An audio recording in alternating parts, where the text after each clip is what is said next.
Chapter 599. Agamemnon was greatly agitated by Calchas' words.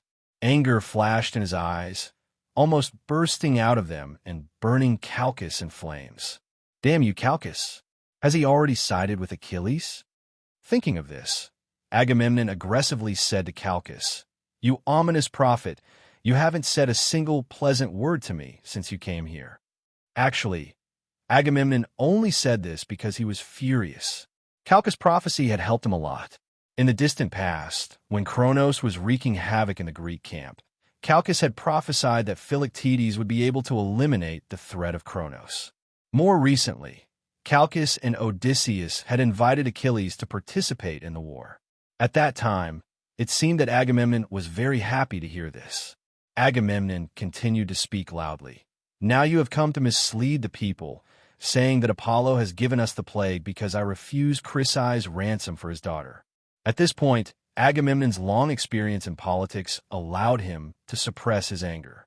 He could not go against the entire army, so he immediately said, "Indeed, I am willing to keep her here, but in order to save the soldiers from the plague, I am more willing to return her to Chrysa's." At this point, Agamemnon paused and said loudly, "Of course, I can hand over Chrysa's, but I have a condition. I want a gift worthy of her. You have to take out a gift and exchange it with her." When Agamemnon finished speaking, all the princes and heroes fell silent out of respect for his prestige and royal power. Calchas did not make a sound. The young and vigorous Achilles felt that something was wrong. He stood up and replied, "Son of Atreus, how greedy you are. Greed even drives you to demand spoils of war from the princes and heroes.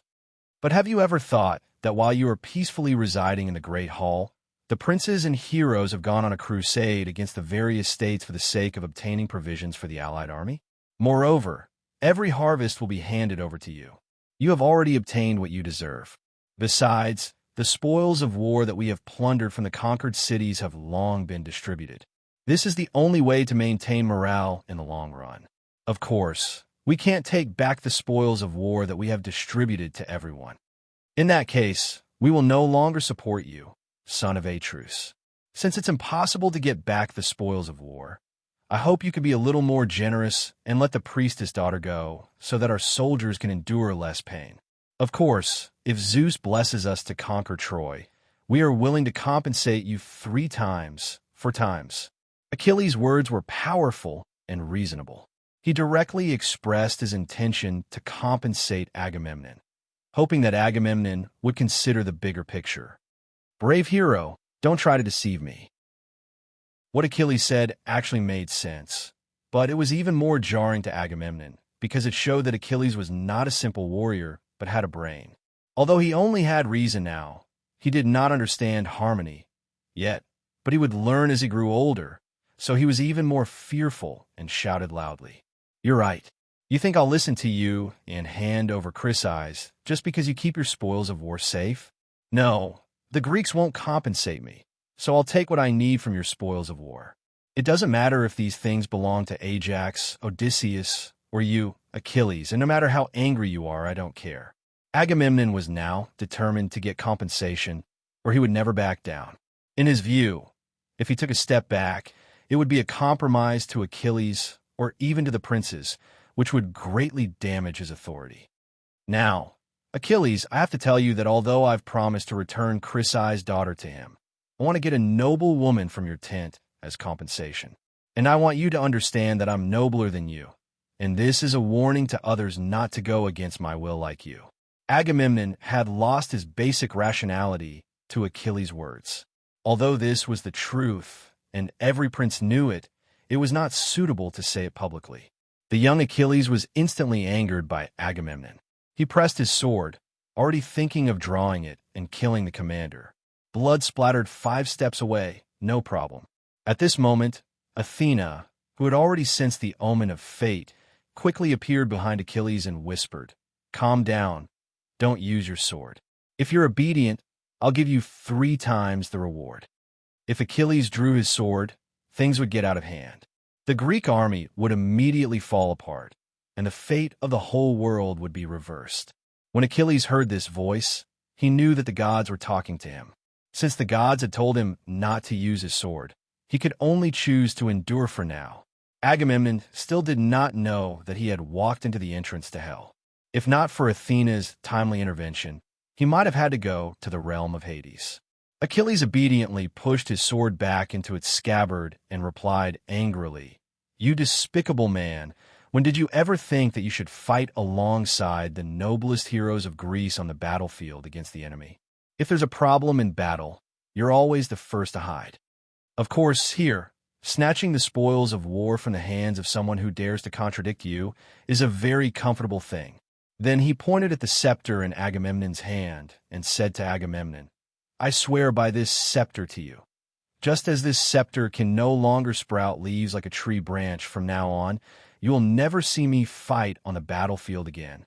When the fierce Hector slaughters the Greeks like cutting grass, don't expect me to come and save you. In the future, it will be useless for you to regret offending my dignity." Achilles was completely enraged by Agamemnon and did not leave any leeway in his words. "Arrogant young man, do you think that without you, we can't fight? Do you think I'll come and beg you to save me? Let me tell you, you're daydreaming. I will definitely make you understand that without an arrogant young man like you, the Greeks can still win this war and break through the city of Troy." Agamemnon was also infuriated by Achilles' words and said furiously. The two of them were at each other's throats. None of the heroes or princes present tried to dissuade them. Everyone watched silently because they knew that neither of them could be dissuaded. Not to mention Agamemnon, even Achilles, who was currently in a fit of anger, would not listen to any persuasion. "Do whatever you want, but don't expect me to listen to your orders. I won't raise my hand against you or any other hero because of this girl. You can take it yourself, but remember, don't even think of touching the other property on my ship, or I'll take your life." These words were clearly threatening Agamemnon with force. Everyone's expression changed. After saying this, Achilles ignored everyone present and left the barracks, returning to his ship. Everyone looked at each other. They did not expect things to turn out this way. "Did you see that? Did you all see that? This arrogant young man has never taken me seriously, nor has he taken anyone seriously. Don't worry, without him, I, Agamemnon, can still lead everyone to victory in the war." Everyone was silent. They had reservations about Agamemnon's words. Under his leadership, a few years had passed, but there had been no substantial progress in the war against Troy. Meeting adjourned. After Agamemnon announced that the meeting was adjourned, he returned to his barracks gloomily. Everyone dispersed as well. They were very worried about the conflict between Achilles and Agamemnon. After the meeting was adjourned, Calchas also looked worried.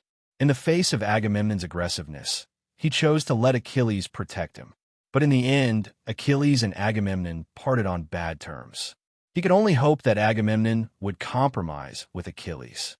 Otherwise, his good days would come to an end. Agamemnon returned to his barracks, still sulking. Thinking of the girl in Achilles' barracks that he had yet to retrieve, he quickly called for the herald Tartipios and Eurydice. "Both of you, go to Achilles' barracks and bring a noble girl here." Yes, the heralds Tartipios and Eurydice did not dare to disobey Agamemnon's orders, so they bit the bullet and agreed. The conflict between Achilles and Agamemnon during the princes' meeting was now known by everyone in the camp. They were Agamemnon's heralds, so they were the first to know about it. Given the current situation, they were afraid that they would be killed by Achilles if they went to Achilles' barracks to retrieve the girl. But no matter how reluctant they were, they had to rush to Achilles' barracks. Otherwise, Agamemnon would be the first to go before Achilles did anything. They reluctantly arrived at Achilles' barracks and saw Achilles sitting at the door of the barracks. Because of their timidity, they did not dare to tell Achilles their purpose for coming. They could only linger far away outside Achilles' barracks. Achilles had actually seen the two of them coming from afar and had already guessed their purpose for coming. Seeing them linger outside his barracks, looking hesitant to speak, he knew that they were afraid of him.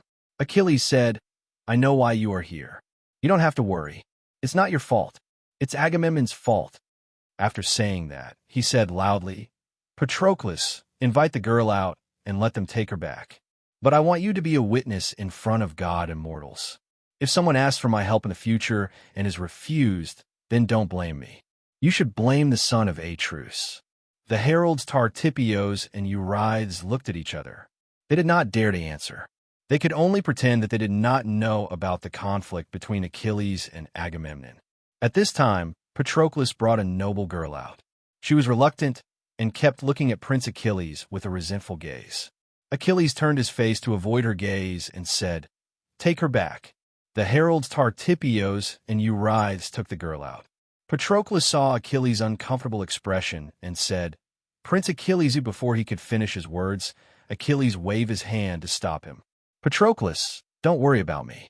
I'm fine. Just let me sit alone." Patroclus sighed helplessly and returned to the barracks. Achilles got up and walked towards the sea. Unknowingly, tears streamed down his face because of the humiliation. Note 1. The Greek city-state era was different from the centralization of power in China. Most of the soldiers were citizens, and the weapons were provided by the citizens themselves. The state generally did not pay for it. As a price, 1/3 of the spoils of war would be given to them. Therefore, Achilles said that he could not take it back because it would offend the whole army. Note 2. If Achilles had drawn his sword, either Agamemnon or both of them would have died. The Greeks would have failed. Therefore, in the world of the gods would not allow such internal strife to occur. It was difficult to hide from the gods and be effective by directly provoking internal strife.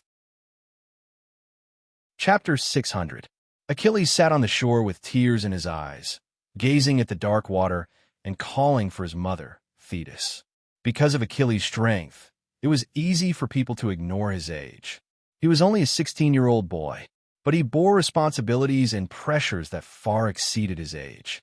Now that he was alone, he couldn't stop his tears. In the palace deep under the sea, Thetis had been paying attention to Achilles.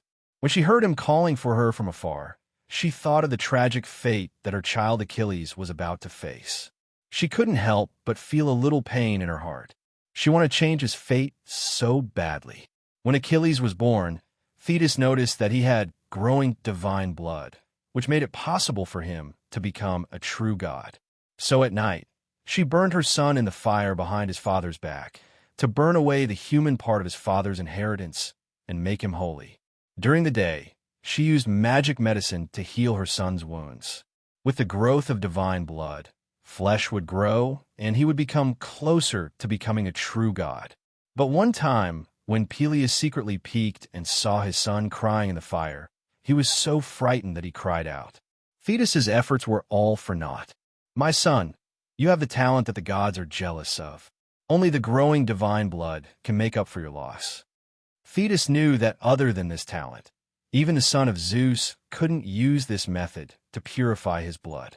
But the gods made Peleus discover it. In fact, it was also the gods' warning that made you lose your last chance. Thinking of this, she opened her mouth to speak. On the shore, Achilles heard his mother's voice from the depths of the sea. "Alas, my child, it was I who gave birth to you. Your life is so short." Hearing Thetis say this, Achilles felt sad. He knew that his mother had worked hard to change his fate. She had used countless methods, but in the end, she had failed. "I should have let you live happily, but you have to endure so much suffering and humiliation," Thetis continued. "Mother, I don't feel bitter. I just feel angry. Why do I have to pay for Agamemnon's mistakes?" Achilles said, "My child, I've been watching all this time. Don't I know the grievances you have suffered? I will personally go to the thunder god and ask him to help you so that you will no longer have to endure this humiliating fate. But you must wait, for it cannot be done at once. For yesterday Zeus went to the Gulf of Oceanus to enjoy the sacrifice of the pious Ethiopians and will not return for 12 days. Then I'll go to him, hug his knees, and beg him. For now, stay near the warship. Ignore them and don't participate in any battles." It may be said that Thetis had devoted herself to the cause of Achilles, and when Hermes had made it plain that Achilles' fate was sealed, she had tried to improve it as much as possible. As Achilles listened, he calmed down a little. If he continued to feel this way, he might go and find trouble with Agamemnon. After sitting for a while longer, Achilles left the coast. On his way back, many people greeted him, but he kept a straight face and did not say a word. Back in his tent, Achilles looked at the empty tent and thought of the girl that Agamemnon had taken away. Anger rose in his heart. He crossed his arms in front of his chest and sat quietly in the tent without saying a word. City of Troy, a messenger of the Greeks found Chryses and said, "Venerable priest, the great general Agamemnon has agreed to let you redeem your daughter, Chryses. Is this true?" Chryses was pleasantly surprised. The gloominess he felt when he saw the messenger was swept away. "Chryses, of course it is true. Let us go to the camp together to redeem your daughter," said the messenger. "Wait a moment. I will go with you after I get the gold and bronze." Not long after, a servant carried a box out of the room and placed it on the chariot outside. Chryses and the messenger left the city together and went to the Greek camp. Inside the camp, Odysseus had been waiting for Chryses for a long time. The soldiers had also brought Chryses from Agamemnon's tent. "Girl of Mysia, you have a good father." Odysseus sighed. If it wasn't for Apollo's plague that dealt a heavy blow to the Greeks and Agamemnon's insistence, no one would have dared to offend Agamemnon over this matter. There was a commotion in the barracks as a figure barged in. When he saw the young girl sitting on the wool blanket, he was pleasantly surprised and said, "My daughter, do you know how worried I was when you were captured by the enemy? It's all good now. I'm going to bring you home, and you won't have to suffer anymore." Then Chryses, who had just barged in, hugged the girl sitting on the wool blanket. "Father, you're finally here. I thought I'd never see you again," Chryses said mournfully, burying his head in his father's arms. "My daughter, everything will be fine. I will take you home now." Chryses glanced at Odysseus, who was sitting beside him, and said, "Greeks, I have handed over my ransom to your emissary." Once again, Chryses raised his hands to the heavens and prayed aloud. "O great Apollo, your servant Chryses is thanking you for your divine grace. Now that the Greeks have yielded and allowed me to bring back my daughter Chryses, I beg you to stop the calamity that befell the Greeks." Odysseus was not pleased to hear Chryses say that the Greeks had succumbed, but it was true that they had succumbed to the pestilence of the gods. Strangely enough, as soon as Chryses finished praying, the plague stopped outside, and all the patients showed signs of recovery. Someone rushed in excitedly and said, "King Odysseus, the plague has stopped. All the soldiers are recovering." Odysseus was shocked. He enthusiastically sent Chryses out of the camp and watched as the chariot moved further away before returning to the camp. In just a short while, some of the soldiers who showed signs of recovery were already able to get out of bed and walk. Sigh. That's why mortals have to fear the gods, because their power is unparalleled. Odysseus sighed in his heart. City of Troy Yun stood on top of the city walls and looked at the disappearing smoke. The plague of the Greeks has ended. This wasn't a natural plague, but a supernatural one. That's why it came so quickly and left so quickly. Actually, most of the gods were on the side of the Greeks.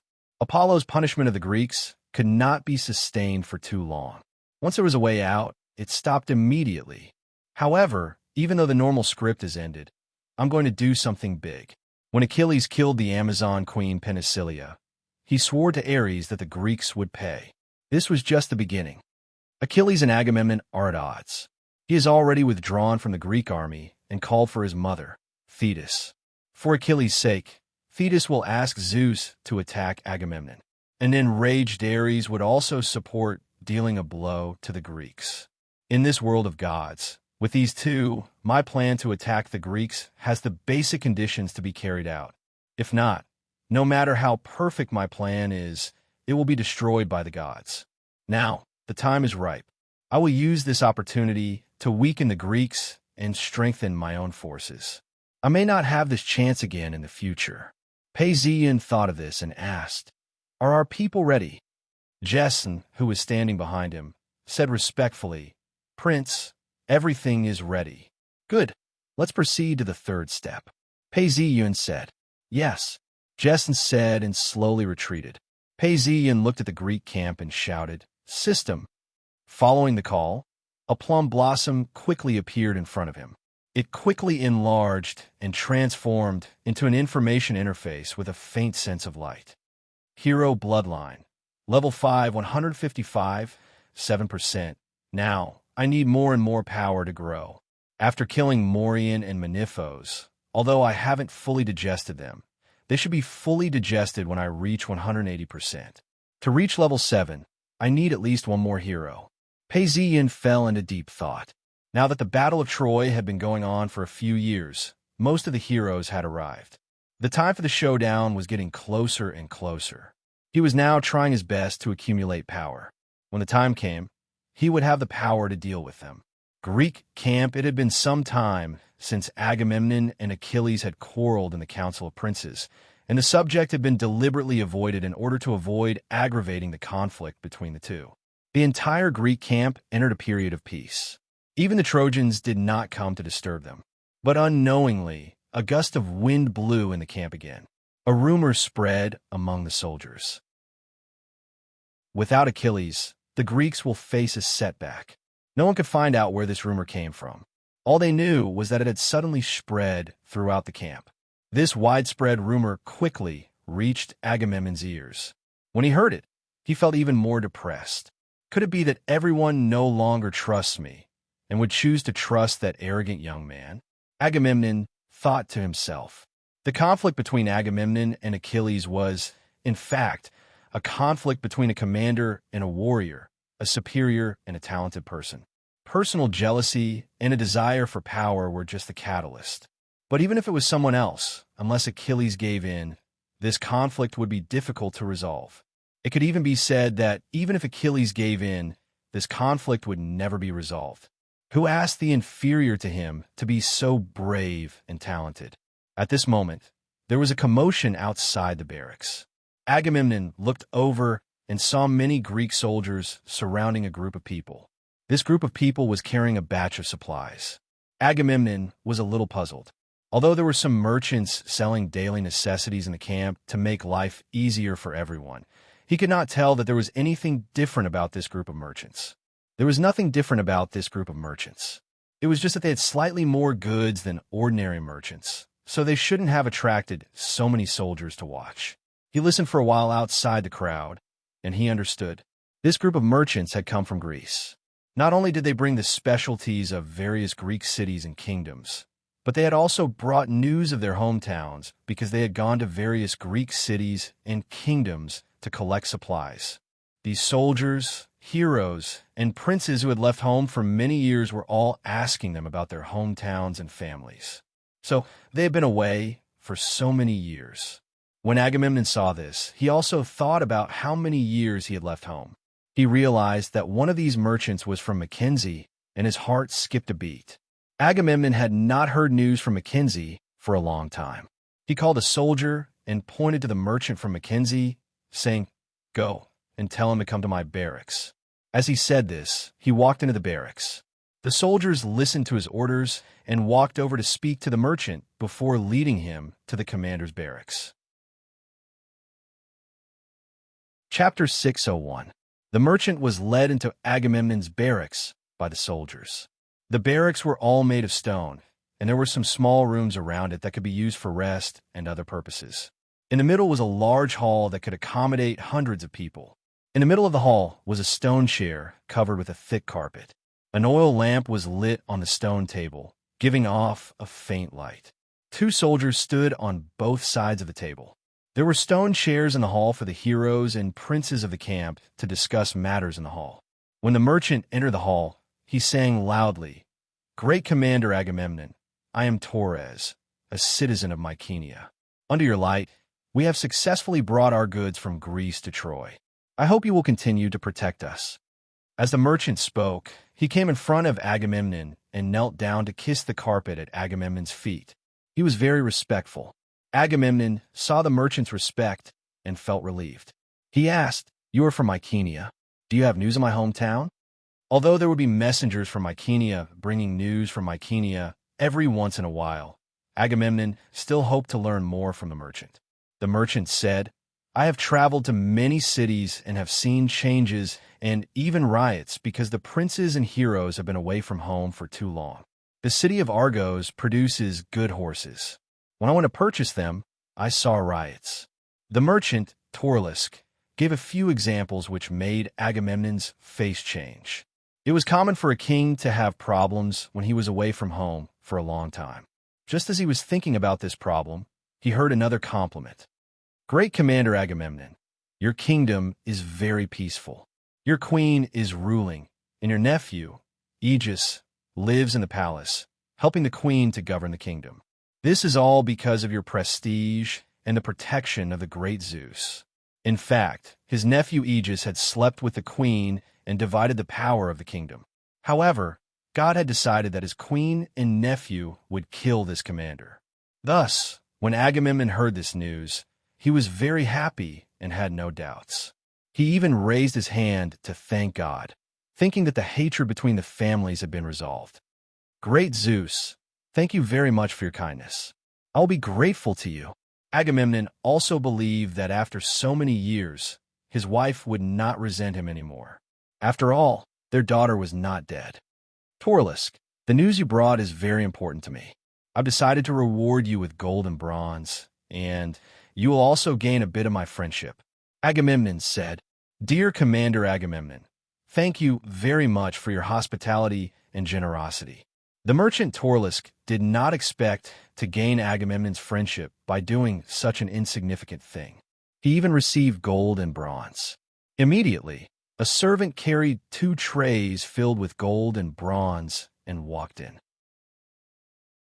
Torlisk, to thank you for the news you brought, these are all rewards for you. The merchant took the gold and bronze and beamed with joy. This business was really worth it. Not only did he earn money from the goods, but he also received rewards. As expected, the bards in my hometown are very valuable. Every prince wants to hear news about his hometown and family. For this information, they are willing to pay in gold. Paesion's methods were all indirect, and the process was very natural.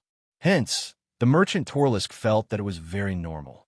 This was a type of business. Moreover, everything he said was the truth. At most, the bards had arranged the information. Some emphasized, some were a little vague, and some were a little reversed. But all of it was the truth. As long as it was the truth, it was normal to have some emphasis and reversals. Everyone only saw and heard one side of the story. Even a god would not be able to find any problems. Torlisk, it's been hard on you. If you have any grievances doing business here, you can look for me. I will consider your legitimate requests. Agamemnon said these purely out of politeness. He added the last sentence because he was afraid that if Torlisk really came looking for him, he would only consider legitimate requests. As for what legitimate requests were, only Agamemnon had the right to explain. Do you have any other news? Agamemnon asked. This sentence of his was also very skillful. The underlying meaning was that if there was no other news, the merchant could scram. The merchant hesitated for a while and said, Respected Commander Agamemnon, I am extremely grateful for the gold that you have given me. You know, merchants have dealings with both Greece and Troy. Yes, I know this. Don't worry, I will not blame you. This is the duty of you merchants. Thank you very much, my great commander. But I need to tell you that I have heard a piece of news from Troy. What news? Agamemnon was shocked and immediately woke up. I heard that Penthesilea is dead, and she left behind a God-given weapon and armor. Paris will send it back to the Amazons and hand it over to Hippolyte. She is also the princess of the Amazons and the daughter of the god of war, Ares. She is now preparing to sail secretly, and she is also bringing along the compensation from Troy, a large amount of gold and bronze. Is what you said true? Agamemnon's heart skipped a beat, and he stood up. Of course it is true, my great commander.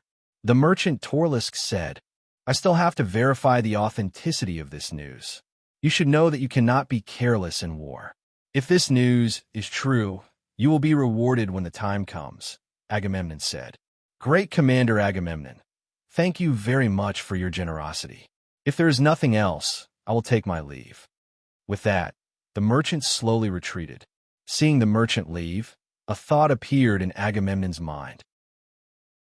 Troy wants to send the god-given weapon and armor, as well as a large amount of gold and bronze to the Amazon. I can stop them myself. Not only will I obtain wealth and weapons, I can also prove my merits to the entire allied army. Agamemnon stood up, and the more he thought about it, the more excited he became. He felt that this plan was feasible. After all, Achilles was so arrogant because he thought that without him, the Greek allied army would not be able to achieve victory. Now, he could let him understand that the Greek allied army could still achieve victory without him. Paris traveling alone might be an opportunity, Agamemnon thought. Of course, the prerequisite is that I have to verify if this news is true and if Paris is traveling alone. Agamemnon's first reaction was to ask for Carca's opinion on this matter. After all, he was a prophet and could predict the good and bad of this matter, so that it would be convenient for him to seek benefits and avoid harm. But on second thought, Agamemnon thought about how Carcass had spoken from Achilles' point of view and had even spoken ill of him at the meeting of princes. He snorted coldly.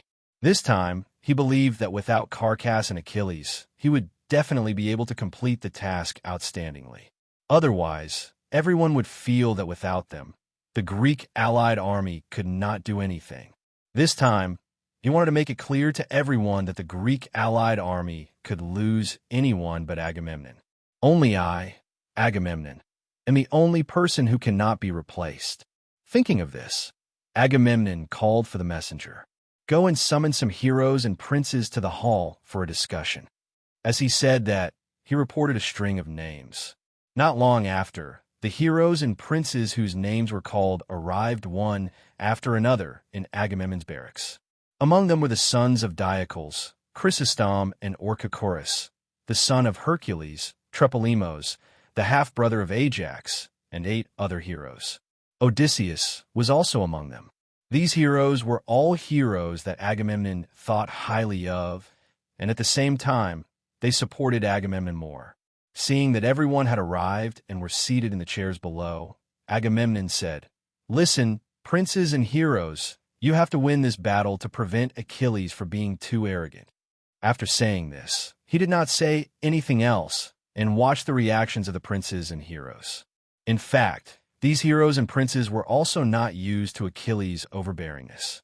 It was only because Achilles was powerful that they did not show it. Hearing Agamemnon's words, Trepolemos, the son of Hercules, immediately responded, "Great commander, you said that we have to win this battle. What should we do?" Agamemnon looked at him approvingly and felt that he had cooperated well.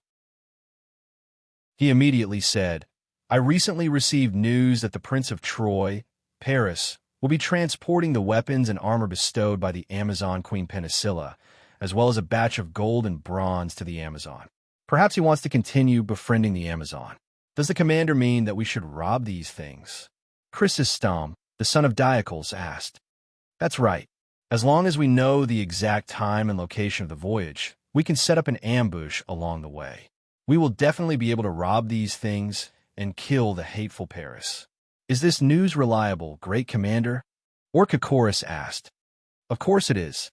I also intend to send someone to investigate and verify the exact time and location of the voyage, as well as the strength of the ships. If there are only 1 or 2 ships, with our current strength, we can still successfully rob and kill them without Achilles. If there are a lot of ships, then it might be a trap. We can then adapt to the situation." Everyone listened and nodded in agreement. Troy currently did not have a particularly powerful hero. The only one that could be considered powerful was Hector. However, other than Achilles, there were others that could deal with him. Diomedes, Ajax the Little, and Ajax the Great could all do it. "Commander Agamemnon, have you consulted the prophet Calchas about this matter?" Odysseus asked cautiously. He had always been cautious, but after hearing Agamemnon's plan, he suddenly felt that he should consult Calchas about his opinion. Agamemnon's eyes turned cold and said bluntly, "Odysseus, we don't need to consult the prophet Calchas every time we attack. Furthermore, this matter is basically in the bag, so there's no need to trouble him." During the previous meeting of the princes, Calchas had offended Agamemnon greatly and was suspected of defecting to Achilles. These were all things that Agamemnon could not tolerate. Odysseus had touched on Agamemnon's sore spot, so it would be strange if Agamemnon had a good expression. If that is the case, I have no objections to the commander's plan. The cunning Odysseus immediately expressed his support for Agamemnon's decision and did not want to offend him. Agamemnon heard this, and his expression became better. Since everyone is supporting me, then after I confirm the information about Troy, we will do it this time. We will win this battle and make the arrogant Achilles stop underestimating us. Saying this, he was decisive. Chapter 602. Odysseus came out of Agamemnon's barracks. For some reason, his heart was heavy. Not only was it the conflict between Agamemnon and Achilles, it was also an instinctive feeling. He had been blessed by God for so many years, so he had naturally developed this instinct. Odysseus walked out of the barracks and walked back. On the way back, he met Calchas. Even though Odysseus did not like this Greek prophet who could see through everything, due to his heavy heart and the indistinct feeling in his heart, he felt that he should ask this prophet that he did not like. Odysseus walked to Calchas and asked, "Respected prophet Calchas, do you think we can kill Paris now?" Odysseus still maintained his sly and cunning personality. Even the question he asked Calchas was so vague and tactful. A normal person who did not know the truth might really be tricked by him. The war has been going on for almost 4 years. There is too much blood and hatred. Greece and Troy cannot stop. Even if the culprit, Paris, is dead, they must continue to fight until one side defeats the other. Calchas was clear in his heart, but he did not want to tell the truth to Odysseus. Firstly, he did not like this cunning king. Secondly, even if he told the truth, Agamemnon would misunderstand and think that he was trying to scare him. If that was the case, he would offend Agamemnon again. Whether the prediction is right or not, crows are never likable. Calchas did not want to offend Agamemnon because Agamemnon was the commander of the allied army. If the jealous Agamemnon targeted him, even the strongest hero, Achilles, might not be able to guarantee his safety. Hearing Calchas' words, Odysseus felt a sense of comfort in his heart. Yes, the war could only continue. There was no turning back, and Paris and Menelaus were slowly losing their death immunity gold medals. Killing Paris this time would not trigger any special interference from God. Austin analyzed Agamemnon's words carefully. Everything was very natural, and there were no flaws. Most importantly, Troy did not have a hero like Achilles. This time, he had 7 to 8 heroes. Even if they encountered the worst situation, they would be able to escape unscathed. Austin felt like he had been worrying too much. He smiled and walked back to his barracks. Looking at Austin's back as he left, Calchas shook his head and mumbled, "I saw a sea of blood." Unfortunately, even Athena could not ensure your victory this time. She could only ensure your safe retreat. This time, Paesion's plan to deal with the Greeks could be said to have gained the approval of the gods. Athena could not go against the will of the gods. Even though Austin had Athena's protection, it was impossible for him to win this battle. He could only escape unscathed under Athena's protection. No one heard Calchas' words, or rather, even if they were heard, no one would care. This was because Agamemnon needed this victory too much. He had to use this victory to re-establish his authority. He had to let everyone know that even without Achilles, the Greek army could still win under Agamemnon's leadership. Troy's secret harbor set sail. Paesion gave the order. A battleship slowly left Troy's secret harbor. This time, to lure the Greeks out, Paesion used the fastest battleship as bait. He would be the bait himself. Will the Greeks really fall for it? Aeneas stood beside Paesion and asked. Aeneas's worries were not without reason. This plan seemed simple. Of course, Paesion said decisively.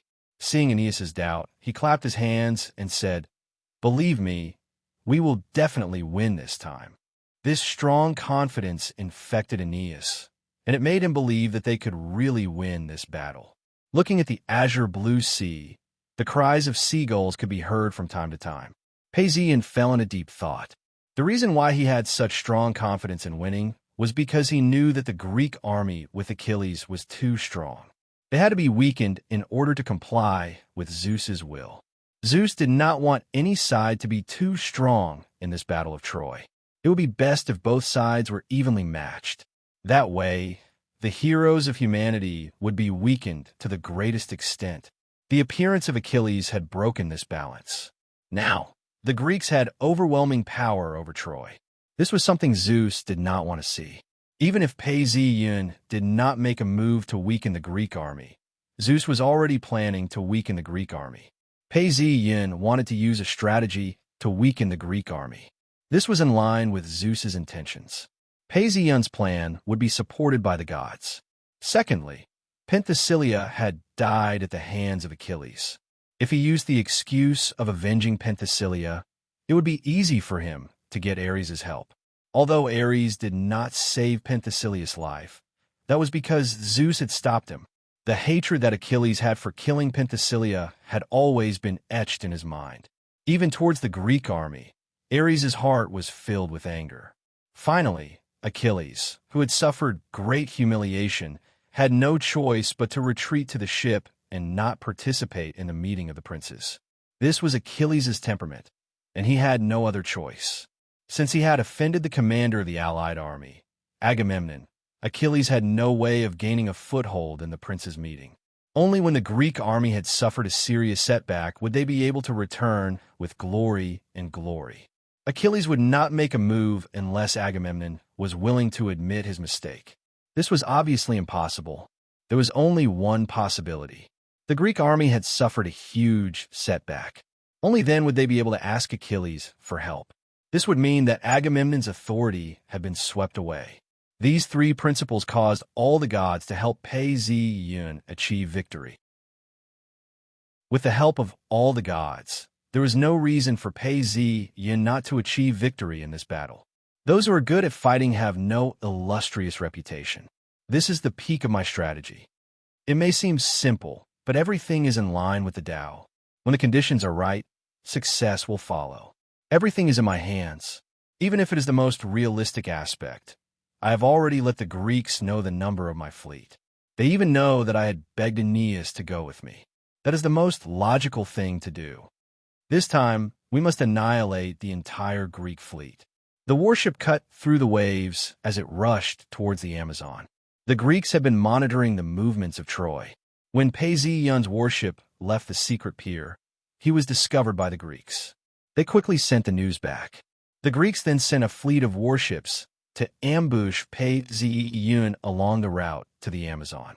When Pei-Zi-Yun's warship passed by an island, more than 10 Greek warships appeared in the distance.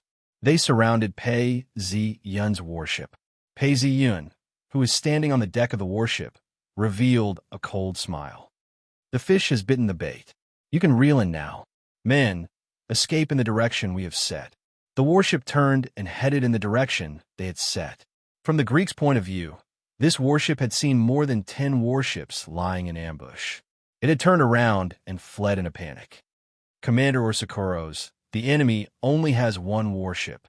On the Greek warship, a soldier was reporting to Orsichoros the latest information he had. Oh, are you sure? Only one warship? Orsichoros asked again. Yes, we have searched the surrounding waters, but did not find any warships coming to meet this warship. Tlepolemus answered, what about news from the mainland?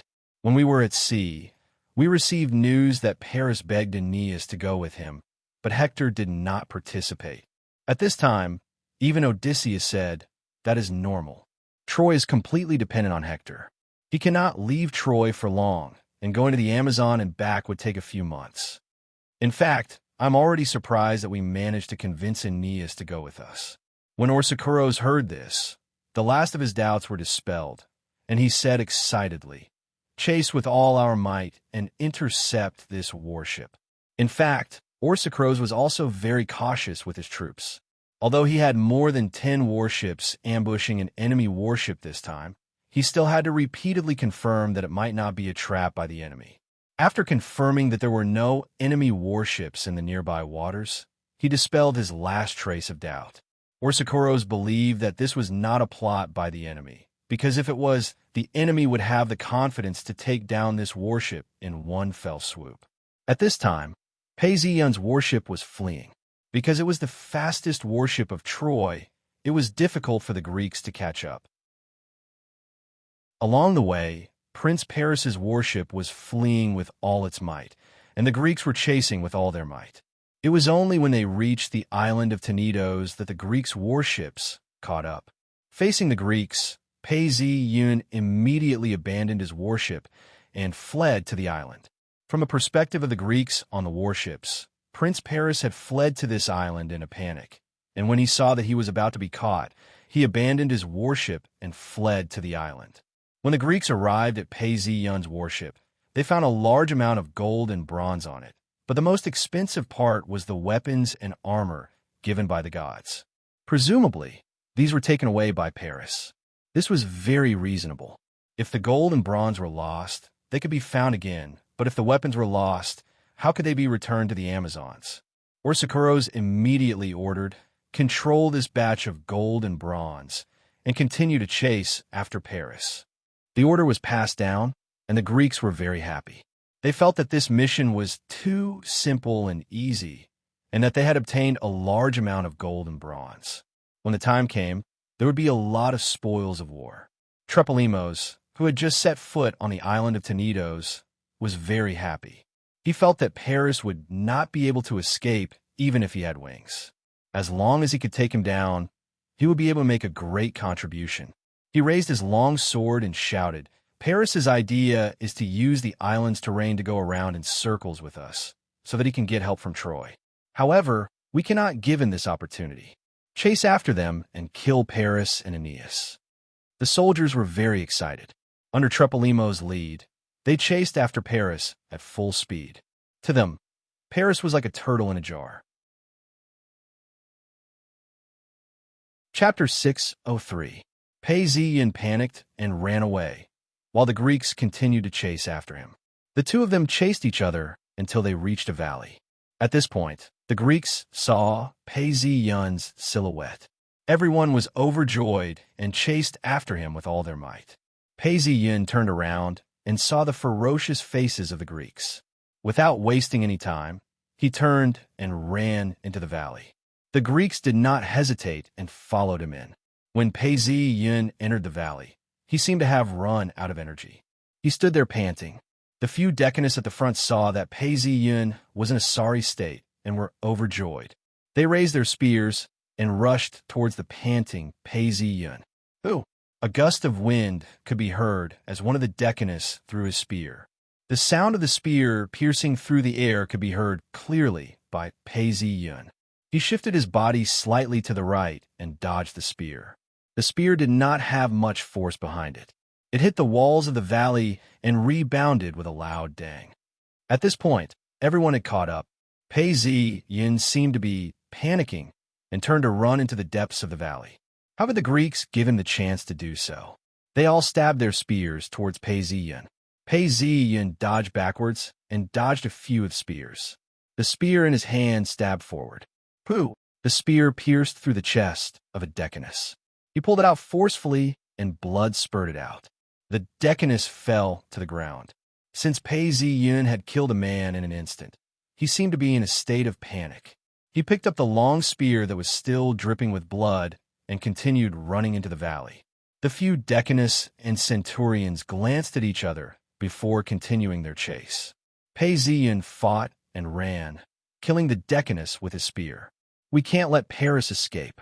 Those who caught up with him were Croton, Orsiceros, Trepalemos, Toklos, Austin, and the rest. Seeing that Pei-Ziyun had consecutively killed a few decanists and was about to enter the valley, they were getting more and more anxious. The valley was dark, and it was easy to hide in. The Greeks chased after Pei-Ziyun with all their might. At this point, Pei-Ziyun had no way out. He could only choose who would kill him. To the Greek heroes, this was very important. The Greeks chased after Pei-Ziyun and sent their citizens to stop him.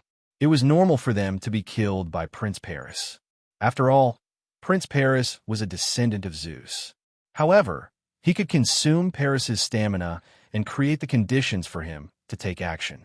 But when the pursuing Greeks all arrived at the valley, Paris was nowhere to be seen. They immediately searched the interior of the valley. Something's wrong. Austin looked around the valley and suddenly felt something was wrong. He noticed there was water on top of the trees. He slowed down and went to touch it. Not good. These trees are not made of water. They are made of oil. Austin took a closer look and shouted in shock, "Shoot!" At this moment, a fire arrow was shot from above the valley. The fire arrow hit the trees covered in oil and instantly burned them. In the blink of an eye, the entire valley was set ablaze. The fire covered the sky, and thick smoke billowed out. The pursuing Greeks were choking and breathing with difficulty. "Shoot again!" Another order rang out, and a rain of arrows rained down on the valley. Puff, puff, puff. The sound of arrows piercing through bodies rang out one after another, and the Greek soldiers and decurions fell like wheat being reaped. Miserable screams and wails rang out incessantly, and some of the decurions who were not hit by the arrows also fainted from the thick black smoke. Some of the unlucky ones who were close to the oil trees were caught in the fire. They let out heart-wrenching screams that sent chills down the spines of the Greeks. The heroes were powerful. Even though the thick smoke made it difficult for them to breathe, it was not life-threatening. Even though the heat of the fire was unbearable, it was not enough to kill them. We've fallen into a trap. The prince and the heroes used their shields to block the rain of arrows. After a few waves of arrows, the ordinary people and decurions who were chasing after Paris suffered heavy losses. The Greek heroes were only slightly injured. However, the fire and the smoke grew stronger and the threat increased. These heroes were no longer as calm as before. "Charge forward and kill this despicable Paris," Toklos roared. Instead of retreating, he charged deeper into the valley. A few of the heroes immediately followed. Only one of them seemed to be retreating. But no matter what, the fire had still caused quite a bit of damage. At least a strong fire had dehydrated these people. As time went on, the weaker heroes began to feel dizzy. One of them charged through the sea of fire and out of the valley, quickly escaping into the distance. Paisian looked and saw that it was Odysseus. He laughed coldly and said to Aeneas, "I'll leave Odysseus to you." Aeneas grinned and nodded. He picked up his weapon and chased after Paris. From his point of view, Paris was handing over the most valuable king to him. However, I know that even though Odysseus is the most valuable prey, he is protected by Athena. I can't kill him. The rest can be killed. Paisian's eyes were cold. He raised his hand and prayed, "Penthesilea, look, I will put on your armor and use it to kill the enemies. I will avenge you." As he said this, he put on the armor given to him by the god of war. He held his spear and rushed towards the mouth of the fire. He wanted to guard the heroes that charged out of the sea of fire. He knew that this fire would not be able to take the lives of the heroes, especially some of the stronger heroes who could escape the sea of fire, but their strength would more or less be weakened by the fire. Even the weaker heroes might not be able to escape the sea of fire. This gave him a chance to weaken the enemies to the minimum. With the god of war's armor, his strength would increase by another level. He was confident that he could stop the heroes that charged out of the sea of fire. Sure enough, just as Paisian arrived, 3 heroes rushed out of the sea of fire. They were Psychros, Trepolemos, and Toklos. Just as they rushed out of the sea of fire, they saw Paisian holding his spear. One of them shouted, "Despicable Paris, using such a vicious plan to deal with us." Paisian laughed and said, "I'm not the godlike Achilles, and I'm not as strong as the mighty Diomedes, Ajax the Little and Ajax the Great. I'm not even as strong as Hector. It's impossible for me to fight all 10 of you alone. On the battlefield, there is no plan that is not vicious. As long as it can kill the enemy, it is a good plan.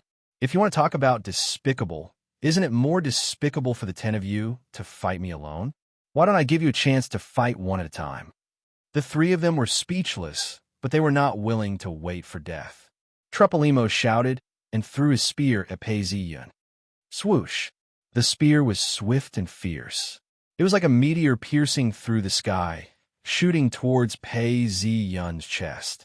Pei Zi-yun seemed to have expected this. His body flashed, and he dodged the spear. Bang!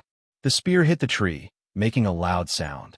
The tree, which was so thick that it would take a man to wrap his arms around it, was pierced through by the spear. Pei Zi-yun's eyes narrowed. He did not expect Trepolimos to be so brave. However, he did not show it on his face. Instead, he smiled and said, "Look, you just said that I am despicable. Do you think that sneaking an attack on me is not considered despicable?" The three of them were enraged. Toklos raised his spear and rushed forward. Alsacros followed closely behind him, while Trepolimos circled around the tree behind Pei Zi-yun to retrieve his spear. Hee. Pei Zi-yun saw Toklos rushing towards him and suddenly raised his hand. His spear flashed and pierced towards Toklos. Tuklas felt a stinging pain in his eyes. It was dust, and he couldn't see it anymore. However, he was still a strong hero. He used his long spear to block Pei Zi-yun's spear, while he dodged to the side with all his might. Pei Zi-yun's spear was blocked by Toklos' spear and deviated from its original trajectory. It spun in the air and pierced towards Toklos' chest. Pooh! Toklos, who had just dodged Pei Zi-yun's attack, could no longer block the surprise attack. He could only watch as the spear pierced into his heart. Ugh! Toklos opened his mouth and tried to grab something in front of him. However, everything was frozen in an instant. His body fell to the ground with a loud thud, sending dust flying everywhere. Toklos! Alsacros cried out in pain, but it was to no avail. Although Pei Zi-yun and Toklos had exchanged blows, everything happened in the blink of an eye. Alsacros, who was following closely behind, finally caught up. Pei Zi-yun pulled out his long spear, which was stained with blood, and stabbed it towards Orsicoros.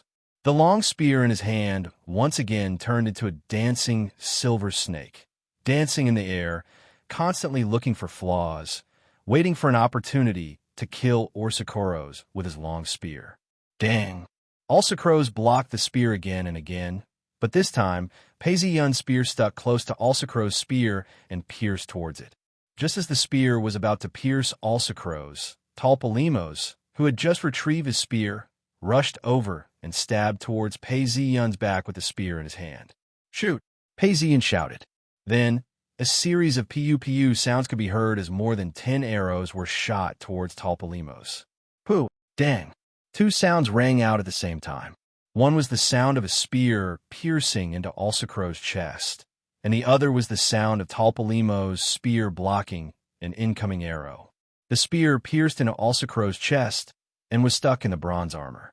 Pei Zi-yun threw the spear away and pulled out his sword. He swung his sword and turned his body around.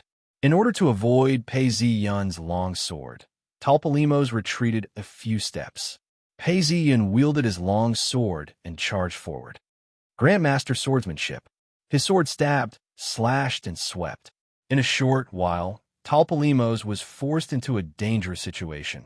His body was also slashed with many wounds. Finding an opening, Pei Zi-yun's long sword pierced towards Trepolimos' chest. Trepolimos dodged to the side with all his might. But Pei Zi-yun continued forward. The sword that was stabbing towards Trepolimos suddenly flipped in the air, changing from a stab to a sweep. A cold light flashed, and a deep wound appeared on Trepolimos' throat. Blood spurted out of Trepolimos' throat like a fountain. He tried to cover his wound, but to no avail. In a short while, Trepolimos fell to the ground. Pung! A cloud of dust filled the air, and Trepolimos died instantly. Chapter 604. The flames in the valley gradually died down. Pei Zi-yun, who had just killed 3 heroes, sheathed his sword and picked up his spear. He then walked towards the valley. The scene in the valley was tragic. There were 200 to 300 corpses of ordinary soldiers and decurions that had been burnt by the flames. They were still steaming, and the air was filled with an unpleasant smell. Most of the soldiers and decurions had been choked to death by the thick black smoke. Their expressions were horrifying, and it was obvious that they had been tortured before they died. There were also many decurions that had been killed by arrows. Even if they didn't die on the spot, they would fall to the ground and die under the corrosive effects of the thick black smoke. There were also a few Decurions that couldn't bear the pain of suffocating in the black smoke. They used their short swords to slit their throats and ended their lives. The remaining 4 heroes were lying in the valley, barely breathing. They were slightly weaker than the 3 heroes that had rushed out. If they hadn't been in front of Pei Ziyun, they would have had a chance to escape when the fire first started. At this point, they were either choking on the smoke or being burned by the fire. Not a single one of them was left unscathed. When they saw Pei Ziyun approaching, they slowly opened their eyes. Their eyes were filled with hatred. It was this Prince Paris who had caused them to suffer such a crushing defeat. 2 of the heroes who had suffered less severe injuries roared out in anger and charged towards Pei Ziyun with their weapons. You think you can fight me with this kind of strength? Now, follow me to the domain of Hades. Pei Ziyun looked at his trembling figure and knew that he had no more fighting strength left. He was roaring and charging towards him because he had fallen into a trap. He shook his head and stabbed the spear in his hand twice, killing the 2 heroes that had charged towards him.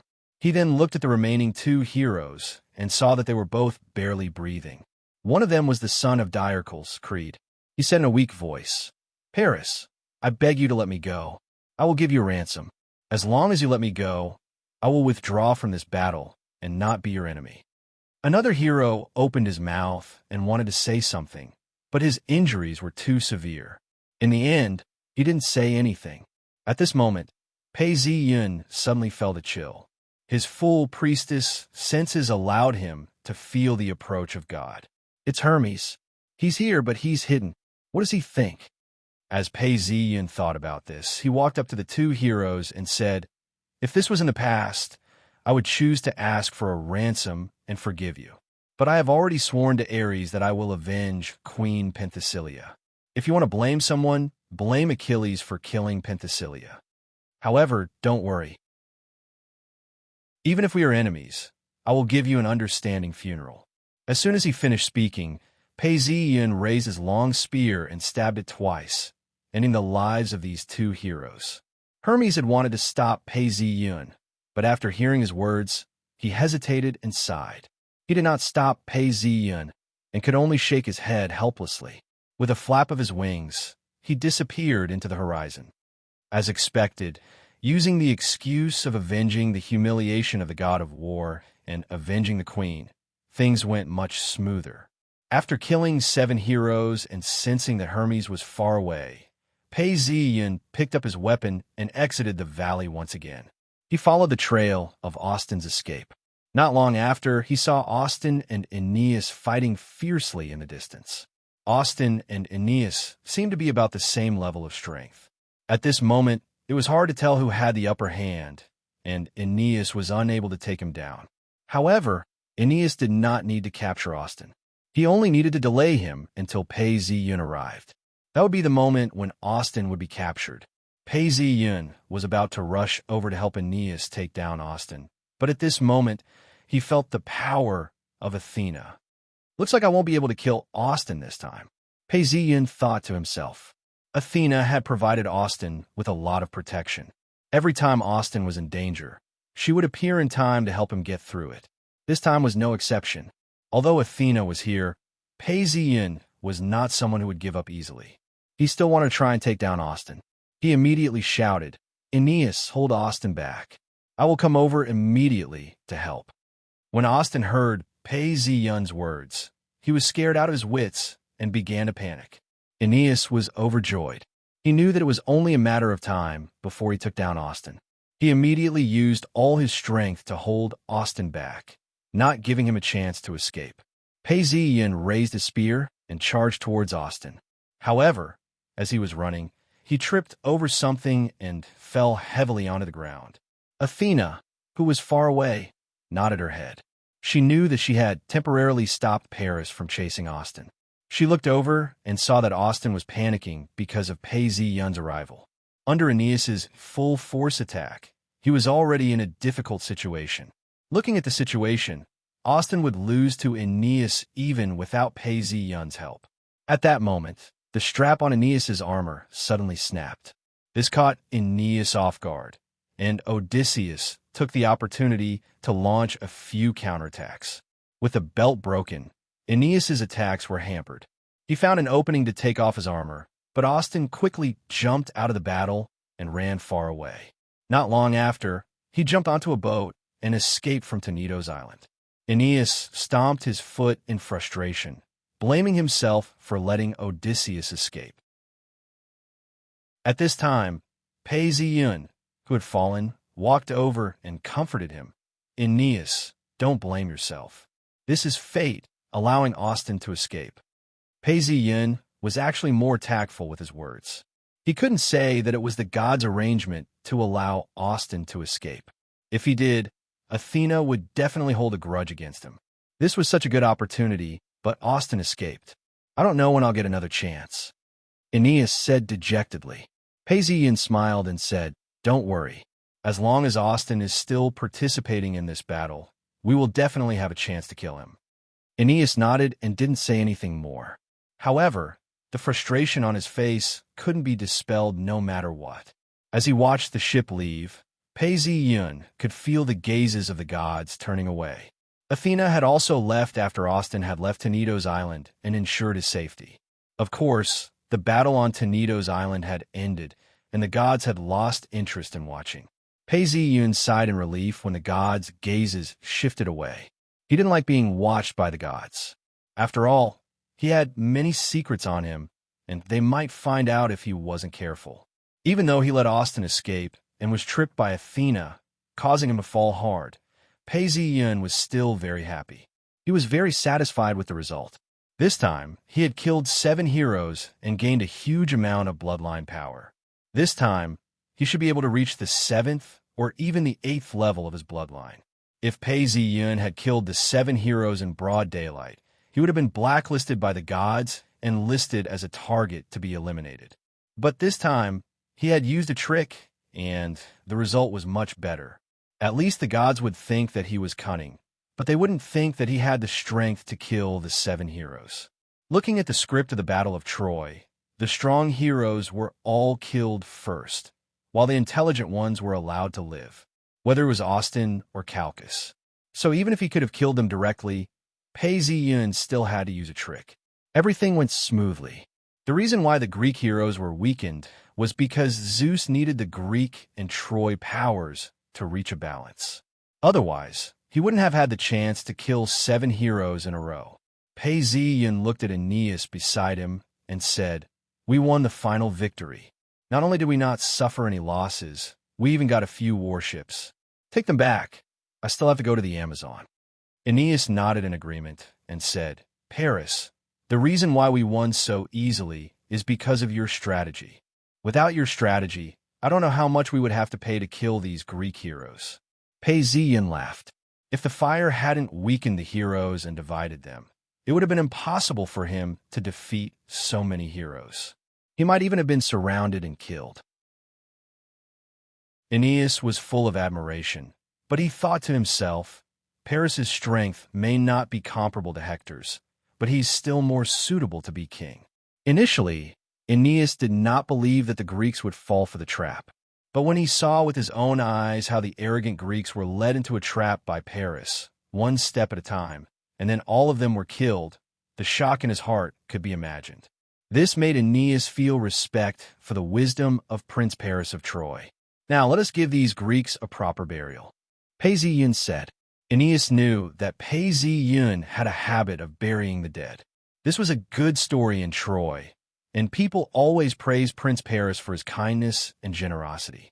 But at this time, he still didn't understand. Why do we have to bury them? They are all our enemies. But many of them are descendants of the gods, glorious heroes, noble princes. Even if they are our enemies, we still have to respect them. Pei-Zi-Yun said, and they died on the battlefield, so they deserve more respect. Maybe one day, we will face the same fate. As he said this, he pointed to a boat and said, "I will sacrifice this boat to them. They came on this boat, and they will also leave on this boat." Aeneas heard this and didn't say anything more. He turned around and called for the Decurions to clean up the battlefield. He only shouted, "Quick, quick, collect the bodies." Chapter 605. After the battle, the Trojans took off their armor and held a funeral. Pei-Yun and Aeneas took a bath, washing away the dust and bloodstains. They slaughtered the pigs and lambs on the ship, and even slaughtered the bull as a sacrifice to the gods. According to the legends of the Greeks, without a funeral, one could not enter the underworld of Hades. The two of them ordered the soldiers to cut down the trees and chop them into firewood. The ordinary soldiers were piled on top of the firewood, while the 7 heroes were given their own beds. They were even anointed with incense and buried with gifts. Pei-Yun ordered all the soldiers to wear their armor and get on the chariot. He took a step back and cut off a lock of his hair. He looked at the sea and said, "Ah, princes and heroes, you and I have killed each other because of fate. Now, please do not be offended and accept our sacrifice." As he said this, he lit the firewood and waited for the pile to burn to ashes. The bones of the heroes were placed in boxes, and stones and mud were used to build the graves. When all of this was done, Pei-Yun and Aeneas parted ways. They left on the ship and headed towards the Amazon. The ship sailed on the vast sea, the azure blue water splashing against the bow of the ship. The weather was clear, and there were no clouds in the sky. The deep blue sky and the azure blue water intertwined and finally met in the sky. It was a scene that filled one's imagination. Pei-Yun stood on the deck and looked out at the azure blue sea. He was deep in thought. It was only after the ship had sailed for a long time that he wiped his sweat, as if he had been relieved of a huge burden. Finally, there are no gods watching me, and the last person I saw was Hephaestus. Ever since Pei-Yun had started this plan, there had been gods watching his every move. Even after he left Teneto's island, there were not as many gods watching him as when he was on the island. However, there were still gods watching him from time to time. It was only now that the pressure was completely released. That's strange. I feel hatred. Why?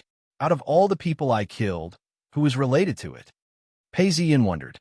He had no idea who he had killed to offend Hephaestus. The sons of Diocles, Chrysostom and Orsichorus, the son of Hercules, Thelopalamus, the half-brother of Ajax, and 3 heroes who were not even princes. Great Ajax's half-brother, Toclos, may have some Hephaestus blood in him, but he is not close. The other hero bloodlines are even more distant from Hephaestus. Maybe it's because of some other reason that they hate him? That's true. I killed 7 heroes by trickery. Each of them was blessed by the gods. In other words, I offended at least a few gods. When Pei-Yun was executing this plan, he had already considered the possibility of offending the gods by killing these heroes. However, this was a once-in-a-lifetime opportunity. He could openly obtain the power of these heroes, so he would definitely not give up. He could only let go. Even if I have the protection of Apollo, and am in line with Zeus's wishes, and have done this in the name of Ares, if I continue to stay in Troy, I'm afraid I will meet with the dark hands of the gods. Leaving Troy now, and heading to the Amazon kingdom, is to avoid the limelight. Pei-Yun had thought through all of this very thoroughly. Now that he was far away from Troy, it would be a good form of protection for himself. Thinking of this, Pei-Yun shouted, "System." Following the call, a plum blossom appeared in front of him. It quickly enlarged and turned into an information interface with a faint sense of light. He looked at it. Hero Bloodline. Level 5, 191, 7%. Revenge Mission. In the name of Ares and Queen Penicilia, divide Achilles and Agamemnon. Annihilate a team of Greeks and deal a heavy blow to the allied Greek forces. Completed. In fact, I'm almost at the 7th level now. The power required to level up is getting stronger and stronger. However, after killing 7 heroes, I can at least reach the 8th level, and maybe even more. Pei-Yun was deep in thought. He looked at the mission again and clicked on it. 3 fate points. This reward is very generous. Now I have 23 fate points. I'm only 2 fate points away from the Oracle. Mount Olympus, the gods gathered in the palace at the top of the mountain for a banquet. This banquet will be held on Mount Olympus once in a while. Zeus sat on a throne of gold and ivory. The gods sat around him. Apollo played the harp, and the beautiful Callites danced. The gods were intoxicated by the gentle and melodious singing of Muse. As the battle continued, the red mist in the middle of the banquet became thicker and thicker. This meant that more and more people had died in this battle. To Zeus, this was a good thing. He wanted to use this opportunity to weaken the influence of the human heroes. In the middle of the red mist, the image finally stopped at the scene of Pei Zi Yin standing on the deck, looking out at the sea. The gods looked away, no longer paying attention to Pei Zi Yin. In this battle, the gods did not have much of a reaction.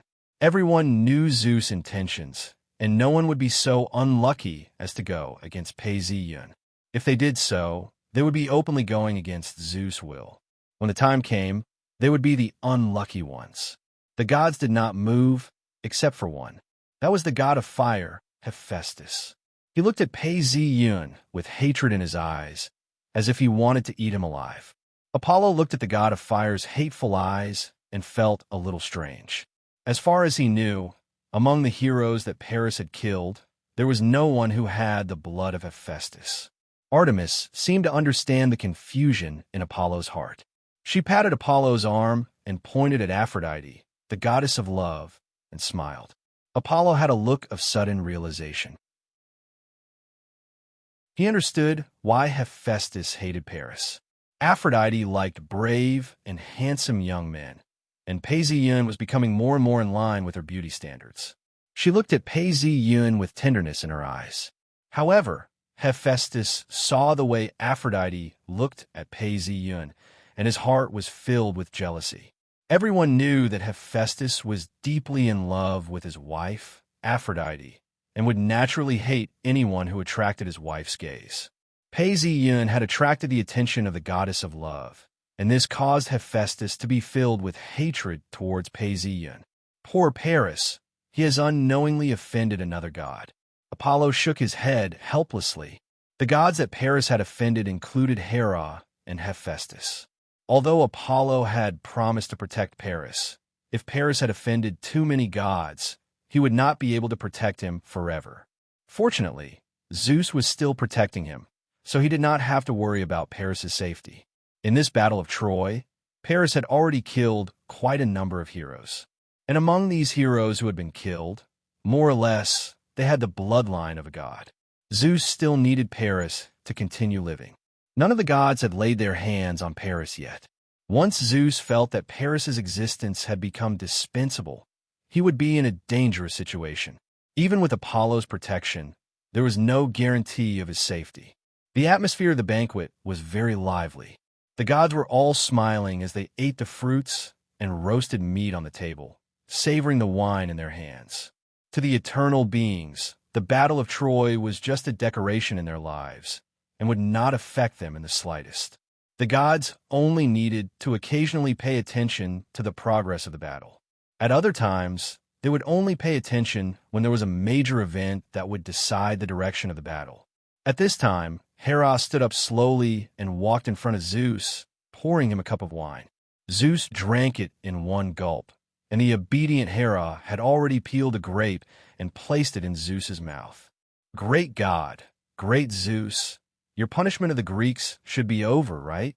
Hera asked at the right time. No, the Greeks will still be attacked until they invite Achilles. In Zeus's heart, Achilles was the most dangerous of the human heroes. Only by letting Achilles participate in the battle could he weaken the Trojans, and at the same time, accumulate the hatred of the gods towards Achilles. Once Achilles was eliminated, the problem would be solved. Hera's heart skipped a beat when she heard Zeus's words. She knew that Zeus had made up his mind, and no matter how she tried to persuade him, it might not work. Zeus's majestic gaze swept across the gods in the banquet hall, and he slowly said, "Listen, all of you. In this battle, if anyone dares to help the Trojans or the Greeks, I will throw him into Tartarus." Tartarus was a synonym for hell, and it was the underworld of hell. When the gods heard Zeus's words, they could not help but feel a chill in their hearts. They knew that during this period of time, they could not easily intervene in the battle between the Greeks and the Trojans. The banquet continued for a while before it was announced to be over. The gods returned to their mansions on Mount Olympus with complicated feelings. Zeus waited for the gods to leave and said to Hermes, who had not left yet, "Help me look after them. This time, there is no room for mistakes in the Battle of Troy. If any of them are up to mischief, you must tell me immediately." After saying this, Zeus turned around and left the palace at the top of the mountain. Outside the palace, a golden thunder chariot was quietly parked in front of the palace. Zeus boarded the golden thunder chariot, and the chariot started slowly. In a short while, it sped into the void at lightning speed. Mount Ida was very large, and there was a temple of Zeus at the top of one of the mountains. The temple was a building supported by marble columns, and the 5-story staircase was paved with a layer of white marble. The whole temple was enveloped in a layer of holy atmosphere. The sacred forest outside the temple was filled with all kinds of plants, and there were many bright flowers placed on the path of the sacred forest. At this time, fairies were decorating the neatly arranged flowers. Zeus rode the golden thunder chariot and galloped in the sky to his heart's content. Soon, he arrived at the top of Mount Ida. Although the golden thunder chariot was huge and galloping in the sky, mortals could not see it. Zeus drove the golden thunder chariot and slowly stopped at the temple of Mount Ida. He stepped into the temple, sat on the marble throne, and looked down at the city of Troy and the camp of the Greeks from the top of the mountain. He measured the strength of the two sides and did what was best for himself and the gods. Chapter 606. Greek Camp. Main 10 Odysseus brought back the news that the Greeks had been annihilated. He lamented about how they had fallen for the Trojans' trap, and how he was the only one who managed to escape. He even said that it was because of God's blessing that he was the only one who managed to escape. This time, we fell into Paris' trap. He lured us into a valley, and there was a lot of kerosene prepared there. When we rushed over, a flaming arrow was shot in, and the entire valley was instantly set ablaze. I risked my life to escape, but the others were trapped inside. In the end, I was only able to escape because of the protection of God. Otherwise, we might not even have a messenger.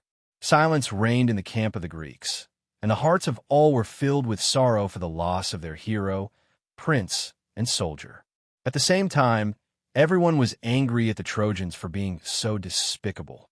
They did not expect that the Trojans would not dare to fight head-on, and instead resorted to crafty plots. When big Ajax heard that his half-brother, Toklos, had died in the hands of Paris, his heart was filled with grief. This younger brother of his had grown up with him, and now that he had entered Hades, he could not help but cry in pain in his tent. "Despicable Trojans, how cruel of you to kill my beloved brother, Toklos." Despicable Paris was the mastermind behind all of this. "I swear to the gods, I will avenge this despicable Paris. My dear brother, do you know that you did not die in a direct battle with the Trojans, but in the conspiracy of Paris? But conspiracies can never last long. I will make the Trojans pay the price." At this moment, a loud noise came from outside the camp. Before big Ajax could take a closer look, a man quickly ran in and reported, "Prince Ajax, the Trojans are attacking us." Big Ajax was furious. He had just heard that the Trojans had killed his brother, Toklos, and was still grieving. He did not even have a place to vent his anger, and the Trojans had come knocking on his door. "Quick, put on my armor and bring me my spear." Big Ajax hurriedly put on his armor, picked up his spear, and rushed out. Just as he reached the entrance of the camp, he was met with a fierce battle. "Die, despicable Trojans!" The enraged great Ajax charged into the fray with his spear in hand. He aimed at a Decurion and thrust his spear at him. Pooh! The spear pierced through the 10-man captain's chest, and blood gushed out like a fountain. Before the 10-man captain could even process what had happened, his vision went black, and he died. After killing a Troy Decurion, great Ajax was still filled with hatred. Once again, he set his sights on a Troy centurion who was in the middle of a battle. The centurion had also seen great Ajax kill a Decurion on his side, so when he was targeted by the centurion, he was also secretly on guard. However, the difference in strength between a normal person and a hero was too great.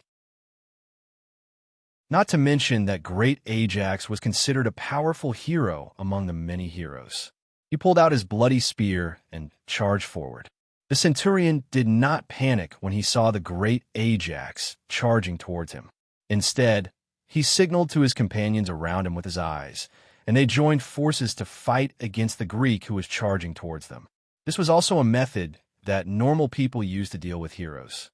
A few soldiers and decurions slowly moved closer to the centurion that great Ajax had his eyes on. However, when great Ajax charged towards them, only then did they understand that powerful heroes were the main theme of this war. Great Ajax charged forward with an indomitable momentum. His spear turned into a bolt of lightning, and before the centurion could even react, the spear pierced through the centurion's heart. At this time, the Troy soldiers around the centurion came to their senses and stabbed the spear in their hands towards great Ajax.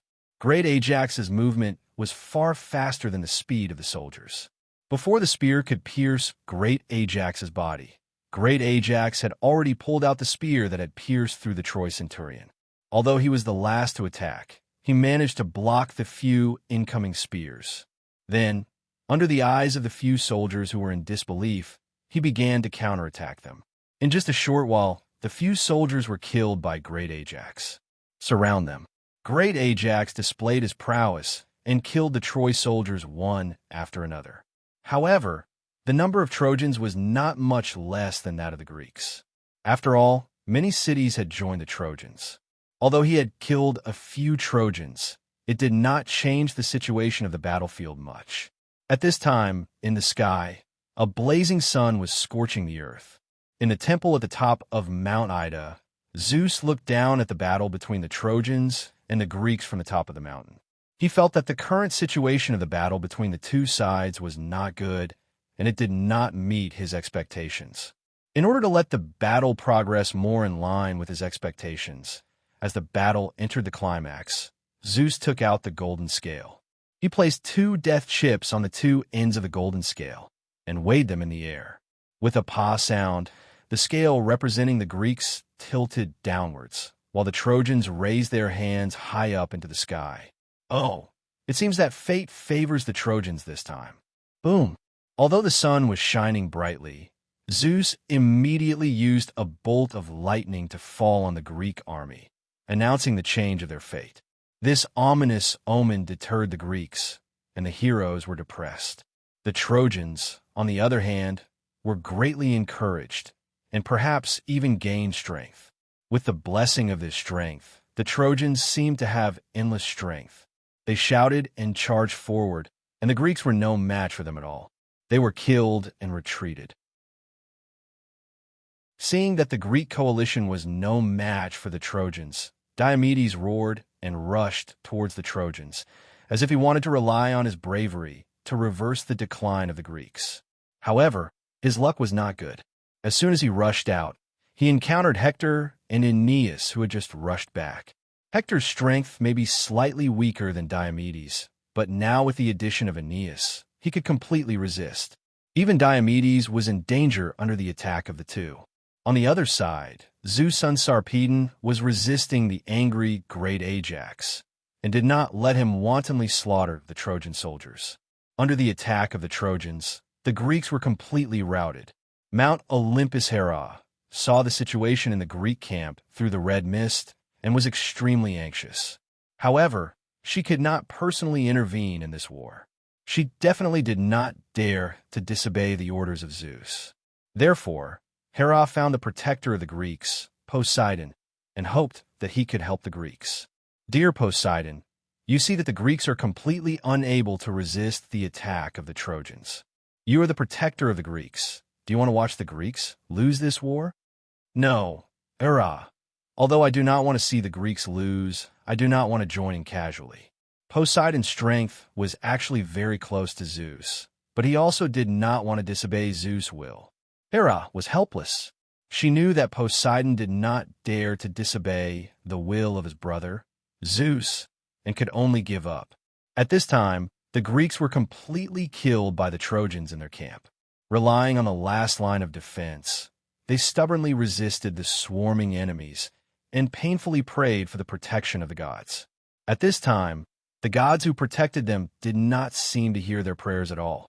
They did not provide them with protection, and under the attack of the Trojans, they continued to shrink their line of defense. Hera heard the prayers of the Greeks again and was very sympathetic towards their plight. She had always been a god who supported the Greek camp, but at this moment, she was powerless. She felt extremely depressed. Hera turned to Athena and said, "The Greeks are in danger. Can we sit back and do nothing? Look, Hector is madly chasing after them, and he is massacring them." When Hera said this, within the Greek camp, Hector was indeed invincible. No one could stop his attack, and under his attack, the Greek soldiers were like wheat being reaped, falling in batches. Athena heard Hera's words, and her heart was also filled with sorrow. After all, she was also a god who stood on the side of the Greeks. At this time, seeing the plight of the Greeks, how could she not sympathize with them? "Our father is very cruel," Athena said. "He has forgotten how I once saved his son Hercules from danger. Now that Thetis has won his favor with her gentleness and coquettishness, he hates me every time he sees me. But I think everything will change.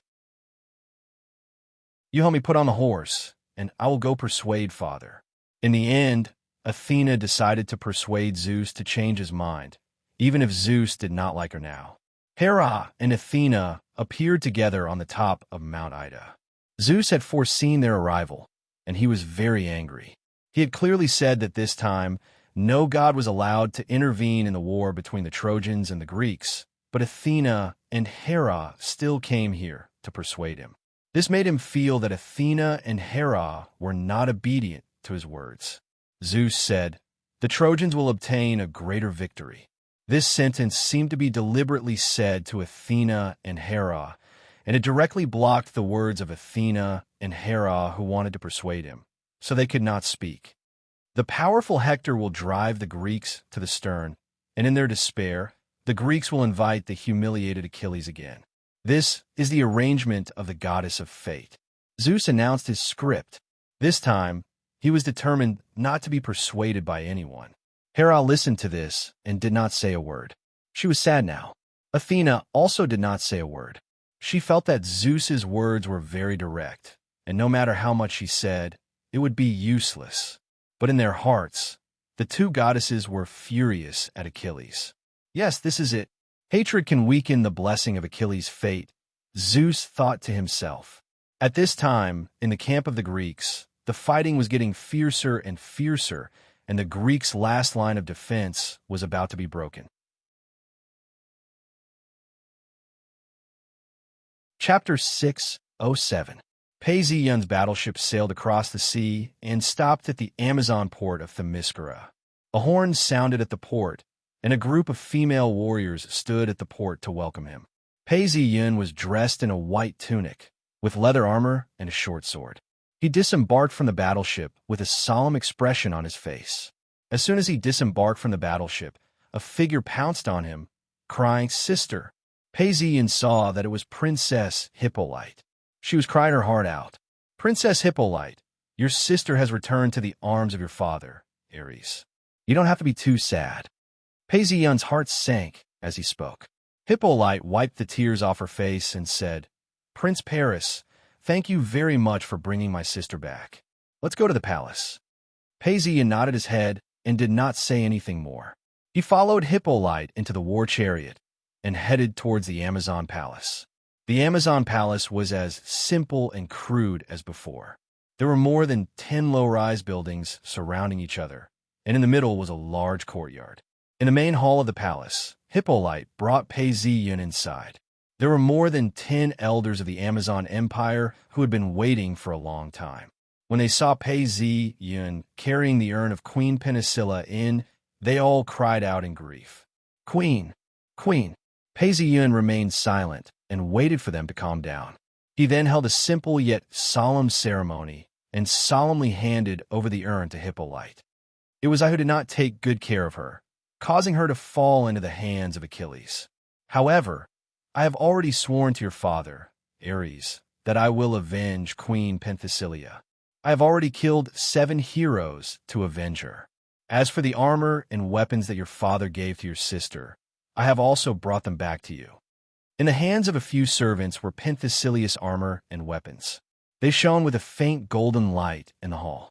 There were also a few servants holding trays with white silk covering gold and bronze. Queen Penthesilea helped Troy to resist the Greeks. These gifts are a token of our apology. Paisian said. Hippolyte held his sister's urn, his eyes red and swollen from crying. His sister's voice and smile were still vivid in his mind. In the blink of an eye, they had been separated by life and death. He couldn't help but sigh.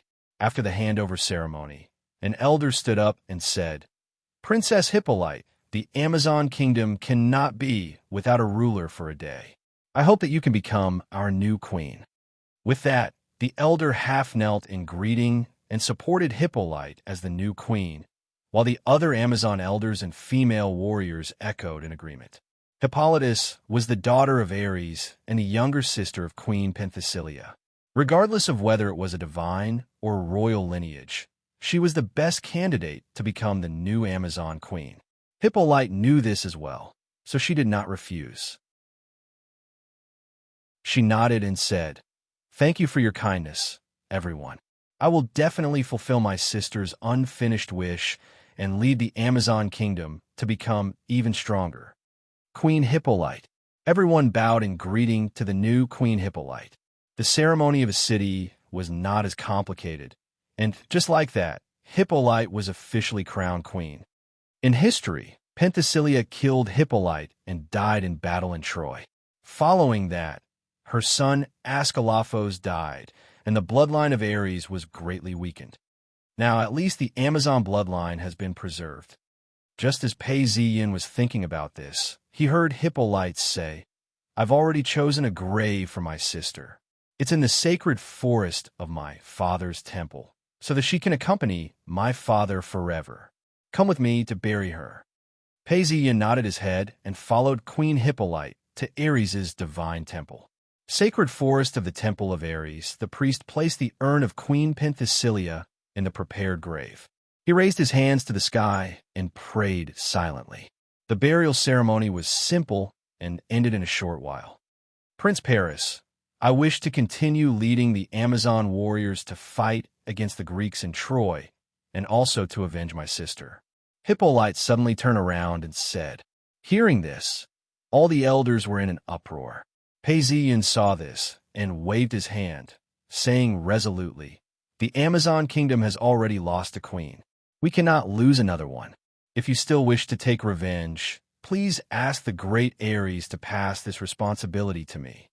Paisian stopped Hippolyte from participating in the battle in Troy.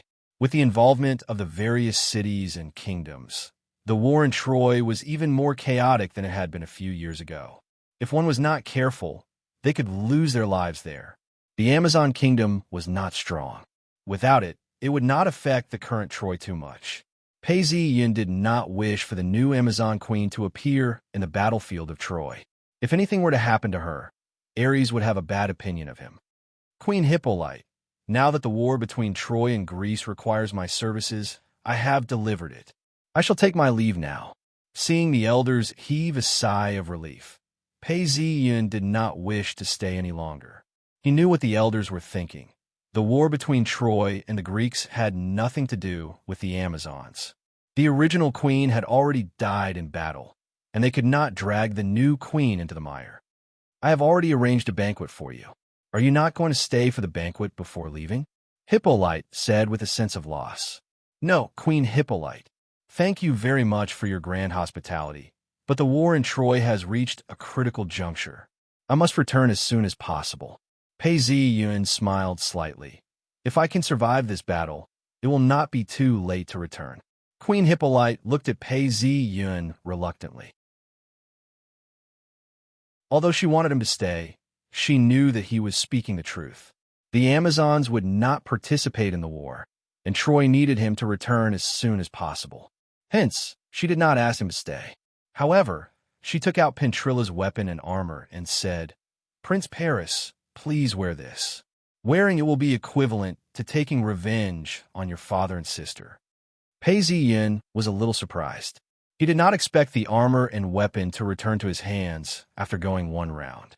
However, this was after all a weapon of God. Wearing it would greatly increase his combat power. Pei Zi Yin did not reject it, and took the armor and weapon from Hippolyte's hands. Queen Hippolyte, I shall take my leave. After saying this, he bowed to Hippolyte and was about to leave. Let me send you off, Hippolyte said. Pei Zi Yin did not reject her. He left the palace with Hippolyte and boarded a chariot towards the port. Amazon, Themyscira, port. The chariot stopped. Pei Zi Yin and Hippolyte alighted from the chariot. Pei Zi Yin had only stayed in the Amazon for half a day, and this was after the handover ceremony took some time. Paris, will you come to Amazon to see me in the future? Hippolyte asked expectantly. Queen Hippolyte, once the war is over, I will definitely come to see you if I have the chance. Pei Zi Yin said with a smile. He knew how Hippolyte felt about him, but he was not a person of this world. Sooner or later, he would have to leave. He could only let down Hippolyte's good intentions. Helen was required by the plot. Otherwise, he would not have the time to deal with these things. Now that he had been with them for a long time, their relationship had been nurtured. Queen Hippolyte, take care, Pei Zi Yin said as he turned around and boarded the ship. Paris, the gods will bless you in victory. You must remember to come back to see me.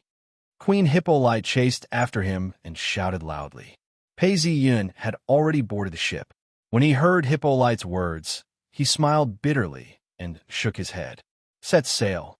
After giving the order to set sail, the ship left Amazon's Themyscira port and headed towards Troy. The sea was endless, and waves lapped against the side of the ship. A few seabirds were flying high above the ship. Pei Zi Yin looked out at the sea. He could never get enough of the vast sea. At this moment, a shadow appeared on the deck of the ship. The surrounding sailors did not see her. Some even passed through her body without noticing. The shadow walked in front of Pei Zi Yin and said, Paris, your plan this time was not bad. You succeeded in killing so many Greek heroes under the eyes of the gods. The moment Pei Zi Yin saw the Phantom Lady, the priestess could sense her aura as well. However, he did not show any signs of abnormality. Instead, he looked surprised at the sudden appearance of the shadow. Pei Zi Yin did not turn around. He looked out at the sea and said, Respected madam, thank you for your compliment. This plan cannot be repeated. There will not be such a good thing for me again. The shadow nodded, agreeing with Pei Zi Yin's words. The gods would not allow Paris to kill so many Greek heroes at once. She paused and said, During the time you were away, there was a new development in the war against Troy. Achilles was insulted by Agamemnon and withdrew from the war in anger, while Aeneas of Troy, Hector, and Zeus's son, Sarpedon, took the opportunity to join the battle. The Greeks suffered a serious defeat and are defending their last line of defense. Pei Zi Yin raised his eyebrows. He did not expect that in the few months after he left, the Battle of Troy would progress so much. From what he could see, all of this was arranged by Zeus. Zeus' goal was to force the humiliated Achilles to participate in the battle. He did not speak and listen to the shadow. Agamemnon had already submitted to Achilles. He compensated the humiliated Achilles with a huge amount of wealth and even promised to marry his daughter to him. Pei Zi Yin did not expect Agamemnon to be so willing. However, thinking about it, the Greeks had been forced into a corner. Other than asking Achilles for help, they had no other choice. However, Achilles rejected Agamemnon's offer. The Phantom Lady gave an unexpected answer. Logically speaking, with such a generous offer, Achilles should not have rejected it. But in the end, he rejected it. Achilles is still too young and full of vigor. This is too much. Pei Zi Yin sighed when he heard this. Chapter 608. The Phantom Lady was slightly surprised by Pei Zi Yin's words. She then asked curiously, Oh, what do you mean? The Greeks have suffered a huge defeat. This would satisfy the humiliated Achilles and give him a valid reason to return as the king. Pei Zi Yin said, Without this reasonable reason, Achilles will not help the Greeks again. But during this period of time, the blood of the Greeks has been spilled. Now that Achilles is unwilling to return, the Greeks will continue to bleed. The situation will only worsen. The gods that are on the Greek side will have limited patience and compassion. Pei Zi-yun was careful with his words. He did not say that he knew what was going on. He was just trying to deduce the situation from a mortal's point of view. The Phantom Lady listened to Pei Zi-yun's analysis and nodded her head repeatedly. She seemed to agree with what he said. She then said, Thetis's relationship with Zeus is wearing thin. Zeus has shown that he is running out of patience. It's only because Thetis is still begging him that Zeus is willing to give Achilles some time.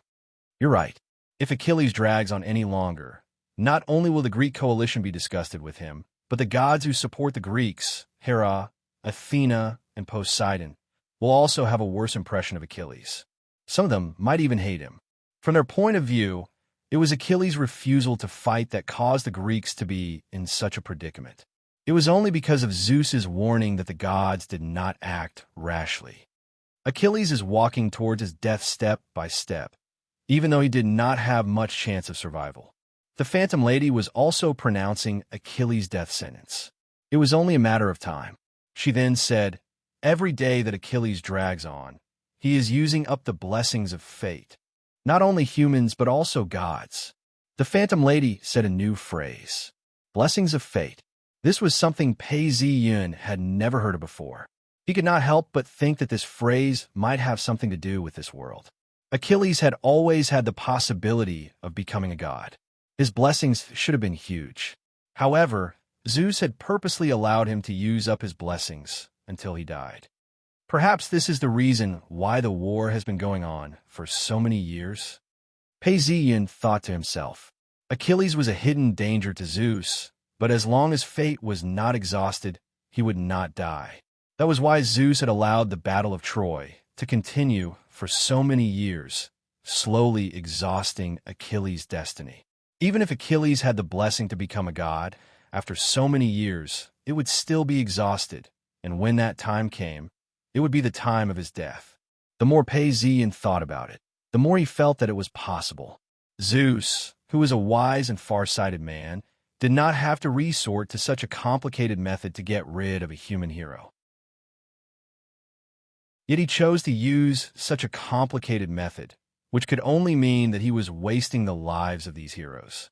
Just as he was thinking, he heard the Phantom Lady say, But Paris, you have killed so many heroes. Although you have a good reason every time, some gods still resent you. There's nothing we can do about it. Pei Zi-yun laughed bitterly. He couldn't tell the Phantom Lady his true intentions of killing these heroes. However, in order to obtain the blood of these heroes, he had no choice but to do this.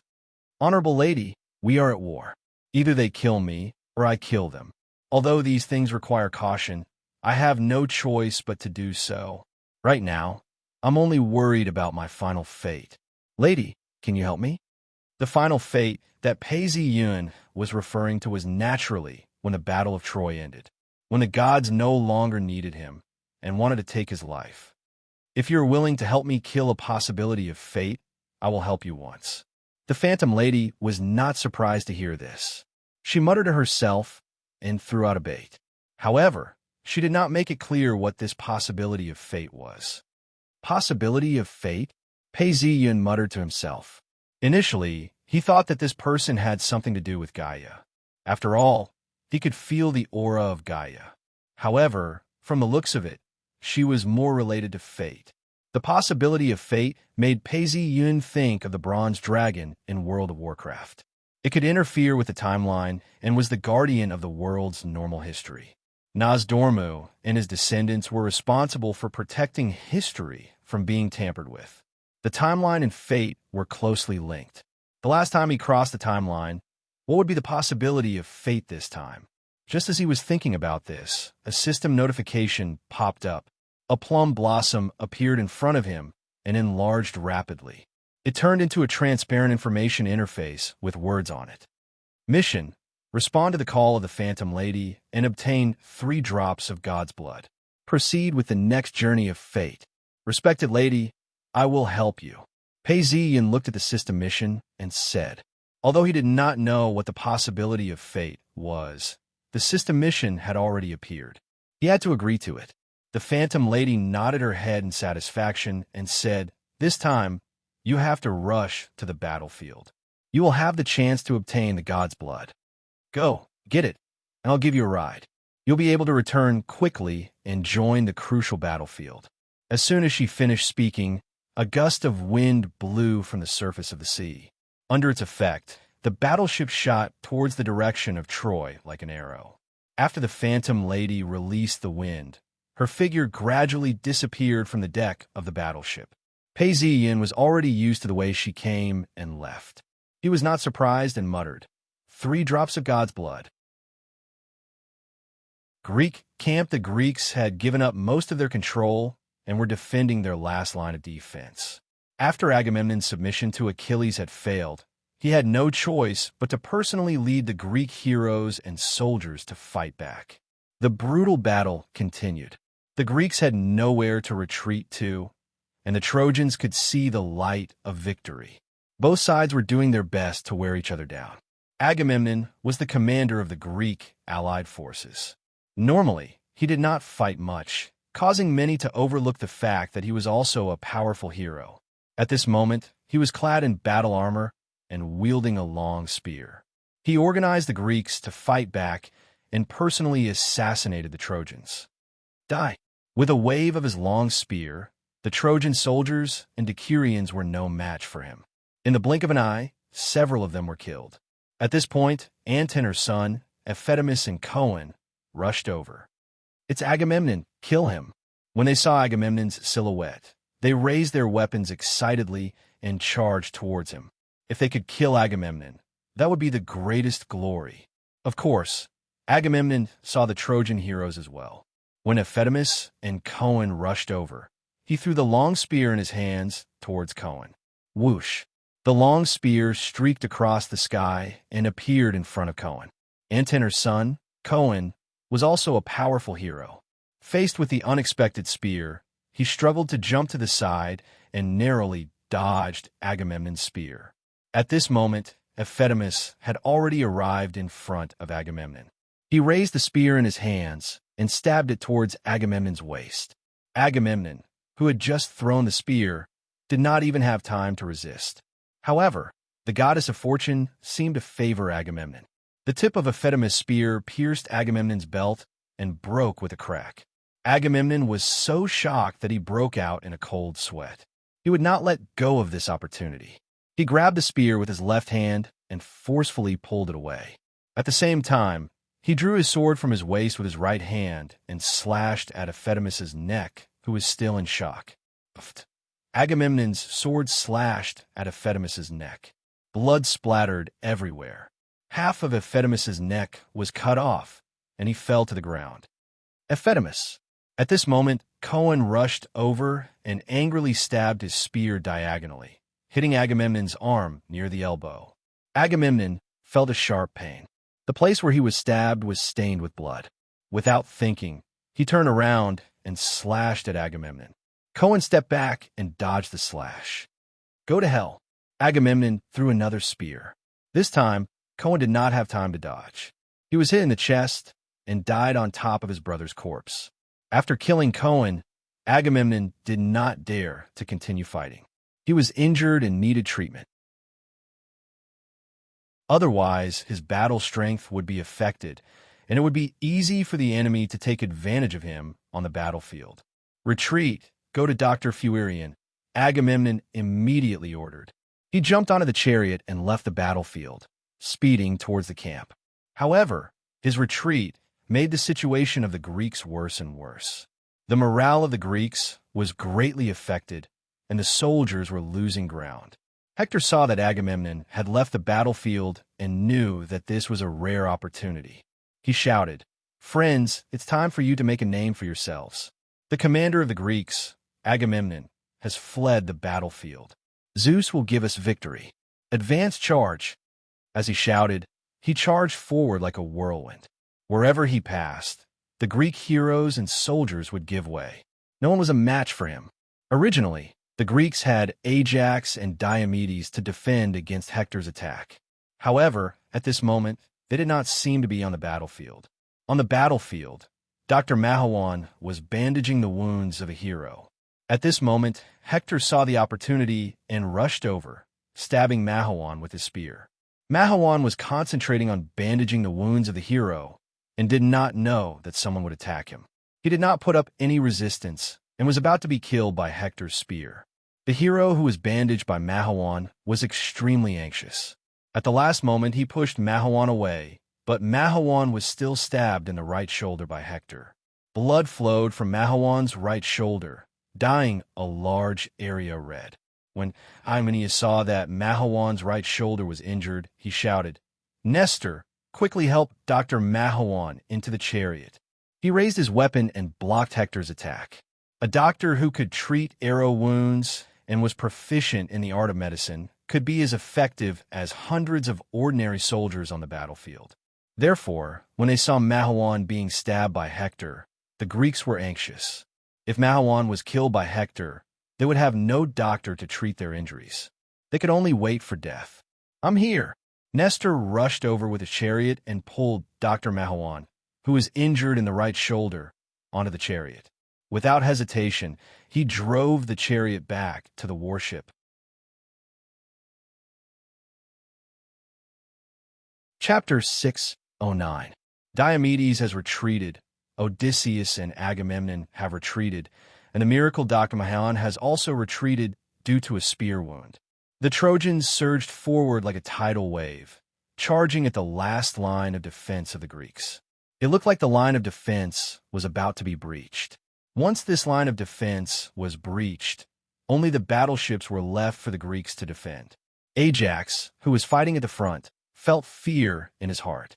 He felt that he could no longer hold on, so he carried his shield and retreated to the battleships. Along the way, there were heroes and soldiers who retreated because they were injured. At this point in the battle, both sides were actually exhausted, but it was a battle of whose will was stronger. "Quick, quick!" Nestor rescued Mahawan and brought him away from the battlefield in a chariot to the battleship camp, passing by the gloomy Achilles. The chariot did not stop and sent Dr. Mahawan all the way to the battleship camp for treatment. At this time, Achilles was sitting at the stern of the ship, quietly watching the Trojans hunt down their compatriots. His expression was calm, as if the people being hunted had nothing to do with him. Achilles had been sitting like this for a long time. Every day, he would sit quietly at the stern of a ship and watch the Greeks and the Trojans fight. Whether the Greeks won or lost, he was indifferent. Many people came to find Achilles.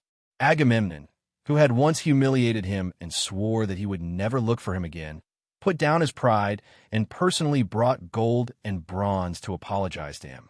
He even promised to marry a daughter, but he could not change his mind. Achilles refused everyone's advice, and after the meeting of the princes, he did not fight anymore. In the end, everyone gave up on the idea of persuading him and let him sit quietly at the stern of the ship. Achilles is cold-blooded. He is not a Greek at all. He watched as we died one by one, refusing to lend a helping hand. A little shame, and he wants us all to die with him. According to the laws of the city, such a person should be executed and his entire family reduced to slaves. Entire family reduced to slaves?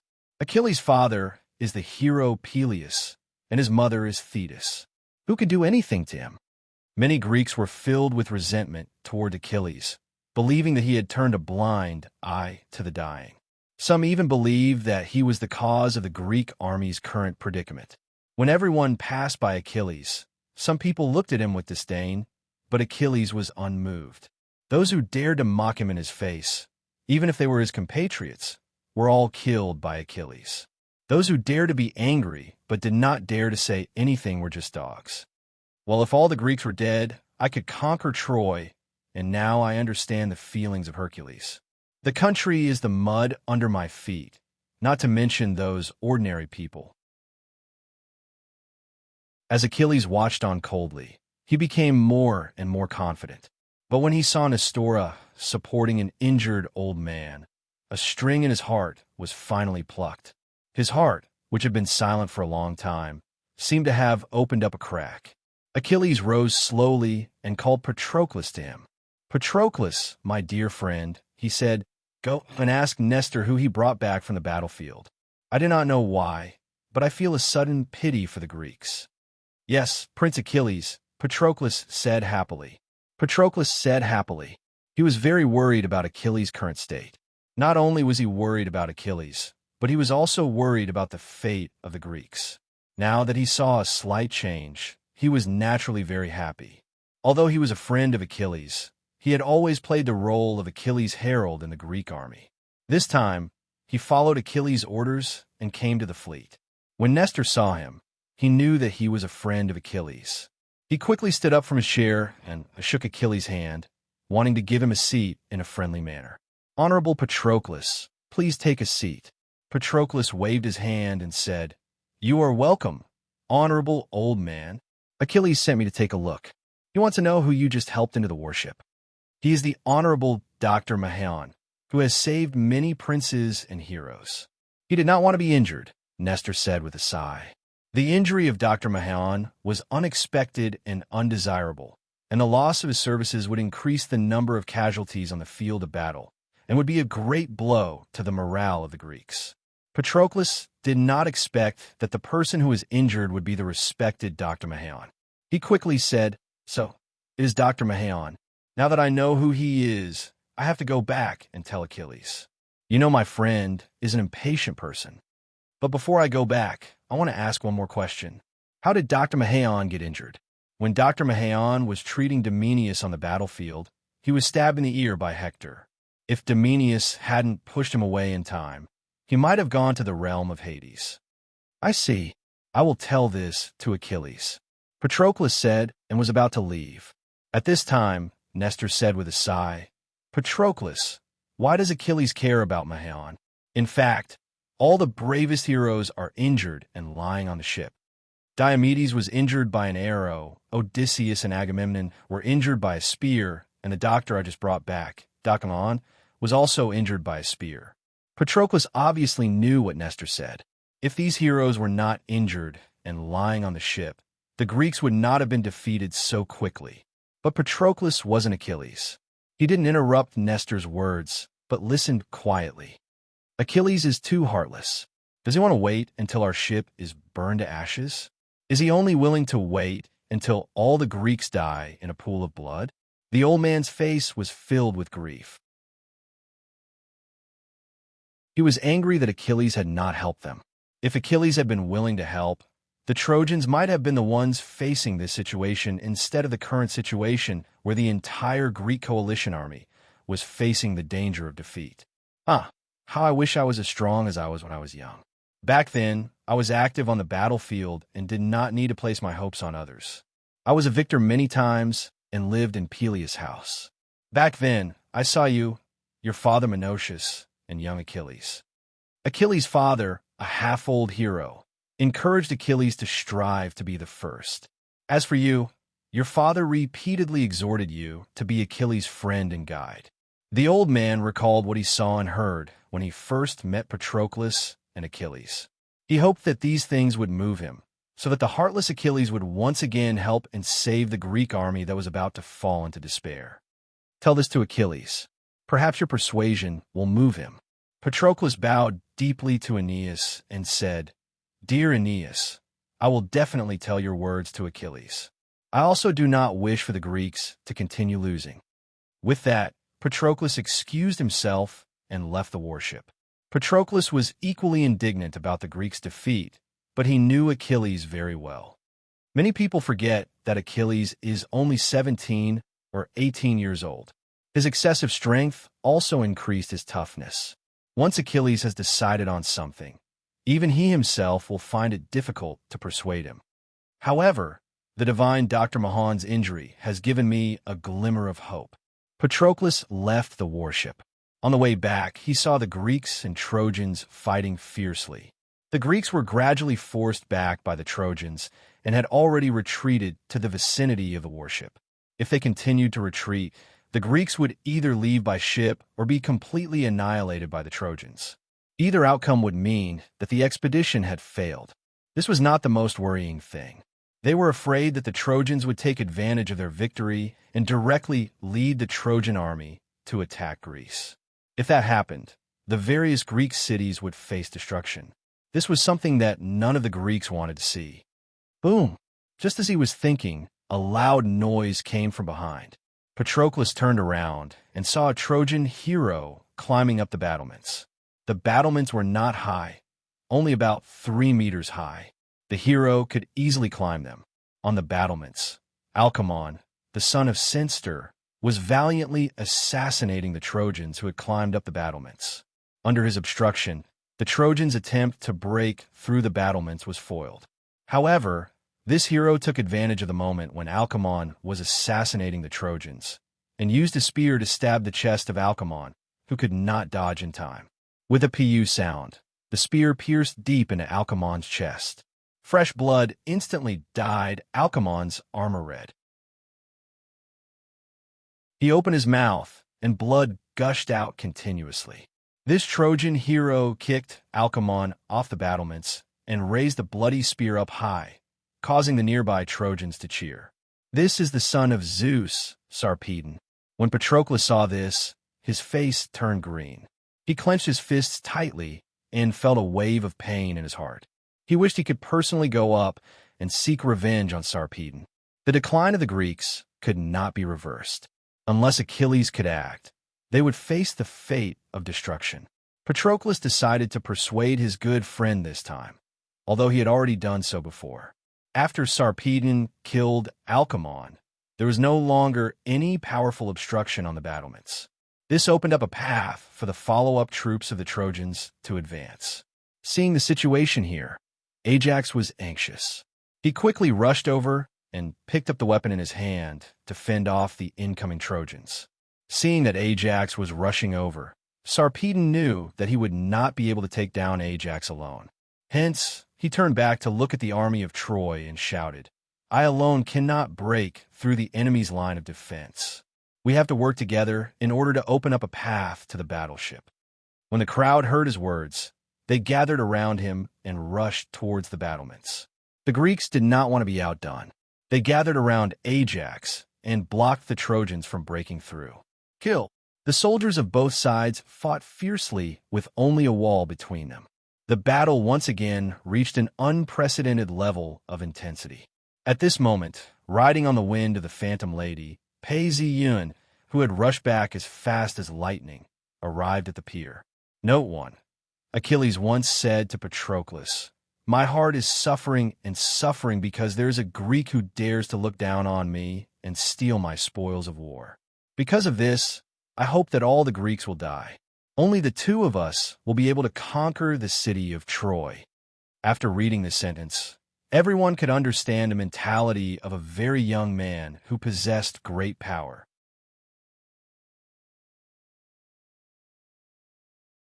Chapter 610. Charge! Pei-Zi-Yun ordered, and the chariot charged into the battlefield.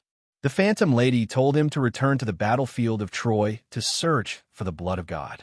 Once he reached Troy, he was to use his priestess sense to sense the surroundings to determine the location of the blood of God as soon as possible. In an instant, all sorts of visible and invisible images of the battlefield were imprinted in Pei-Zi-Yun's mind. Hector is advancing, charging at the enemy's defense line, while Apollo is hidden above him, holding a terrifying shield, guiding Hector's charge. This is the battle of the gods. Pei-Zi-Yun immediately saw all sorts of strange sights on the battlefield. There were mortals and gods, but he did not find the blood of God that he needed. Maybe the time isn't right yet. Pei-Zi-Yun thought to himself. Before him, the Greeks and Trojans were shouting and fighting fiercely. The heroes of both sides threw their spears at each other from time to time. Spears and arrows flew all over the battlefield. If one was not careful, one could be pierced by a spear flying from afar. There was also the sound of bowstrings being pulled. This was the archers aiming at the enemy, waiting for an opportunity to launch a sneak attack. In this war, both sides used everything they could for the sake of victory. Pei-Zi-Yun's chariot did not continue deeper. His main goal was still to search for the blood of God on the battlefield. This was not the right time to obtain the blood of God. Pei-Zi-Yun could use this chaotic opportunity to kill some Greek heroes. He picked up a bow from the chariot, put the quiver on his left shoulder, and looked around. I've got it. Not far away, a Greek hero stabbed his spear, and a Trojan soldier fell. After killing one, he did not stop. He laughed and cut down another. There were no Trojan heroes around, and it was difficult for the ordinary soldiers to defend against them. Some parts of the army had already collapsed. Paisian took a closer look. It's the friend of the king of Athens, Menastos Arcesilaus. When I went to Athens, we had a drink together. Unfortunately, I can only take your life now. Paisian took advantage of Arcesilaus' unpreparedness, knocked an arrow, and shot it. Poof! The arrow passed through and accurately hit Arcesilaus' head. It pierced deeply, and he died instantly.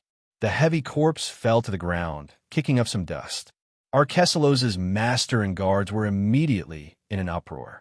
Looking in the direction of a voice, they saw a young man knocking an arrow with a sharp gaze. It's Prince Paris. He killed Arcesilaus. A few people rushed forward in grief and indignation. Pupu. Paisian, who was standing on the chariot, released another 3 arrows. The bowstring vibrated as the arrows were released. Without any suspense, another 3 people were killed. Paisian shook his hands, feeling sore and swollen. However, the morale of the Greek team had crumbled. They retreated backwards, trying to get out of the firing range. Trojans, kill them. Yes, Prince Paris. The soldiers of Troy had long been subdued by Prince Paris's stunning performance. They cheered and pounced forward to kill the remaining Greeks. Continue charging in. He then thought to himself, I can feel that my arrows have never missed their target. This must be Apollo's blessing. He is the god of long-range shooting. Although Apollo had been following Hector, he had also been paying attention to Paris's movements. When he saw Paris pick up his bow and shoot the Greeks, he did not hesitate to bless Paisian's bow and arrow. Paisian's archery skills were excellent to begin with. With Apollo's blessing, even someone as strong as Arcesilaus could not defend against an arrow and was killed instantly. After killing a Greek hero, Paisian once again searched the battlefield for another Greek hero that he could kill. After a while, he saw another Greek hero not far away. This hero was continuously killing the Trojan soldiers, attracting Paisian's attention. Just as this hero used his long spear to kill one of the Trojans, Paisian took advantage of this opening. He aimed his bow and shot out 2 consecutive arrows. Whoosh whoosh. Like lightning, the 2 arrows arrived in front of this hero one after the other. Clang. This hero was indeed a hero who had been famous for many years. When he was ambushed, he was still able to react.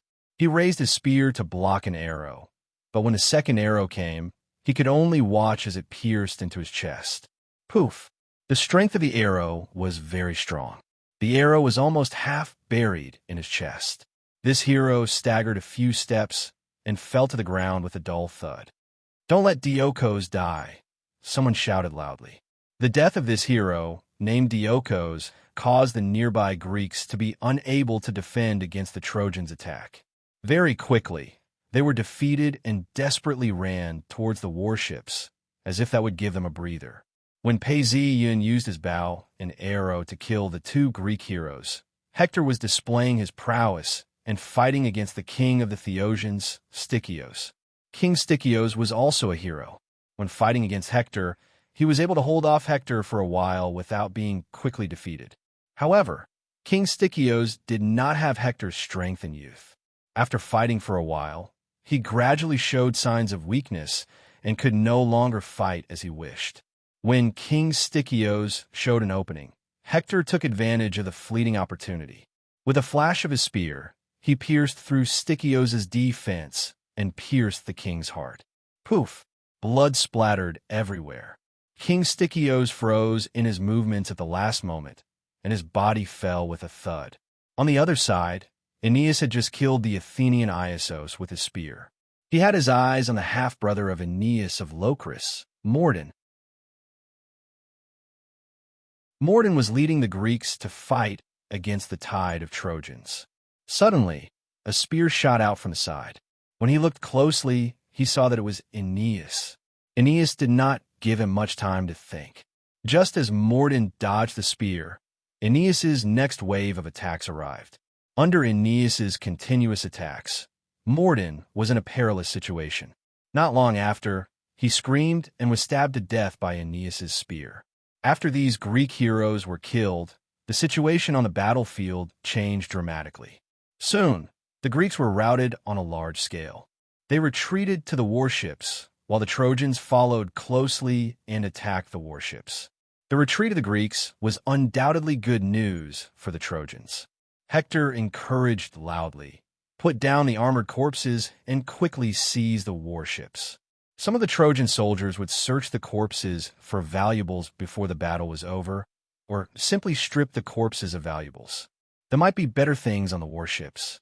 When Hector said this, the Trojan soldiers who were picking up the corpses all came to a sudden realization and rushed in the direction of the warships. If the Greeks' warships were seized by the Trojans, then the Greeks would have no way out. They could only obediently accept their deaths. Hector shouted and drove his chariot towards a trench. The other Trojan heroes also followed Hector to the trench, and the soldiers followed like a tide. "There's a trench in front. What do we do?" The heroes rushed to the front, but found that there was an obstacle. The trench was very deep and wide. People could climb over it, but the chariot could not cross it. It was impossible to cross such a wide trench. At this time, Apollo appeared. He stood in the middle of the trench, raised his foot, and stomped. Wah! A huge amount of soil collapsed, filling up the trench in an instant and forming a path for the chariot to pass through. "Praise the gods!" Hector shouted. The chariot did not slow down and rushed forward at full speed. The chariots and soldiers of the other Trojan heroes also rushed through the trench towards the warships. The gods are really cheating. Pei-zi-yun, who was following behind, saw everything clearly and could not help but shake his head. Without the support of the gods, no walls or trenches could stop the enemy. Moreover, arrows and spears flew everywhere. Pei-zi-yun had already seen Apollo deflect the weapons aimed at Hector many times. In the novels of my previous life, Shao Li's flying dagger, dragon and phoenix rings, and third young master's sword. No matter how good your martial arts are, no matter how strong your heart of Tao is, you will die immediately when you encounter such cheating. Now that the Greeks did not have the direct support of the gods, their defeat was a foregone conclusion. Without Achilles' participation in the battle, there would be no chance of a turnaround. "Follow and rush forward," Pei-zi-yun ordered. This was the time to harvest the heroes. Warship camp, tent to tent, was a little dark. Patroclus sat in the tent and washed the wounds of Eurypylus with strong alcohol. Eurypylus had just been stabbed by the Trojan heroes on the front lines. Hector is rushing forward. "Help!" When Patroclus heard the cries of the Trojans and the terrifying cries for help from the Greeks, he felt as if his heart had been stabbed. When Patroclus returned from Nestor and told his good friend Achilles what he had seen and heard, although Achilles remained unmoved, he could not bear to see the Greeks being defeated. When Achilles was not participating in the battle, Patroclus frequently bandaged the wounds of the injured heroes and soldiers. Patroclus slapped his thigh and said in pain, "Eurypylus, even though I want to continue healing you, I cannot stay here for long. The sounds of battle outside are so loud that I cannot sit still. I have to find Achilles and hope that with the blessings of the gods, I can convince him to return to the battle." With that, Patroclus immediately got up and walked out of the tent towards Achilles. At this moment, he suddenly heard a boom.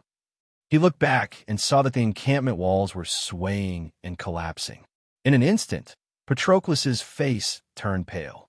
This meant that the last line of defense of the Greeks had been breached by the Trojans. Kill all the Greeks. Burn their ships and bury all the Greeks here." The warships were the last line of retreat for the Greeks, but they were also the last target for the Trojans to break through. Neither side would back down. In an instant, even the wounded on the ships took up their weapons and began to fight the Trojans. Hector was the first to jump into the warship.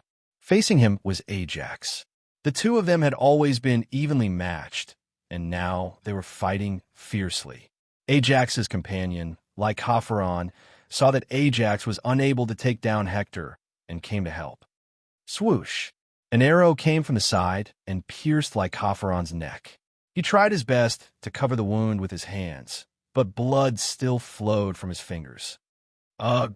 Lycophron opened his mouth, but it was full of blood. He could not say a word. With a loud thud, he fell off the ship. Lycophron! Ajax saw that his companion had died and cried out in pain. The Greeks around him also shouted his name, but Lycophron could no longer hear them. It's Paris. This despicable person is shooting arrows from back. That was how Ajax felt, but almost at the same time, Hector cheered loudly. Nice shot, Paris. That's the third hero. Paisian slowly kept his bow. He could sense that the immortal spirit had noticed him and hurriedly pulled his bow back.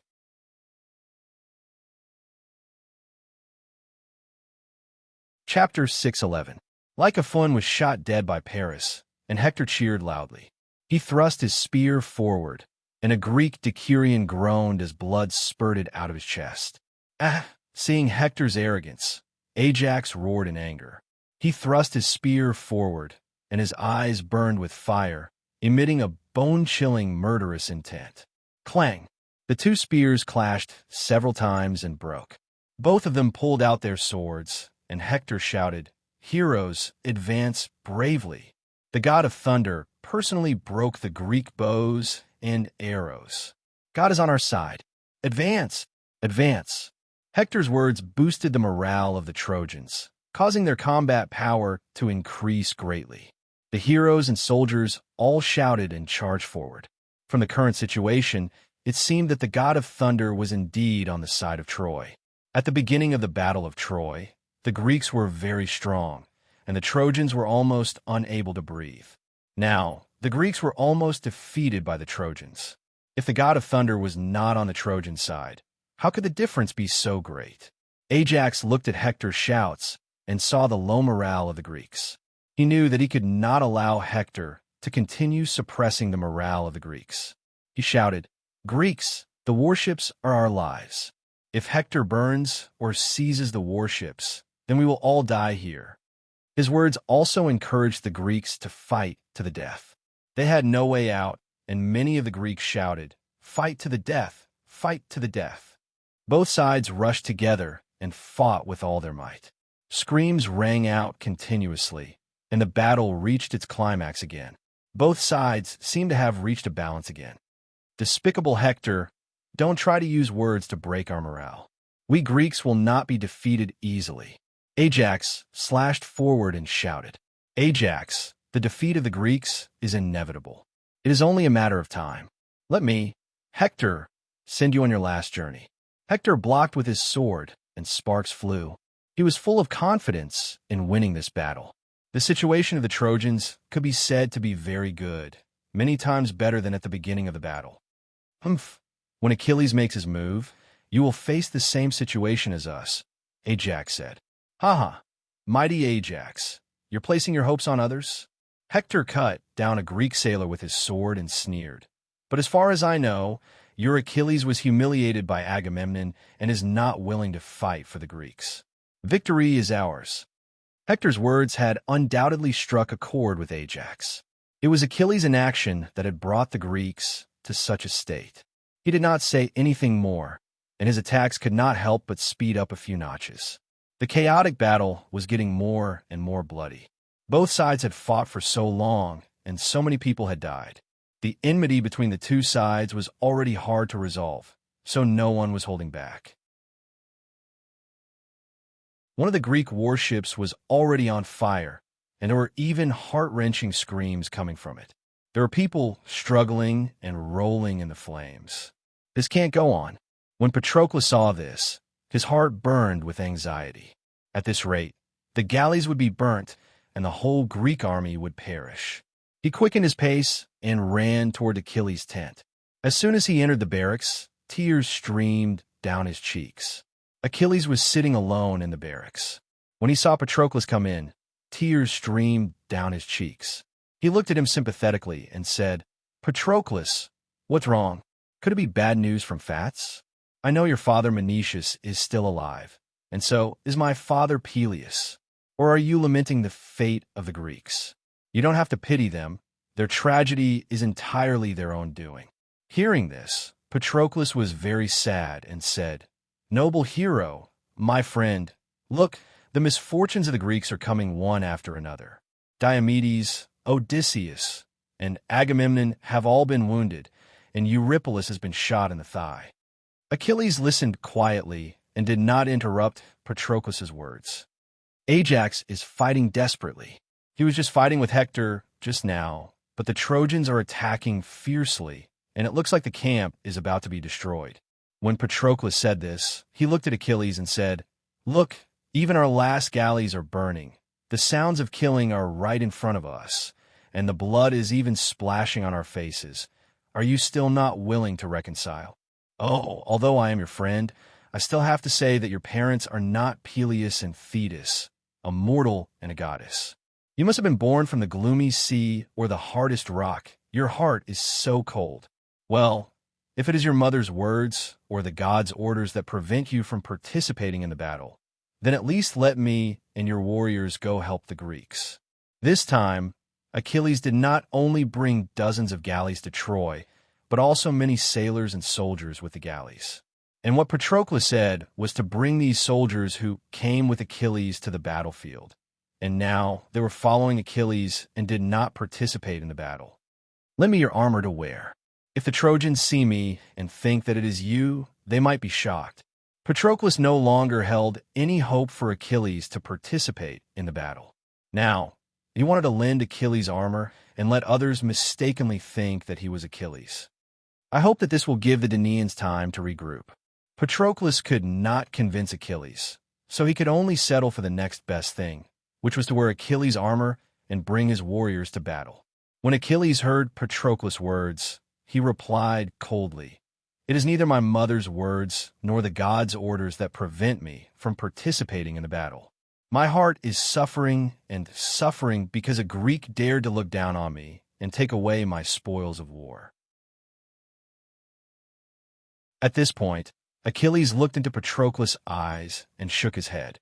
"However, you, my good friend, because of your pleading, I will allow you to wear my armor and lead my soldiers to battle. My armor is the armor of the gods. It was a gift from the gods when Peleus married the sea goddess Thetis, and my father, Peleus, passed it on to me. Wearing it, you will be invincible. There's only one person you cannot fight against, and that is Hector.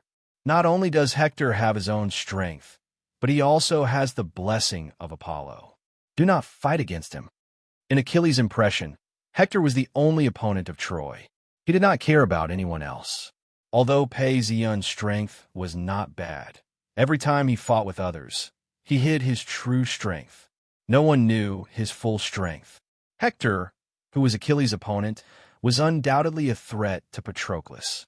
That was why Achilles had specifically warned him about it. "After you save the warship, you must return immediately. In fact, if not for your pleading, I even hope that all the Greeks will be destroyed, leaving only the two of us. Don't be afraid. Just the two of us and our warriors can conquer Troy." Achilles said coldly, fully displaying his strong confidence in himself and his disgust towards the Greeks. However, he did have the right to say such words. Without the interference of the gods, no one in Troy would be a match for him.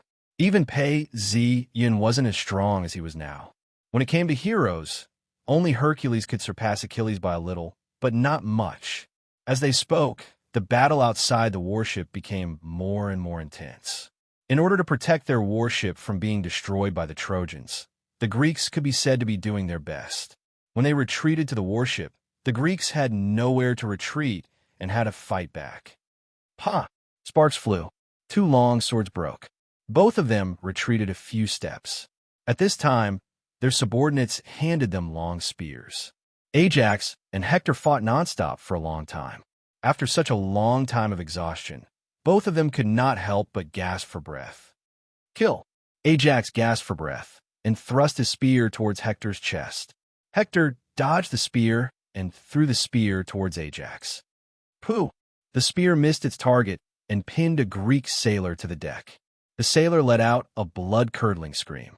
Ajax glanced at the ship and saw that there were not many Greeks left on the ship, while the Trojans continued to pour onto the ship. Even Ajax could not help but feel despair and had no choice but to retreat. Hector looked at Ajax retreating and did not pursue. His stamina was also close to exhaustion. After killing so many heroes, he had already formed an irreconcilable grudge. Under such circumstances, he could not pursue too deeply. "Set fire!" Hector shouted. Very quickly, the torch landed on the battleship. The battleship was made of wood, and oil had been poured on it beforehand. As soon as the torch landed, it ignited into a blazing flame that soared into the sky. It could be seen clearly from miles away. The entire warship was quickly engulfed in flames. The people standing on the ship had long been killed or jumped into the sea to survive. Other warships were also burning in other places. Seeing this, the Greeks became more and more anxious. If all the warships were burned, there was no way out. At this time, even with Zeus's ban, Poseidon could not help but say, "Achilles with a heart of stone, you should be moved." God intervened. Achilles saw the flames on the warship from the barracks and felt a wave of pain in his heart. "Ah, Patroclus, go quickly. Don't let the enemy take our warship and cut off our way back home. I will personally gather my soldiers." "Okay, I will go immediately." Hearing this, Patroclus was happy. At the same time, he was extremely anxious. He quickly tied up Achilles' armor. The armor was a little heavy, but it did not affect his movements. Holding a shield in his left hand and a spear in his right, he rushed out. Behind him, he led a large group of warriors brought by Achilles and rushed towards the warship where the battle was the most intense, to prevent the warship from being burned by the Trojans again. Achilles watched his friend leave with deep worry in his heart. He took out a golden wine cup and filled it with wine. Then, he performed a ritual to Zeus and prayed, "Great Zeus, please bless Patroclus' safe return."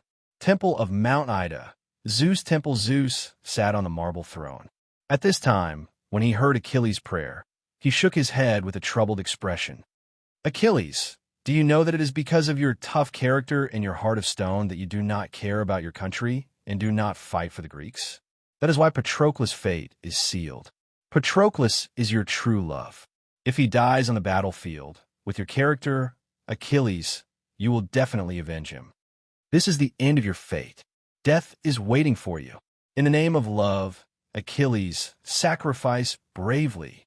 Appendix 1. Appendix 1. There is a faction in the Greeks that believed that women were only tools for reproduction and that true love was between men.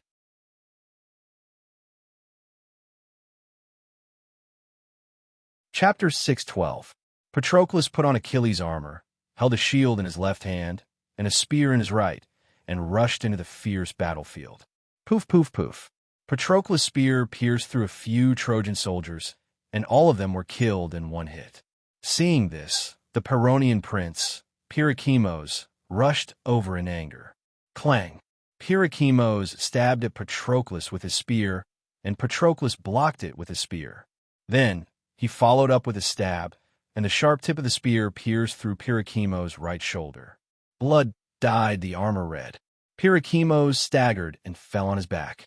Patroclus was about to follow up with another attack and stab Pyrrhachemos to death with his spear. At this time, Eurylochus saw that Patroclus had stabbed Pyrrhachemos, and he panicked.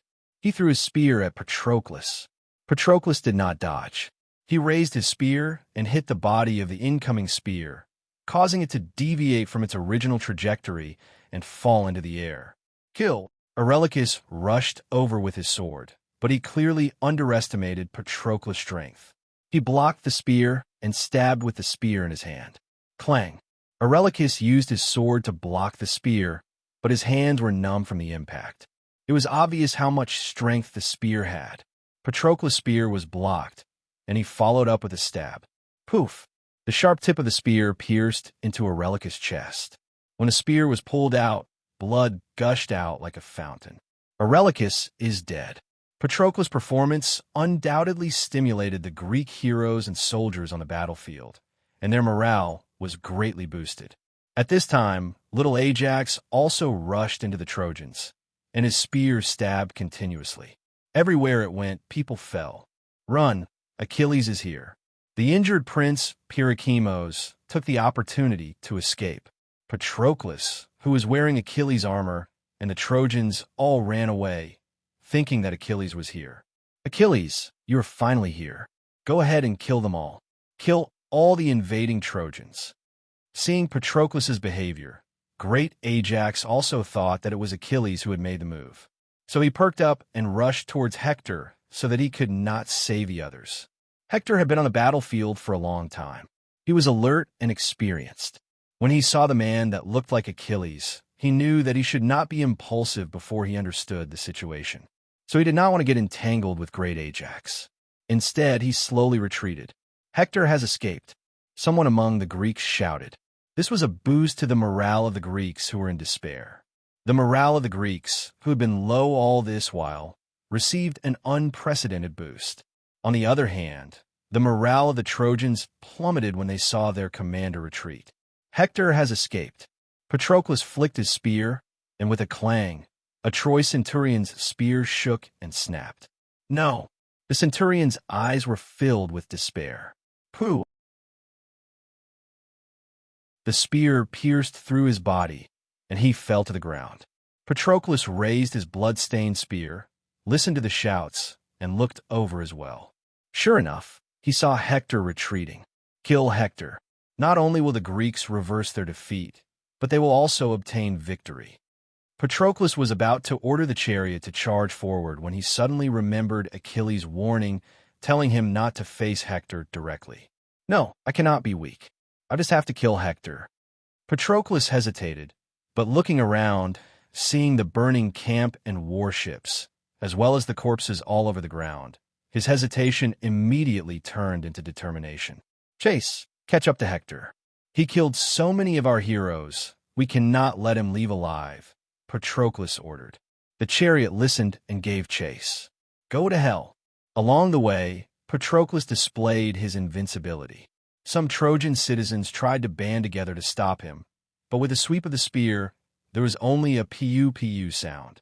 As the tip of the spear swept past, blood splattered, and a few throats were cut open. Then, the chariot continued to chase, and along the way, the Trojan citizens died one by one under the spear. Prince Palonos saw Patroclus killing so many Trojan soldiers in a row, and his heart was filled with rage. He saw that this person wearing Achilles' armor was not Achilles, so he was not afraid of Patroclus. "Imposter, go to hell." Palonos took the opportunity when Palonos was killing the Trojan soldiers to throw his spear. The spear cut through the air, attacking Patroclus. At this time, his spear had just pierced a Trojan soldier, and facing this incoming spear, it seemed that he could not block it at all. At this moment, he did not lift the spear, but instead lifted the body of the spear, and his whole body flashed slightly. Clang! The incoming spear hit Patroclus's spear, but it was deflected and flew out by the side of Patroclus's body. Patroclus looked at Palonos, who was holding a long sword, and coldly snorted in his heart. He pulled out his blood-stained spear and threw it. A cold light flashed, and the spear pierced through Palonos's defense, piercing his heart. Blood flowed along the spear to the ground. Palonos's eyes widened, and his face was filled with disbelief. This person was not Achilles, so how could he be so powerful? Patroclus, who had killed another Trojan hero, pulled out his spear when the chariot was deflected, but he did not strip the armor of the corpse. In this era, the armor of a hero was the most valuable. So after killing an enemy prince or hero, the first thing to do was to strip the corpse. But at this time, Patroclus shouted, "Ignore the corpse. The Greeks will not steal my spoils of war. Chariot, advance, and kill all the Trojans you meet." Following Patroclus's orders, the war chariot charged into the enemy's formation with Patroclus brimming with killing intent. Clanging sounds rang out incessantly wherever the chariot went. They were either hurling short spears, thrusting spears, or defending with shields. In just a few moments, a centurion and 6 10-man captains had all fallen. Quick, stop this person. Not far away, the Aster and Erlios rushed towards Patroclus at the same time. Before the man arrived, the Aster hurled his spear out swiftly. Swoosh! The spear arrived in front of Patroclus. Dang! Patroclus raised his spear and knocked away the incoming spear. Taking advantage of this gap, Erlios rushed in front of Patroclus and stabbed his spear towards Patroclus' chest. Clang! Patroclus blocked the spear with his shield, and the spear followed the body of the incoming spear and stabbed towards Erlios. Puff! The tip of Patroclus' spear pierced into Erlios' chest, and with a forceful twist, blood sprayed all over the ground. Thud! Erlios' heavy body fell to the ground, and a cloud of dust rose. No, Erlios! The Aster, who had just rushed over, screamed when he saw this. But then Patroclus laughed sinisterly and stabbed with his spear. The Aster raised his sword to block, and with a crack, the sword broke. Then there was a flash of cold light. Puff! An arrow of blood shot out from his neck. The Aster covered his neck with his hand, but the blood could not be stopped. His body also fell heavily to the ground. Patroclus had killed 4 princes and heroes of Troy in a row, which was a heavy blow to the morale of the Trojans.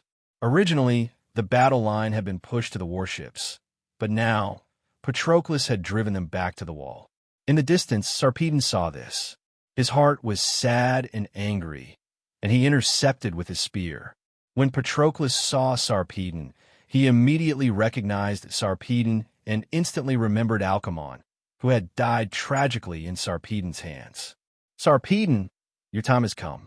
Patroclus roared and rushed towards Sarpedon, vowing to kill Sarpedon and avenge the death of Alcmon. Sarpedon was not to be outdone. With a roar, he also rushed over to avenge the death of the Trojan heroes and warriors. Mount Ida Temple Zeus sat on the marble throne at the top of Mount Ida, watching the battle between the Trojans and the Greeks below. When Sarpedon rushed towards Patroclus, Zeus looked at his son sympathetically, because he knew that Sarpedon could not be a match for Patroclus at this time. The final result was obvious. Without the intervention of the gods, Sarpedon would be killed by Patroclus with his spear. Hera, who had rushed here from Mount Olympus, seemed to have seen through Zeus' inner thoughts.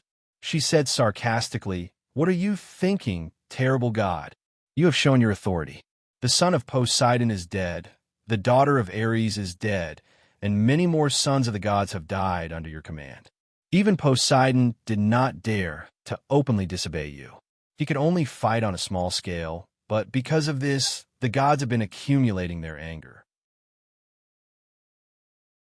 According to the plan, this anger will pour out on Achilles, break his wings of destiny, and lead him to death. Now, do you want to bear the anger of the gods to save a man who is destined to die?" Hera's words were harsh, but they made sense. This war was originally led by Zeus, and many sons and daughters of the gods had died. If Zeus sided with his own son, then his position as king of the gods would be greatly questioned. Although Zeus preached that all the gods in the heavens and on the earth together are no match for me. In fact, Zeus was only half a level lower than Hades and Poseidon.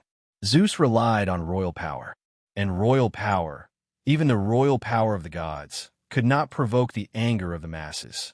Hera looked at Zeus's face and softened her tone. Besides, why don't you think about it?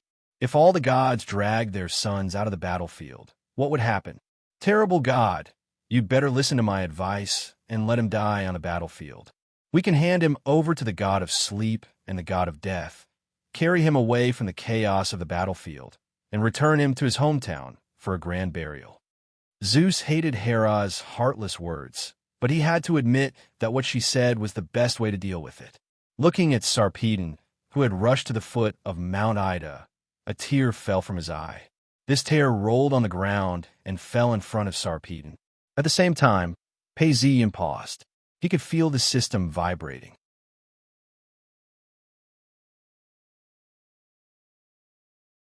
Chapter 613. The duel between Sarpedon and Patroclus was very eye-catching, but Poseidon was the first to notice it. The moment the tear of Zeus fell, the system vibrated. Almost at the same time, the priestess felt something strange. Following the guidance, she saw that Sarpedon and Patroclus were fighting. Sarpedon will die. The priestess could feel that the god of death was hovering around. Pazian hesitated for a moment, then rushed towards Sarpedon. He planned to save Sarpedon if the time was right. The battle began. Patroclus was the first to attack. He threw a spear, but it did not hit Sarpedon. Instead, it hit Sarpedon's assistant, Trositmos. Trositmos was caught off guard, and the spear pierced through his body. His face was full of disbelief as he fell to his knees and fell to the ground. Sarpedon saw that Trositmos had been killed by Patroclus. He was furious and threw a spear at Patroclus. Whoosh! The spear cut through the air, and a whistling sound could be heard. Patroclus had already expected it. His body flashed, and he dodged the spear. Although the spear did not hit Patroclus, it hit the horse Pedasus. Pedasus gasped and fell to the ground. The two horses that could talk saw that their companion had been killed and were terrified. They suddenly went berserk. Their yokes rattled, and the reins twisted together. Fortunately, Audomodon, who was driving the horse, pulled out a sharp sword from his waist and cut the reins. Go to hell! Sarpedon saw that the spear did not hit Patroclus. He picked up another spear from the ground and threw it at Patroclus for the second time. Whoosh! The speed of the spear this time was even faster than the first time. It cut through the sky like lightning. Patroclus raised his shield, and with a paw sound, the shield was pierced through. The tip of the spear pierced through Patroclus's armor, but it did not penetrate it. Sarpedon's face darkened. He did not expect that his two attacks would fail. At this time, there were no more spears around.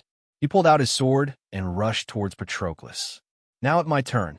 Patroclus roared and threw a spear in front of Sarpedon. The spear penetrated his chest and came out of his back. Blood gushed out like a fountain and dyed his whole body red. Sarpedon knelt on the ground with a thud, breathing with difficulty. He knew that he was inevitably going to the domain of Hades, and he could not help but cry out in despair. My friends, I have gone to Hades' domain. You must get my body back. Don't let the enemy take it away. After saying that, his vision went black and his body fell to the ground. Sarpedon is dead. That's the son of Zeus. The death of Sarpedon was a great blow to the Trojans. Sarpedon had always been a powerful hero and was invincible on the battlefield, but now he was killed by the Greeks. What was more terrible was the meaning of this death.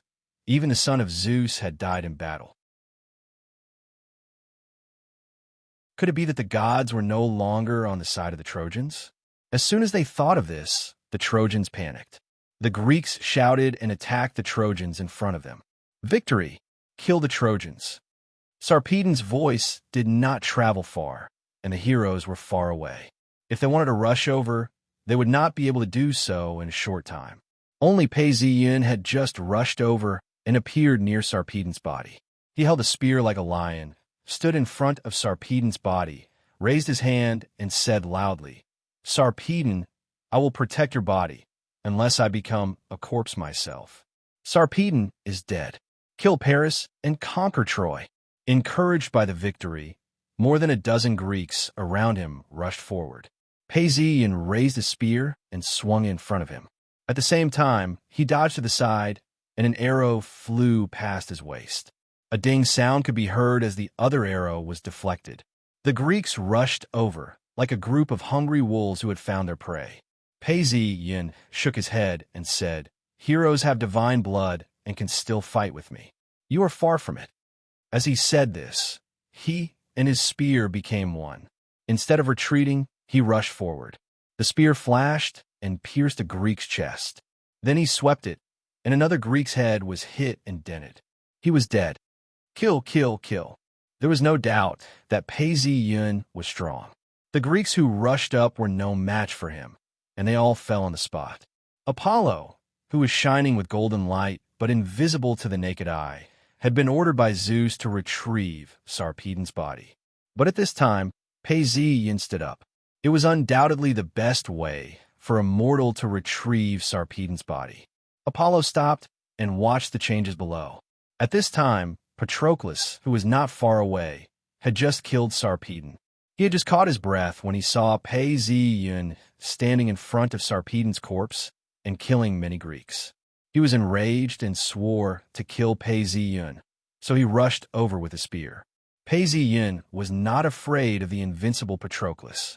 He stood in front of Sarpedon's body and swore to protect it from harm.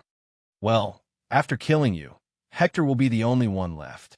Patroclus's murderous spirit was aroused, and he stabbed with his spear.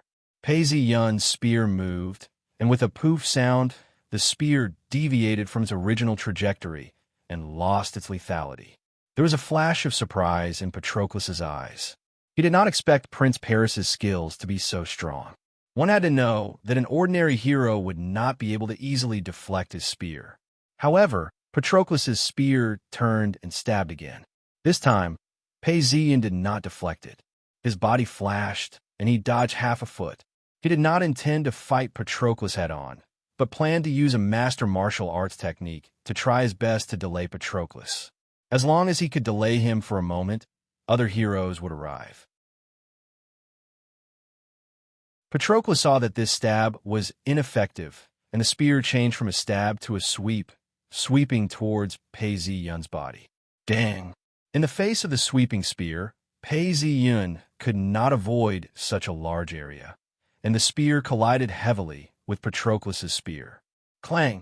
Although the spear came with a huge force, Pei Zi-yun still held the spear and did not let it fall. Patroclus's expression changed from surprise to surprise. He had heard that Prince Paris's martial arts technique was good, but he did not think much of it. Now he knew that it was not an exaggeration. I have the power of the godly armor. Even if it's Hector, I have the confidence to suppress him.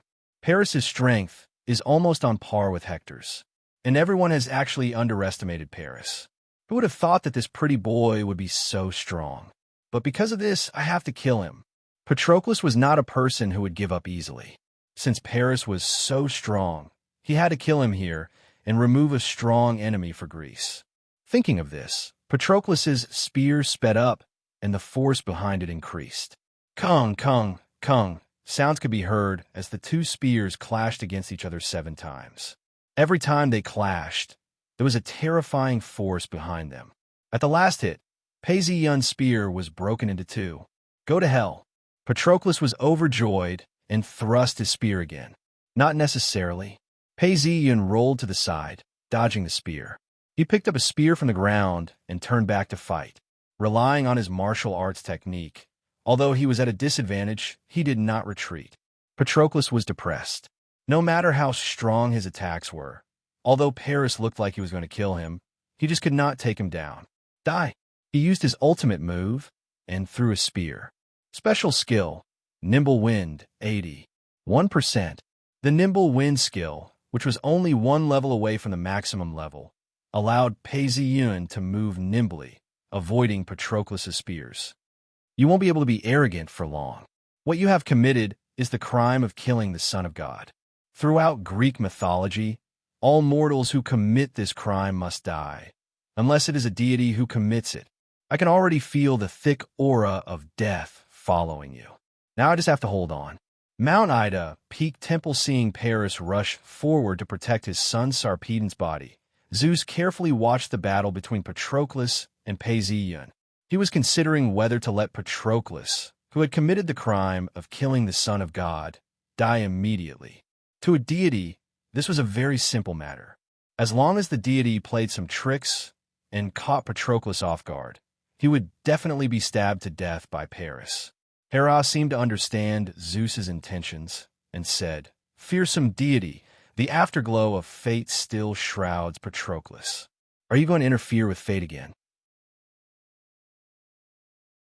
Originally, if she had not said this, Zeus would have allowed Patroclus to live a little longer. However, Zeus had already seen his son die, and Hera's words provoked him even more. He immediately interfered with Hector, who was far away. Hector was affected by the deity's interference, and when he heard Paris's shout, he saw Paris and Patroclus engaged in a fierce battle. Sarpedon was already dead, and Hector was filled with grief and anger. He hurriedly picked up his weapon and rushed towards Pei Ziyun to assist Paris, just in case. Hector is here.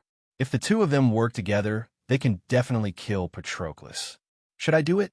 Pei Ziyun was considering whether to kill Patroclus immediately or to follow the arrangement of fate and give this task to Hector. However, he immediately felt that all the deities were paying attention to the battle here. His heart trembled, and he decided that it would be safer to leave Patroclus to Hector. Thinking of this, Pei Ziyun's long spear stabbed forward, forcing Patroclus to retreat. He shouted to Hector, who was rushing over, "Hector, you fight Patroclus. I will protect Sarpedon's body." "All right," Hector replied loudly, and his footsteps quickened.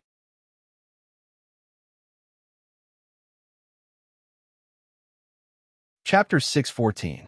Pei Ziyun watched as Hector pounced forward and carried Sarpedon's corpse on his shoulder. Just as he was about to leave the battlefield, Patroclus was not willing to give up. He ignored Hector, raised his spear, and threw it at Pei Ziyun with all his might. Xiao! The spear pierced through the air and fell rapidly. Pei Ziyun had long been paying attention to Patroclus's actions. The moment he threw the spear, Pei Ziyun was already prepared. Carrying Sarpedon's corpse, he moved his body. Pooh! The long spear flew past Pei Ziyun's body and pierced deep into the ground. More than half of the spear had pierced into the ground. The spear that was exposed to the outside of the ground swayed uncontrollably, showing how strong the force behind the attack was. When Hector comes, you're dead. Pei Ziyun had no intention of fighting. Even if Patroclus was dead, if he killed him, he might be remembered by the gods. At that time, he would be in trouble. He took a deep look at a place where the naked eye could not see. A crystal shone not far away, as if it was slowly evaporating. The system was giving him a notification. Is this the tear of Zeus?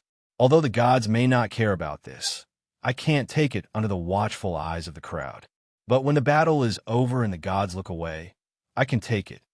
It's fine to evaporate a little now. Pei Ziyun thought as he carried the corpse and ran. Patroclus watched as Pei Ziyun carried Sarpedon's corpse and ran away. He was not willing to let Paris take Sarpedon's corpse from him so easily. With the tip of his foot, he picked up a spear and held in his hand, aiming at the running Pei Ziyun. Xiao! The spear once again moved like lightning, attacking Pei Ziyun, who was carrying Sarpedon's corpse. Dang! This time, it was not Pei Ziyun's turn to dodge or block. Although the enraged Apollo did not reveal himself, he managed to deflect the incoming spear. He then shouted at Patroclus, "Back off!" Apollo's voice was as loud and clear as thunder. When Patroclus heard it, he was shocked. He knew that this was an order from God, so he hesitated. After a moment of hesitation, Hector felt that he was being ignored. He threw his spear at Patroclus. The spear drew a bolt of lightning in the air and appeared in front of Patroclus in an instant. Patroclus did not dare to underestimate the incoming spear. He raised the spear in his hand and moved his body by an inch, narrowly dodging the heavy spear. However, his arm was still numb from the impact. Patroclus was shocked. He knew that Hector was powerful and couldn't be taken lightly. He didn't dare to be careless and go against Paris. He went all out to guard against Hector, who was already running over. From afar, Pei Ziyun turned around and saw that Hector had successfully intercepted Patroclus. His heart was at ease. He placed Sarpedon's corpse on his shoulder onto the chariot and jumped onto it himself. He drove the chariot towards the river. Pei Ziyun had risked his life to snatch Sarpedon's corpse because he knew that Sarpedon was the son of Zeus. Successfully snatching Sarpedon's corpse from the enemy's hands would undoubtedly leave a good impression on Zeus. Although doing so would not change Paris' situation, these little changes, when accumulated, could be a bargaining chip in the final outcome. The chariot flew all the way and soon arrived at the river. Stop the chariot and bring the balm. Pei Ziyun carried Sarpedon's corpse to the riverbank and found a place with clean water. He placed the corpse on a rock in the river, washed it with clean water, and applied the balm. Go back. The corpse had been disposed of, and was ready to be transported to the city. But at this moment, the god of sleep and the god of death released a dense fog. The thick fog quickly blocked Pei Ziyun's vision. In the blink of an eye, Sarpedon's corpse disappeared. At the moment when the fog appeared, Pei Ziyun felt the arrival of the god of sleep and the god of death. But at this moment, he revealed a very shocked expression. Apollo appeared in time and dispelled Pei Ziyun's doubts. He said, "Paris, don't worry. The god of death has sent Sarpedon's corpse back to Lycaea and buried him with the soil of his hometown." After saying this, Apollo quickly disappeared from the riverbank and appeared on the battlefield where Hector and Patroclus were fighting. Pei Ziyun felt that almost all the gods were paying attention to the battle between Hector and Patroclus. Patroclus's spear stabbed forward, but before it could get close, it was blocked by Hector. Hector's spear stabbed towards Patroclus's shoulder. Patroclus hurriedly retreated and raised the spear in his hand, blocking the tip of the spear. Hector saw that the thrust of the spear was not successful, so he changed his attack to a sweep. The entire body of the spear swept towards Patroclus. Patroclus faced the sweeping spear and raised the spear in his hand. It collided with Hector's sweeping spear. Clang! A strong force came from the spear, causing Patroclus to take a step back. Hector, on the other hand, was forced to take 2 steps back. The two of them fought back and forth, and very quickly, they had exchanged more than 10 blows. Although Hector was strong against Patroclus, who was wearing the armor of Achilles and wielding the weapon of Achilles, he was gradually at a disadvantage. Pei Ziyun watched from afar and quickly rushed over. While Patroclus and Hector were fighting, he drew his bow and shot an arrow. Xiao! The arrow pierced through the air and fell towards Patroclus. Patroclus hurriedly leapt out and dodged the arrow. However, Prince Sebrenus, who was not far from him, was caught off guard by the sudden appearance of the arrow. Pooh! The arrow pierced through Prince Sebrenus's forehead. The tip of the arrow protruded from the back of his head, and a white substance spurted out along with the arrow. Prince Sebrenus froze for a moment before falling to the ground with a thud, causing a cloud of dust to rise. This sudden turn of events caused the surrounding people to stare in shock. They had not expected this at all. Sebrenus could be considered to have died a wrong death. Patroclus and Hector's battle paused for a moment before they resumed their intense battle. Hector raised his spear and charged towards Patroclus, but was still unable to defeat Patroclus. At this point, Pei Ziyun felt the Grim Reaper's gaze on him. Apollo was also hovering around the area where the two of them were fighting. He shook his head and sighed to himself. "Patroclus, you have killed the son of Zeus. Do you think you can still live? On the battlefield of Troy, no hero who killed the son or daughter of God would have a good ending. Even if they were not punished at the start due to the need of the war, they would still be punished by God later on." Indeed, Apollo, who was hiding nearby, was getting impatient. Taking advantage of the battle, he turned around and struck Patroclus's back with a heavy blow. Although he had the protection of the godly armor, Patroclus could not withstand the blow and fell backwards. His helmet fell off, and his feathers were covered in dust and blood. However, he still held onto his spear tightly in his hands. Faced with such a good opportunity, how could Hector let it go? He immediately rushed forward and waved his spear. With a "pu" sound, the spear pierced through Patroclus's abdomen. The tip of the spear pierced through his back. Copious amounts of blood spurted out from Patroclus's mouth and back, dyeing the entire area red. Looking at this, Hector cheered loudly and said happily, "Ha, Patroclus, you wanted to turn our city into ruins, steal our women, and ship them back to your country as slaves. But now you're going to die."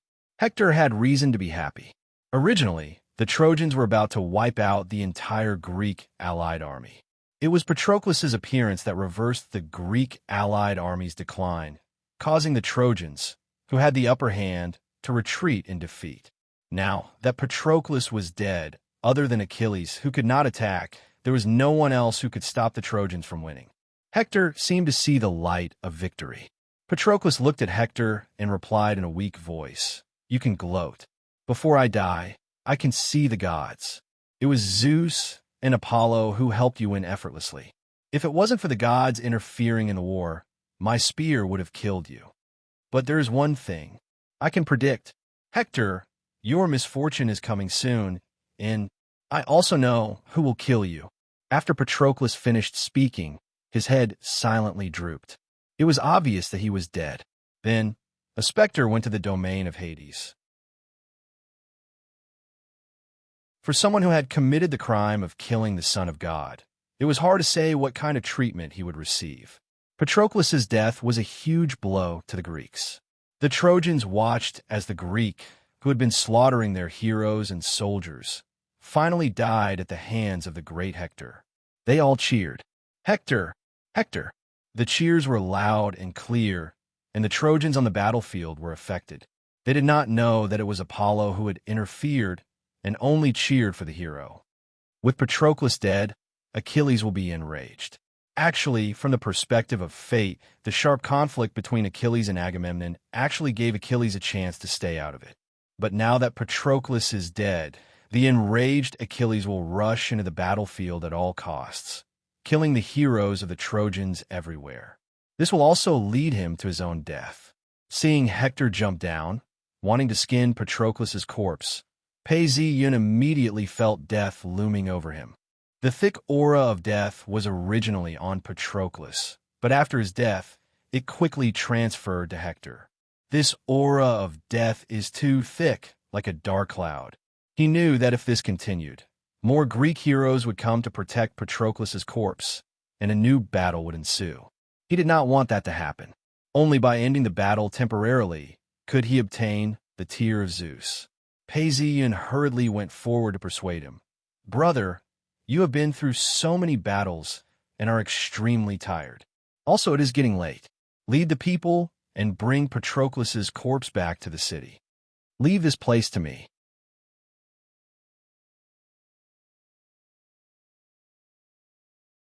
Chapter 6:15.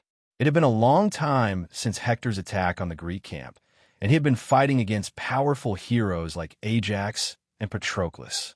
He was indeed very tired.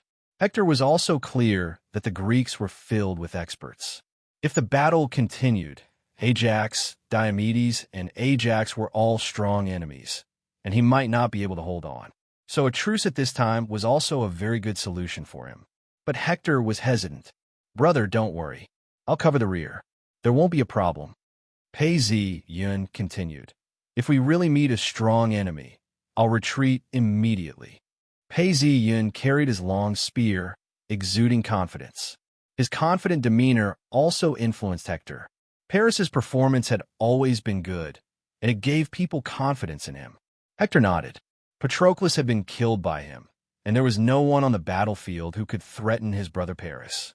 He could rest easy and return to Troy to rest. He stepped forward and placed Patroclus's corpse on the chariot. He wanted to lend Achilles to Patroclus's horse, but they were all immortal and divine horses that could speak. Seeing Patroclus die, they began to weep, and large drops of tears flowed from their eyes. Zeus was very sympathetic when he saw this scene. "Poor horses, why do we have to give you, who are immortal and divine, to the mortal Peleus? Is it so that you will suffer like the unfortunate humans? Perhaps there is no creature in the world that is more distressed than humans. As for Hector, he can forget about taming you, and don't even think about putting you in front of his chariot. I will never allow that." And so, Zeus gave the horses courage and strength. The two horses shook off the dust on their manes and dragged the chariot as they galloped away. Hector still wanted to give chase, but Paeson stopped him. "Big brother, these horses are not something that can be taken by mere mortals. Don't chase after them. There are Ajax, Diomedes, and Big waiting for you. You have already won. You should rest well." Hector was a little hesitant when he heard this, but Apollo got him to agree. He jumped on the chariot and headed towards Troy. Before leaving, Hector turned to Paeson and said, "Paris, be careful." Paeson nodded his head and smiled at Hector as he watched him walk away. Just as Hector left, King Menelaus of Sparta pounced from afar. He was extremely fast, and before he even got close, he threw his spear at Pei Ziyin. Dang! Although Pei Ziyin had been watching Hector, it was not possible for Menelaus to sneak up on him. He could only raise his shield to block it. The tip of the spear hit Pei Ziyun's shield and made a loud sound. The entire spear was bent due to the strong force. Menelaus' strength was limited, and he was unable to pierce through the shield. The spear hit the shield and fell to the ground, unable to do any damage. Pei Ziyin didn't want to kill any more heroes, as he was too conspicuous. He picked up a stone from the ground, aimed it at Menelaus, and threw it. Whoosh! The stone was like a meteor as it hit Menelaus. Caught off guard, Menelaus fell to the ground. If Pei Ziyin followed up with another spear, Menelaus would not be able to escape. Then, the grudge between Pei Ziyin and Menelaus would be over. Pei Ziyin did not take the opportunity to attack. He only said, "King of Sparta, we have a deep grudge, but let's stop fighting now. Too many heroes and citizens have died. We should have a truce so that we can collect the corpses, bury the dead, and offer sacrifices to the gods." Even the gods of Mount Olympus could not help but nod in agreement with Paris's words. They all agreed that Paris's actions were correct. Pei Ziyin paused, then said to Menelaus, "As for our grudge, let's settle it next time." Menelaus looked at the corpses on the ground and got up. He did not feel grateful for Pei Ziyun's mercy. Instead, he wanted to call for more Greeks, to see if the heroes could hear him and attack Paris together. But his pride as a king, and the fact that so many Greek heroes had been injured, made him swallow his words. "I agree, a temporary truce." Truce! Truce! The voices of the king and prince quickly spread throughout the battlefield. Both of them had important positions in their respective camps. This battle had lasted for an entire day, and both sides were exhausted. When they heard this, they all responded. Both sides stopped fighting and slowly retreated. All the Greeks and Trojans stopped fighting, and the battlefield calmed down. With Pei Ziyin and Menelaus' orders, everyone checked each other's corpses and carried the corpses back. During this process, everyone was silent. Even when they encountered enemies, they did not make a sound. Many people had seen their former comrades turn into cold corpses. They did not feel much during the battle, but now that they had stopped fighting, they fell into a deep sorrow. One by one, the corpses were carried onto the chariots, and the armors and weapons were also collected by the soldiers. Some of these weapons and armors were in good condition and could be used again, while others were damaged and had to be melted down and recast to show their value. Cleaning up the battlefield was boring. Pei Ziyin felt the gazes of the gods slowly retract. After all, there was nothing to see in cleaning up the battlefield. The gods liked to pay attention to important matters or the scenes of battles. When it came to cleaning up the battlefield, all the gods had lost their patience and stopped paying attention. The gods' gazes had undoubtedly given Pei Ziyun an opportunity. The priest had long sensed the tear of Zeus, but the gods had been staring at the battlefield, and it was not convenient for him to act. If the gods found out, he would be in great trouble, so he had to restrain his emotions. As he cleaned up the battlefield, he passed by the place where Sarpedon had died. A drop of the tear of Zeus was slowly dissipating. If there was no one to collect it, the tear would soon disappear from the world. System collect. With just a shout, the tear disappeared and the system shuddered. Pei Ziyin did not stop, but continued to patrol the battlefield. During this time, he did not attract anyone's attention, but a notification came from the system. A plum blossom appeared in front of him and quickly enlarged, becoming a transparent information interface with a faint sense of light. There were words on it.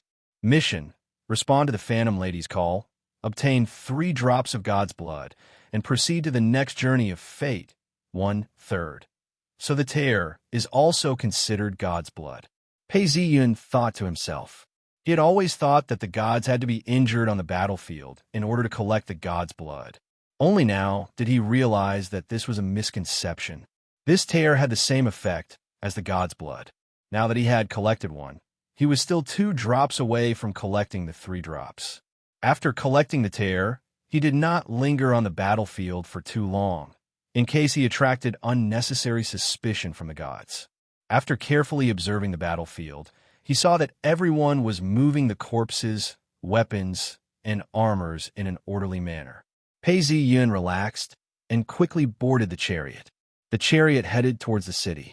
The chariot sped all the way, leaving the battlefield and reaching the city gates. At this point, the gates were wide open and there were many soldiers standing guard.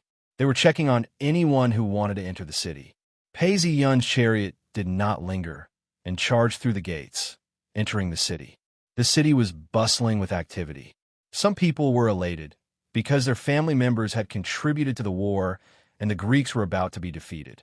Everyone could see the hope of victory. Some people were sad. Although they had defeated the Greeks, many people had died. There were heroes and princes and many ordinary soldiers. These people were the families of those who had died. Of course, the number of Greek heroes and princes who had died was even greater. There were already people lining the streets to welcome these heroes and soldiers who had returned in triumph. The people were shouting, cheering, and jumping for joy. The Greeks had besieged the city for so long, and the common people were terrified. Now that the Greeks were about to be defeated, everyone had a reason to cheer and celebrate the victory of the Trojans. Pei Ziyun's chariot slowly headed towards the palace. On the way, people called out his name. Prince Paris! Prince Paris! Loud cheers could be heard from the crowd as they called out Prince Paris's name. Paris's bravery was not only spread among the heroes and princes, but even the common people knew of his deeds. The pitiful Trojans, after fighting for so long, they have only reached the peak. They're still far from victory. Pei Ziyun waved to the people, and the chariot soon arrived at the palace gates. Pei Ziyun alighted from the chariot and walked towards the palace. In the palace, Hector, who had returned triumphantly, brought Patroclus's corpse back. He had already removed the armor that had originally belonged to Achilles from Patroclus's body. The armor was originally a wedding gift given to Peleus and Thetis, the goddess of the sea, on their wedding day. Later, Peleus passed the armor on to his son, Achilles. Hector was very pleased with himself, and he couldn't wait to put on the armor that he had stripped off. Zeus saw that Hector was wearing Achilles' armor, and his face darkened. He shook his head solemnly and said in his heart, "Hector, you still don't know, but the god of death is already standing beside you. You have killed Achilles' close comrade, removed his armor, and now you are wearing the armor of the son of the goddess. You will never be able to return to the city again." Zeus directly sentenced Hector to death, and this shocked Pei Ziyun, who had just entered the palace. In an instant, the priest's senses made him see a scene. The sun in the sky was extinguished, and the surroundings were plunged into darkness. Hector's eyes were filled with tears, and his body was stained with blood. Around him, the spirits of the underworld floated. Pei Ziyun's hair stood on end. He looked again, and everything returned to normal. The rays of the setting sun shone on Hector's body, but he knew that this was not an illusion. Hector is dead for sure this time. Zeus is so heartless, and this is revenge for his son.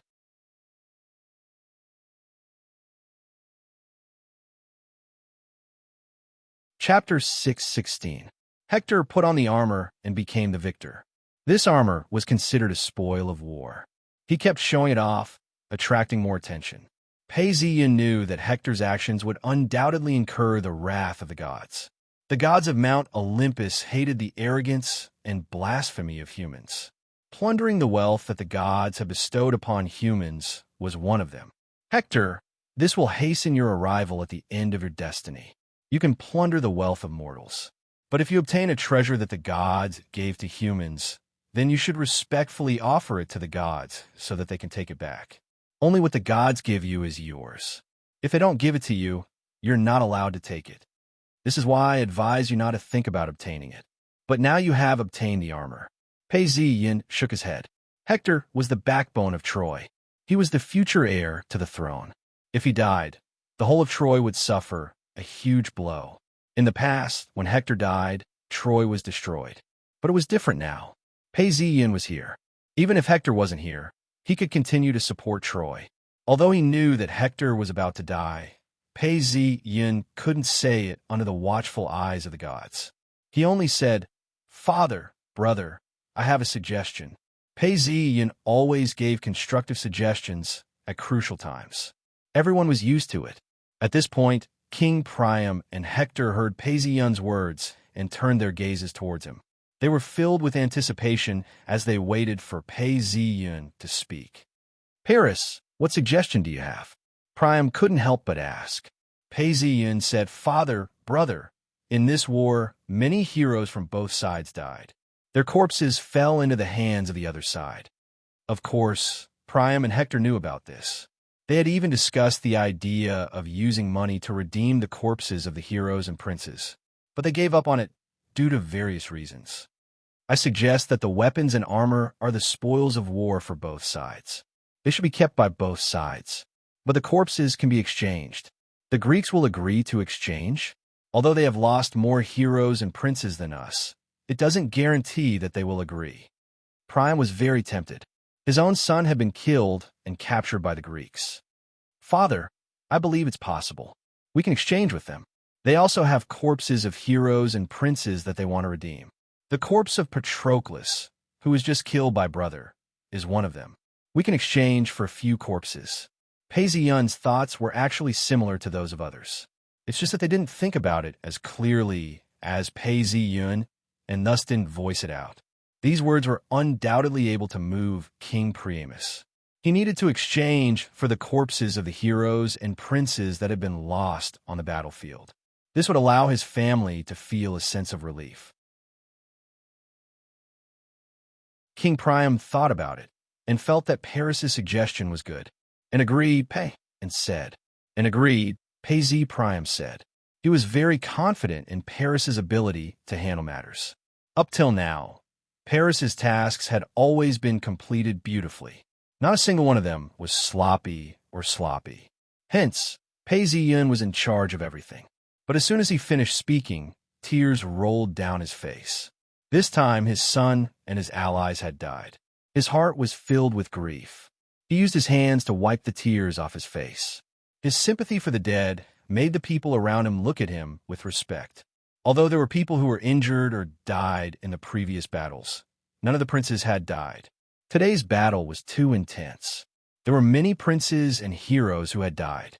Pei Zi-yun had received Priam's orders to take full responsibility for this matter.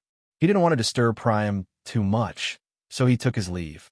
After exiting the palace, he turned a few corners and came to the place where the corpses of the heroes and princes were placed. The corpses were stripped naked. There was blood everywhere, and intestines were flowing out. Clean all the corpses. Use a needle and thread to stitch up the wounds. After all the corpses are cleaned, place them on the wooden beds. Apply some balm on them and put on new clothes. Cover everyone with a linen quilt. All the expenses will be paid by me. Go quickly. Pei Zi-yun ordered loudly. Also, prepare a ritual. We will make a simple sacrifice to the gods so that the heroes and princes can be cleansed. The servants in the palace immediately got to work. Some washed the corpses, while others made beds. There was wood in the warehouse, so they immediately made wooden beds. An hour later, the corpses were lying peacefully on the wooden beds, as if they had fallen asleep. At this point, Pei Zi-yun raised his cup and poured it on the ground. He was praying for the souls of the dead heroes and princes. Finally, he said to the soldiers, "Follow me and send these corpses to the Greek camp. Aeneas, come with me." "No problem." Aeneas knew that it wasn't safe to go alone, so he immediately agreed. The soldiers received the order and loaded the corpses onto the chariot. The chariot slowly moved towards the Greek camp. At this point, the camp was filled with burn marks. Some of the tents had been burnt down, but the stone houses were still intact. The camp was bustling with activity. Everyone was busy treating the wounded, collecting the corpses, counting the supplies, repairing the boats, and setting up tents. At this point, Menelaus returned to the camp and found Antiochus in the midst of the chaos. Antiochus saw that King Menelaus of Sparta had come to find him. He was puzzled and asked, "Respected King of Sparta, what business do you have with me?" "Don't you know Antiochus?" Menelaus said. "No what?" Antiochus asked. "There's a god who caused us to meet with disaster." Menelaus went straight to the point. Actually, he wasn't the only one who knew this. Everyone knew that this god was the god of thunder, Zeus. Menelaus could only refer to Zeus as a god, but not by his real name. Zeus didn't like mortals speaking ill of him behind his back. If he knew that a mortal dared to slander him, he would definitely take revenge. In the battle just now, the Trojans won. Although Patroclus was very strong, he met Hector and was killed by Hector's spear. The Greeks have lost their bravest hero. Hector also took his armor and body. Menelaus' words were like a bolt from the blue. Antiochus' body shook. He didn't expect that Patroclus would be killed on the battlefield. Now, only one person braver than him is still alive, and that is Achilles. Quickly go to Achilles' barracks and tell him this sad news. When Antiochus heard the bad news brought back by Menelaus, his face was covered with tears. He stood there in a daze for a long time before he reacted. Without saying a word, he turned around and ran towards the warship. He wanted to tell this sad news to Achilles. He could already imagine how sad Achilles would be when he heard the news and found out that his good friend Patroclus had died on the battlefield. He ran all the way to the warship, tears streaming down his cheeks. Achilles was still the same as before, sitting in front of the warship in deep thought. No one came to disturb him. When he had nothing to do, he liked to be alone and lost in thought. Whether it was in Troy or in the palace, he was always like this. At this time, when he saw Antiochus rushing over, he had a bad premonition. He muttered to himself, "Why is Antiochus running towards the warship in panic? My mother once prophesied that while I was still alive, the bravest hero of Myrmidon would die at the hands of the Trojans. Could it be that this prophecy has come true?" Just as he was thinking, he heard Antiochus say loudly to Achilles, "Hey, Achilles, our Patroclus is dead. Hector has taken his body and armor." He spoke very quickly, but to Achilles, it was like a bolt from the blue. Although Achilles had a bad premonition, when he really heard the terrible news that Patroclus, who was alive and well just a moment ago, had gone out and would never come back, he still felt his vision go black. Suddenly, his legs gave way, and he knelt on the ground. He scooped up the soil with both hands and scattered it on himself. Then, he threw himself on the ground and pulled at his hair, crying loudly. Hearing the crying, Antiochus felt a burst of panic in his heart. He quickly grabbed Achilles' hands, worried that he would suddenly pull out his sword and kill himself. Aegean Sea. Pallas Nereus was the son of Pontos and Gaia. He symbolized the friendly side of the sea and lived in the Aegean Sea. He had the power of prophecy. Although Poseidon had replaced the Titan's rule over the sea, he was still the god of the sea, and he had many daughters. At this time, one of his daughters, Thetis, was in the palace. When she heard Achilles crying, she could not help but sob. Thetis had no idea why Achilles was crying. Now that she heard the crying, she also felt a burst of sorrow in her heart. "Oh my God," Thetis said to her sisters, "I gave birth to such a noble, brave, and handsome son, but he will never be able to return to his father's palace. He has encountered countless misfortunes, and I can do nothing to help his fate. Now, I must go see my beloved son. I want to hear what kind of sad things he has encountered. Wasn't he sitting next to the warship and watching the battle just now? Why is he crying so sadly now?" Thetis had been paying attention to Achilles' movements. She was well aware of Achilles' situation in the Greek camp. In fact, she also knew what had happened, but she could not bear to see Achilles so grief-stricken. As she spoke, she left the palace with her sisters, came to the shore, and walked towards the crying Achilles.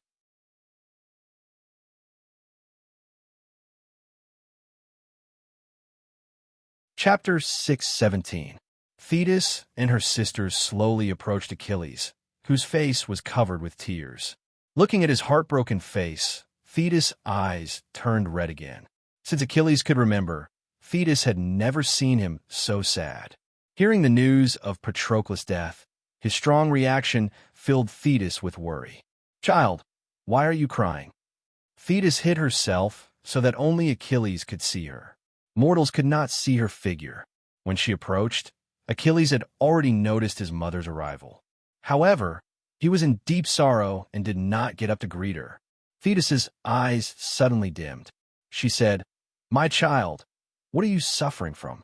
Tell me, don't hide anything. Isn't all of this very satisfactory to you? Didn't the Greeks swarm into your warship and ask for your help?" Thetis had always been paying attention to Achilles. She knew all about the Greeks' request for Achilles' help. She had always told Achilles not to join the Battle of Troy. That way, his life might not be in danger. When she saw Achilles refuse the invitation of the Greeks, she was very happy. This made her wonder if Achilles' fate had changed. If Achilles could keep going and not join the Battle of Troy, Thetis believed that her child's life could be saved. Achilles looked up at the figure of his mother, Thetis, and sighed. "Mother, what's the use of all this for me? My close comrade, Patroclus, was killed by the enemy." Achilles' words made Thetis's heart sink. Patroclus was a childhood friend of Achilles, and even more than a friend. However, Achilles' reaction immediately made Thetis vigilant. She knew the gods too well.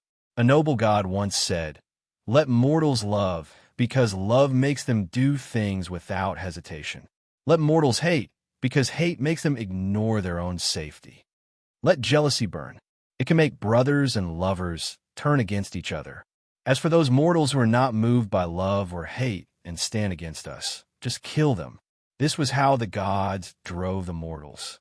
As long as the mortals had something they cared about, they could manipulate the fate of the mortals. Is this a plot by the gods against Achilles? Seeing that Achilles has not fought, they're using Patroclus' death to provoke him into fighting? Although there was no direct evidence to prove that the gods had arranged for Achilles to fight, the thought of Achilles reacting so strongly to Patroclus' death made Thetis feel a sense of despair. Sure enough, Achilles said, "Hector also stripped Patroclus of his armor. That is my armor, a gift from the gods to Peleus at your wedding." When Thetis and Peleus married, the gods gave this divine gift. Later, Peleus gave this armor to Achilles. Alas, if only Peleus had married a mortal woman, then you wouldn't be filled with endless sorrow for your son. It wasn't that Achilles wasn't completely unaware. It was just that he was a sinner of love. At this moment, the flames of love had turned into endless sorrow. He was ready to risk it all at once. If I can't kill Hector with my spear and avenge Patroclus, my heart will never be at peace. My conscience will not allow me to live in the mortal world. Even if I can never go back to my hometown, I will kill Hector. Achilles actually had some understanding of his own fate, but Patroclus' death was something he couldn't care less about. Even if he couldn't escape his fate, he wouldn't hesitate to avenge his good friend Patroclus. Achilles' words almost broke Thetis' heart. When Achilles was born, she had tried everything to help him get rid of his misfortune. He soaked Achilles in the water of the river Styx and then used the heavenly fire to burn off a part of his mortal body. However, he did not expect that everything would fail on the verge of success. In the end, Achilles still walked on the path of destiny. Thetis sobbed, tears rolling down her cheeks. "My son, quickly get rid of this idea. The god of fate has decreed that after Hector's death, your end will come. You are still young. What is more precious than life?" The prophecy of the god of fate had always troubled Thetis. In order to break this prophecy, she had been running around, hoping to find a way to solve Achilles' curse of fate. Hector was the key to the curse. As long as Achilles did not touch Hector, he might be able to get rid of his fate. However, Patroclus' death seemed to make it impossible for Achilles to avoid Hector. He had to find Hector for revenge, but once his revenge was completed, it meant that his life would come to an end. The goddess meant to avoid Hector as much as possible. Although Achilles understood his mother's meaning, he suddenly stood up and roared in anger. "If the god of fate does not allow me to protect my dead friend, I would rather die right now." Hearing this roar, Thetis felt despair and sorrow. She felt that all her years of hard work had gone up in smoke. Achilles paced back and forth, roaring. Patroclus was far away from his home. I did not rescue him, so he was killed. Now, what use is my short life to the Greeks? I have not been able to save Patroclus and his countless friends from misfortune. Now I'm throwing caution to the wind. I'm going to fight the murderer of my friend immediately. The Trojans must understand that I have rested long enough. Killing Hector is what I must do now. Dear mother, please do not stop me from fighting. The words of Achilles and the determination in them made Thetis realize that it was useless to say more. She choked with sobs, and for a moment she could not speak. At this moment, there was a sudden noise outside. Thetis's sister, a sea fairy, sighed and said to Achilles, Achilles, don't be too sad. Your friend's body has been sent back by Prince Paris. Achilles was shocked. He quickly stood up and went out. From afar, he saw a group of people surrounding the camp. Mother, I'll go take a look. Achilles was very excited and hurried up. Behind him, the goddesses looked at each other and fell into a moment of silence. Alas, only the old and the gods know the value of life. Young people always do not know how to cherish and do not hesitate to waste and abandon their lives. Fate is so cruel. Perhaps I have to prepare for the final fate of my child. Thetis was a god after all. After a moment of silence, she cheered up. Let's go take a look. The goddesses followed behind invisibly and saw that in front of the Greek camp, there were chariots dragging some corpses. They were all the corpses of heroes and princes. There were about a dozen chariots parked there, each pulled by 2 fine horses. These corpses were arranged neatly and neatly. They were all dressed in new clothes and had their bodies smeared with perfume. If one did not look closely, one would think that they were just sleeping. The cleanliness of these corpses made the Greeks, who originally hated the Trojans, feel less hostile towards them. Some of them even felt a little grateful towards Paezion for what he had done.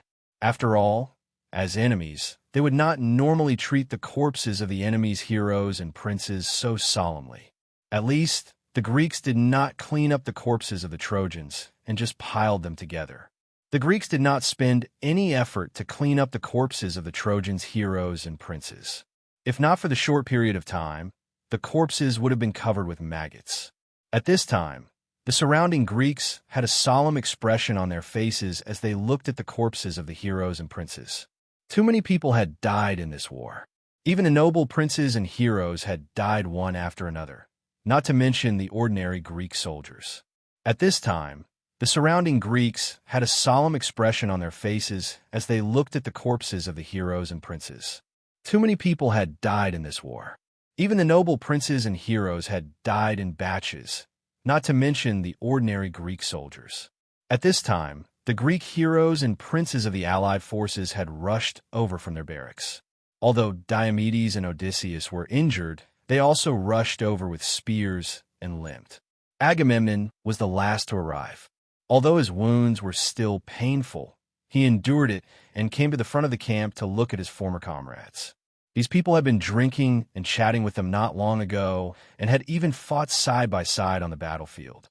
Now, they had turned into cold corpses, lying quietly on the corpses. Some people could not help but cry out in sorrow, while others only looked on quietly. However, they could not hide the sadness in their eyes. Some people even rushed forward and burst into tears. The entire Greek encampment was filled with a deep sense of sadness. Achilles saw the corpse of Patroclus with one glance. Patroclus's body was covered with perfume and dressed in new clothes. His eyes were closed, as if he was asleep. But everyone knew that Patroclus would never be able to open his eyes again, no matter how strong he had been in the past.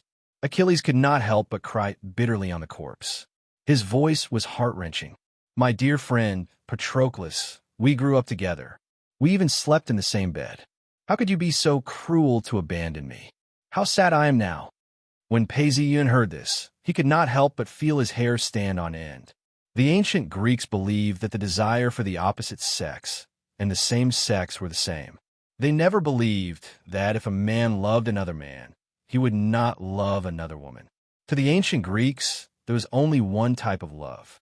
Regardless of whether it was the love for the opposite sex or the same sex, it was in fact a love for beauty and nobility. It could be said that people who held this view were bisexuals. Even Zeus had taken a fancy to the beautiful young man, Ganymedes, and captured him to pour wine for the gods.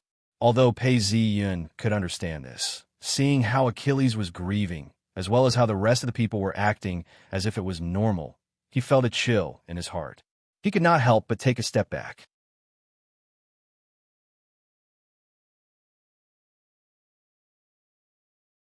Chapter 6:18. I saw Thetis and her sisters.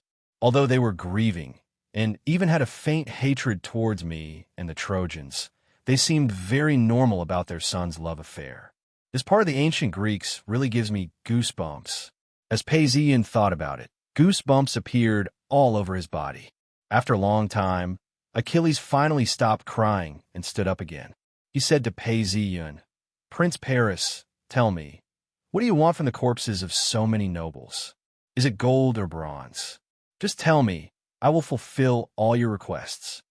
From Achilles' point of view, Prince Paris was being so courteous for no reason, so he must have a request.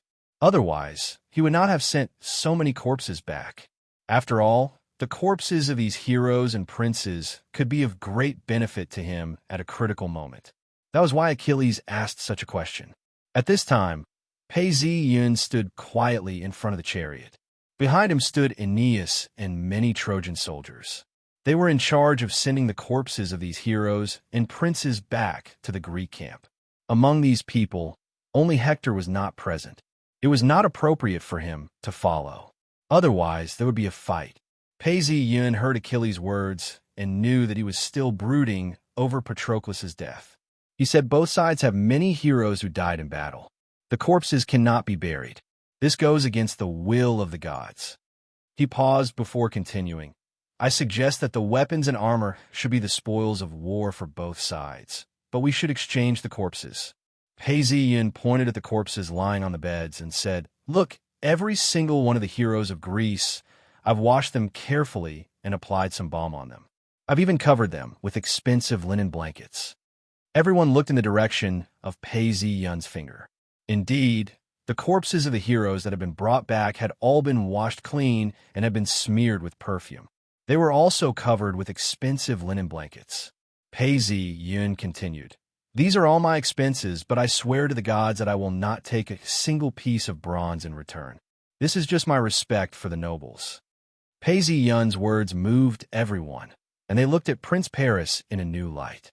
Back then, Prince Paris snatched Helen from Sparta, causing so many kingdoms and city-states to be involved in the Battle of Troy. Everyone instinctively hated the culprit of the war, Prince Paris. Although many of them vaguely understood that Prince Paris was just an unlucky fellow who was driven by the divine will, it was instinctive for most people to vent their anger on him. He's an enemy anyway. Why should I care about Prince Paris? Now that Prince Paris's actions had won everyone's favor, everyone's impression of him had changed. Although Achilles was grief-stricken, he still looked at Paisian in bewilderment. He did not expect Prince Paris to be so unexpected. From Achilles' point of view, Prince Paris was a selfish person who dragged so many people into the war because of his own selfishness. Now, Paisian's behavior made him silent for a while before he said, "Prince Paris, although you are the main culprit, and this war can be said to have been started by you, you have earned my respect today. Because of the corpses of Patroclus and the many heroes that you have brought back, I promise that I will not dishonor your corpse in the future. I will definitely give you a grand burial." Paisian cursed in his heart. He felt that when Achilles said that he would give him a grand burial, he was completely treating him as a dead man. However, he needed to live well. He was a practical person, and he was already dead. Why would he need a grand burial? However, from Achilles' point of view, he was full of confidence. He felt that there was no one in the world who could rival him. As long as he made a move, whether it was Hector or Prince Paris, they would all die. And sending back the corpses of Patroclus and the many heroes was not enough to redeem Prince Paris's life. Achilles said again, "As for your request to exchange the corpses, I agree." Hearing this, The surrounding Greeks looked at each other. After all, Achilles was not the supreme commander of the Greek army, and he did not have the authority to make such a decision. Now that he had made this decision, without Agamemnon's consent, it was another matter whether or not it would be valid. Everyone looked at Agamemnon, wanting to see how he would resolve this matter. Agamemnon was the supreme commander of the Greek army. Although his authority had declined recently, everyone still believed in his leadership. When Achilles said this, Agamemnon saw that everyone was looking at him. He knew that it was time to express his stance. He stood up and said loudly, "Achilles' opinion is my opinion." Without a doubt, this gave Achilles the greatest support he could muster. This made the promise that Achilles had made to pay Zeus come into effect in the Greek army. If it was a few months ago, Agamemnon would not have allowed Achilles to do this. But at this point, the Greek army was on the brink of death. If Achilles didn't make a move, they would all perish. Because Agamemnon was the supreme commander of the Greek army, he understood that under such circumstances, if he continued to oppose Achilles, all the princes and heroes would turn him into sacrifices. Because he understood this, Agamemnon was willing to lower himself to beg Achilles. This time, he finally had the chance, and Agamemnon would not let it go. Agamemnon's words caused Achilles to smile. Seeing this, many of the Greek heroes heaved a sigh of relief. Both the supreme commander of the Greek army, Agamemnon, and the most powerful hero, Achilles, agreed to pay Zeus' suggestion. Very quickly, both sides exchanged the corpses. The Trojans placed the corpses of the Greek heroes and princes at the designated locations. The Greeks then placed the corpses of the Trojan heroes and princes on the empty beds. The Greeks did not give Zeus any preferential treatment. The corpses of the Trojan heroes were all in the same state when they died. Their armors and weapons were all taken by the Greeks. Their bodies were covered with blood and mud. Some of their intestines were even spilling out, and the stench of blood permeated the air. The Greeks blushed a little as they returned the expensive linen cloths that Zeus had used to cover the corpses of the Greeks to the Trojans, so that they could cover the corpses of these heroes. The corpses of these heroes were covered with linen cloths, and were no longer as unsightly as before. Zeus placed all the corpses on the beds, and then felt the system vibrate. He then bade farewell to the Greeks. "Greeks, let's have a truce. We have 3 days to hold a funeral for the corpses and offer sacrifices to the gods, so that they can rest in peace in the realm of Hades." Sure. Agamemnon regained his composure and agreed. As he watched Zeus' carriages leave, a strange look flashed across his face. Achilles watched as Paris's carriages disappeared into the distance. He then turned around to look at the important people present and said, "Agamemnon, son of Atreus, although I still feel wronged in my heart, let us forget about the past. My personal grudge has been resolved. Now, let's take our revenge on the Trojans." When the Greeks heard Achilles' words, they erupted into thunderous cheers and shouts. They knew that with the return of Achilles, the Greek army would once again be invincible, and they would no longer have to endure the Trojans. The Greeks had almost been chased into the sea by the Trojans, and now they no longer had to worry about that happening. Everyone was whispering to each other, discussing how to defeat the Trojans. With the return of the great Achilles, the Trojans are nothing to worry about. Someone said, "Soon, under the leadership of Achilles, we will conquer Troy and complete our goal this time." Someone else added, "The shame that the Trojans brought upon us shall be washed away with the blood of the Trojans. Paris must die. Not only must Helen, who he stole, be returned, but his wife, Anon, must also become our slave. Only Paris himself, because of what happened today, can be given a decent burial. Anon is the daughter of the river god Kerberling. What are you afraid of? Even the great son of Zeus, Hercules, was once a slave, not to mention the daughter of the river god Kerberling. You are crazy. Shut up. Shut your excited mouth. The great Hercules has already climbed Mount Olympus. You have to sacrifice to Hercules tomorrow and beg for his forgiveness. Otherwise, I don't want my friend to turn into a corpse in the blink of an eye." Hearing this, the person who had just spoken quickly shut his mouth, but he was still full of excitement. The return of Achilles restored everyone's confidence. The gloominess of being defeated by the Greeks was swept away, and only a strong desire for revenge was left. Commander-in-Chief Agamemnon knew that he should stand up and say something at this time. Otherwise, everyone would think that he was shirking his responsibilities as the commander of the allied army. He stood up, looked around, and said, "Everyone, please be quiet." Who could hear what others were saying in the midst of all this noise? "Please listen to me." Hearing Agamemnon's powerful words, everyone stopped talking and stared at Agamemnon, waiting for him to speak. Although Agamemnon had made a mistake, his position in the Greek allied army was unshakable. As soon as he spoke, everyone stopped. Agamemnon was very satisfied and said, "Now, the Greeks often blame me for the rude things I did on that unfortunate day. In fact, it was not my fault. Everyone should know that it was Zeus, the goddess of fortune and the goddess of vengeance, who caused me to lose my mind at the assembly of princes.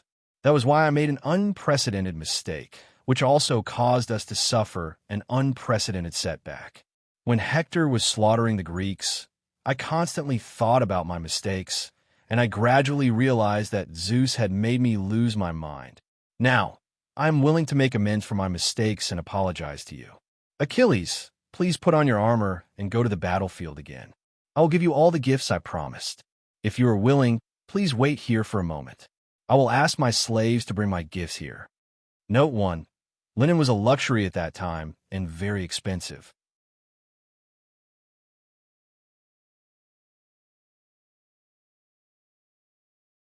Chapter 619. Hearing Agamemnon blame Zeus, fate, and the goddess of vengeance, Thetis and her sisters were stunned. They could not believe that Agamemnon would say something like this in front of everyone. "Agamemnon," Thetis said, "Agamemnon, my son's days are numbered, but yours are numbered as well. How can you put the blame on the gods and show your innocence?" Agamemnon was digging his own grave, and even the gods would be disgusted. "Now, you are the commander, and the gods will not do anything to you. But when you are no longer the commander, you will be punished, and I can already see your death." Agamemnon's words were not suitable to be said directly, but now, in order to clear his name and to make Achilles more satisfied, he had no choice but to say what he wanted. Hearing that Agamemnon still wanted to give a gift, Achilles did not agree, but he did not object. Right now, all he wanted was to avenge his good friend Patroclus, and he did not care much about Agamemnon's gift. He replied, "Son of Atreus, it is up to you whether you want to give me the gift or not. To be honest, I'm more eager to fight on the battlefield. Only by killing Hector can I give my friend a proper burial." The cunning Odysseus had been observing the situation. He knew that Achilles could not be left out of this battle, and Agamemnon's role was irreplaceable. He immediately stood up and suggested, "Achilles, please give everyone some time to arrange the burial of the heroes and soldiers. Agamemnon can send the gift here during this time and invite you to a grand banquet in the main tent." What Odysseus said was reasonable. It was indeed necessary to arrange the burial of the heroes and soldiers. The corpses of the heroes and soldiers had been detained, and there was no other way. Now that Prince Paris had sent them back cleanly, if they were not buried first, people would think that they were treating the corpses of their own people worse than an outsider. "You are right, Odysseus." Agamemnon agreed with Austin's words. Austin had always been on his side. Whenever something happened, Austin would be the first to come up with a plan or find a way to solve it. Therefore, Agamemnon had always treated Austin as his right-hand man. "Think, Greeks," said Agamemnon. "When the Trojans ask for a truce and burial, it is clear that the Trojans feel the threat of extinction. Find a bull and offer it to the great Zeus before continuing with the funeral. Get the soldiers to help. Chop down the trees and dig the grave." Everyone agreed. So Agamemnon arranged for the soldiers to go to the forest to cut down trees and pick up firewood. Then they put them together and piled them into a pile of firewood. The ordinary citizens were cremated and buried together, which was relatively safe. However, heroes and princes not only needed to be cremated, but also held a grand funeral. In order to let the dead rest in peace, they had to be buried. Otherwise, their souls would not be able to enter the realm of Hades. However, in order to retrieve the ashes when they returned to their countries and give them to the children of the deceased, the remains were placed in a box made of gold and silver so that they could be retrieved in the future. After giving out all these orders, Agamemnon looked at Achilles and said, "Brave Achilles, you can personally pick a group of strong young men from the soldiers and have them carry the gifts on my ship." Almost all of Agamemnon's spoils of war were placed on the warship. After the previous incident where the barracks were breached, his spoils of war would not be placed in the barracks. If the Trojans breached the barracks again, all of his spoils of war would be lost. Agamemnon arranged for a group of people to build an altar to offer sacrifices to the gods. As long as there was a hero that needed to be buried, an altar had to be set up to offer sacrifices to the gods. This way, the souls of the heroes could be protected. After that, he said to his herald, "Herald Tartipios, quickly go and get a bull. We just said that we will sacrifice it to Zeus and Apollo." Although Agamemnon had just pushed the responsibility to Zeus, fate, and the goddess of vengeance, it was subconscious. He would not forget the sacrifices to the gods. Tartipios, the herald, was speedily dispatched by Agamemnon's orders and soon returned with a bull. The bull had been frightened by the war and had lost some fat.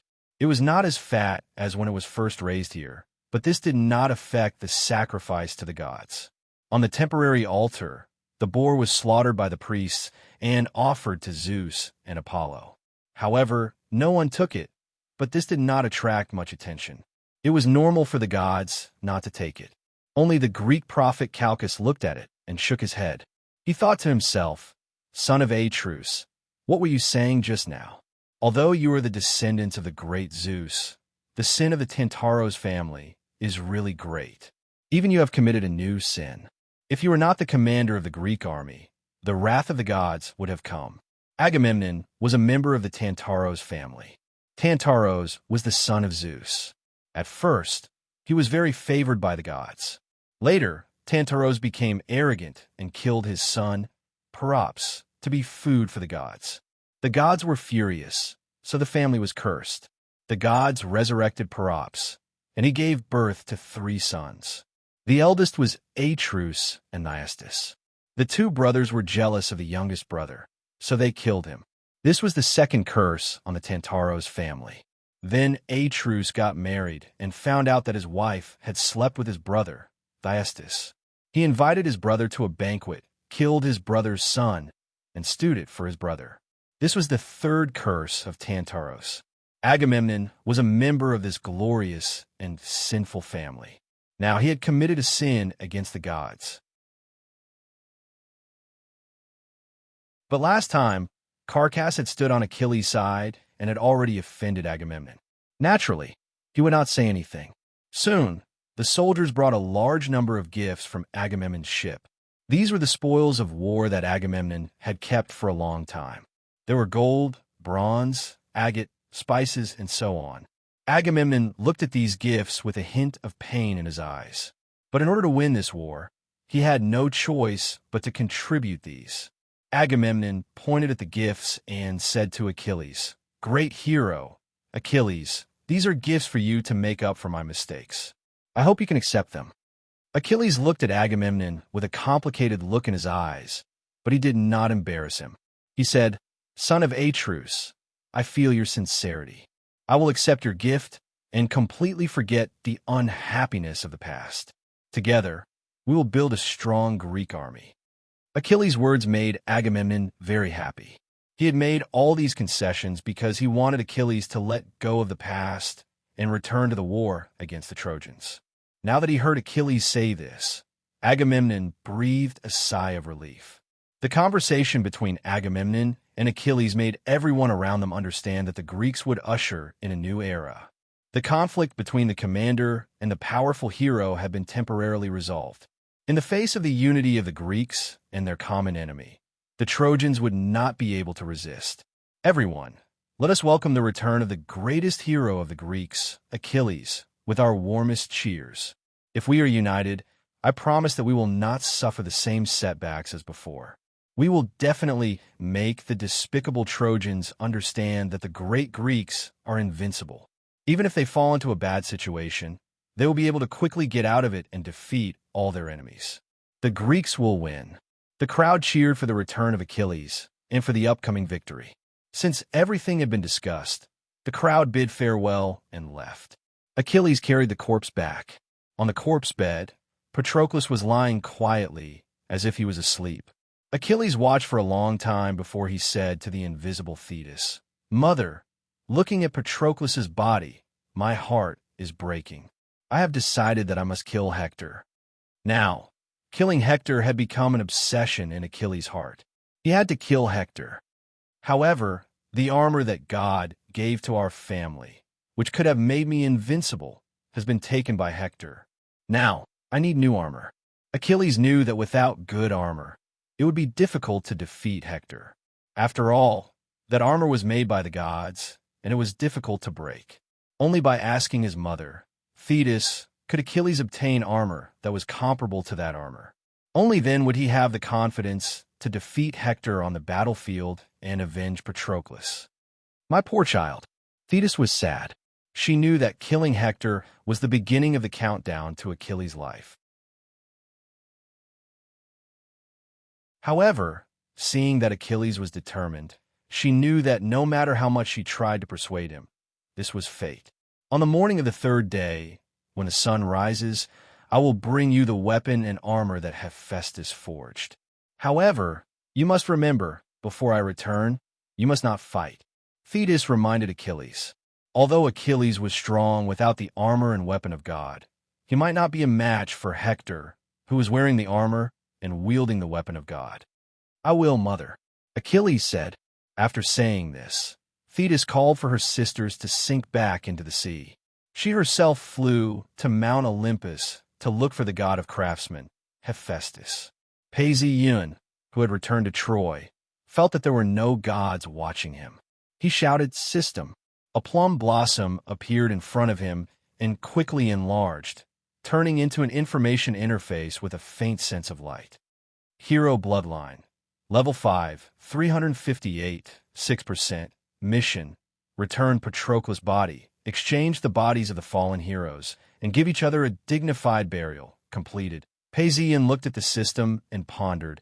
I killed 7 heroes and reached the middle of the 8th level.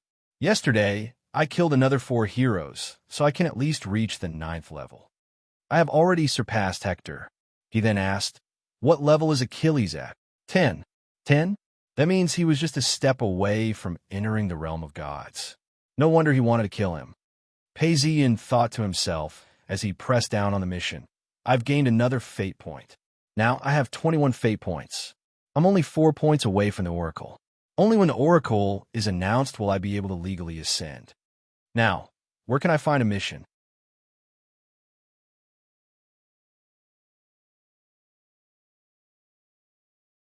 Chapter 620. Thetis came to Mount Olympus and arrived at the palace of Hephaestus, the god of craftsmen. Hephaestus' palace was located on the mountainside of the sacred mountain. This was the rule of the gods. According to the order of the gods, their residences were from the foot of the mountain to the top. The location of the sacred mountain of Dionysus was higher than the bottom of the mountain, but not to the mountainside. Note 1. The palace was very large and magnificent. The whole palace was made of bronze, shining with starlight. It was beautiful and sturdy, and could be called luxurious. Thetis stepped into the palace and soon found Hephaestus, who was working. Thetis looked at Hephaestus, who was concentrating on his work and seemed unmoved by all the disturbances of the outside world. At this moment, Hephaestus was working hard on the tripod. There were a total of 20 tripods, each of which was equipped with a golden wheel. The golden wheel could easily roll to the hall of Mount Olympus, and then to the god's room without being pushed. It was really an amazing treasure. These tripods had all been completed except for the handles. Basically, all the outlines of the tripods had been completed, and Hephaestus was thinking about how to install the handles. When Hephaestus looked up, he saw Thetis and said happily, "How happy I am that the noblest goddess has come to my place and made it bright. She was the benefactor who saved me when I was born. Because I was born with a limp, my mother abandoned me, and everyone despised me. If Eunomo and Thetis had not taken pity on me, carried me back and raised me in the cave, I would have died. My Savior came to my house today. Let me tidy up the things in front of me, and then come to welcome her." Hephaestus was very courteous. He got up and went to wash himself, supported by the maids. These maids were not real people, but only had the appearance of human beings, but they were the replicas that Hephaestus had cast out of gold. They were beautiful, able to think, speak, and had artistic talent. All the daily affairs of Hephaestus' palace were taken care of by these maids, and they were also in good order.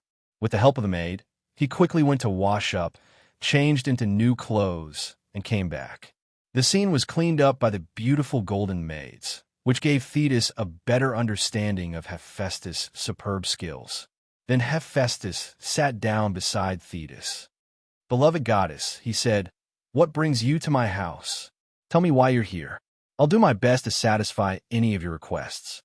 The god of craftsmen, Hephaestus, had a very good attitude towards his former benefactor.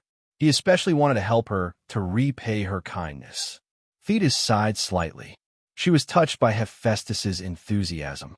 She saved the abandoned Hephaestus in passing, but she did not expect to receive such a generous return.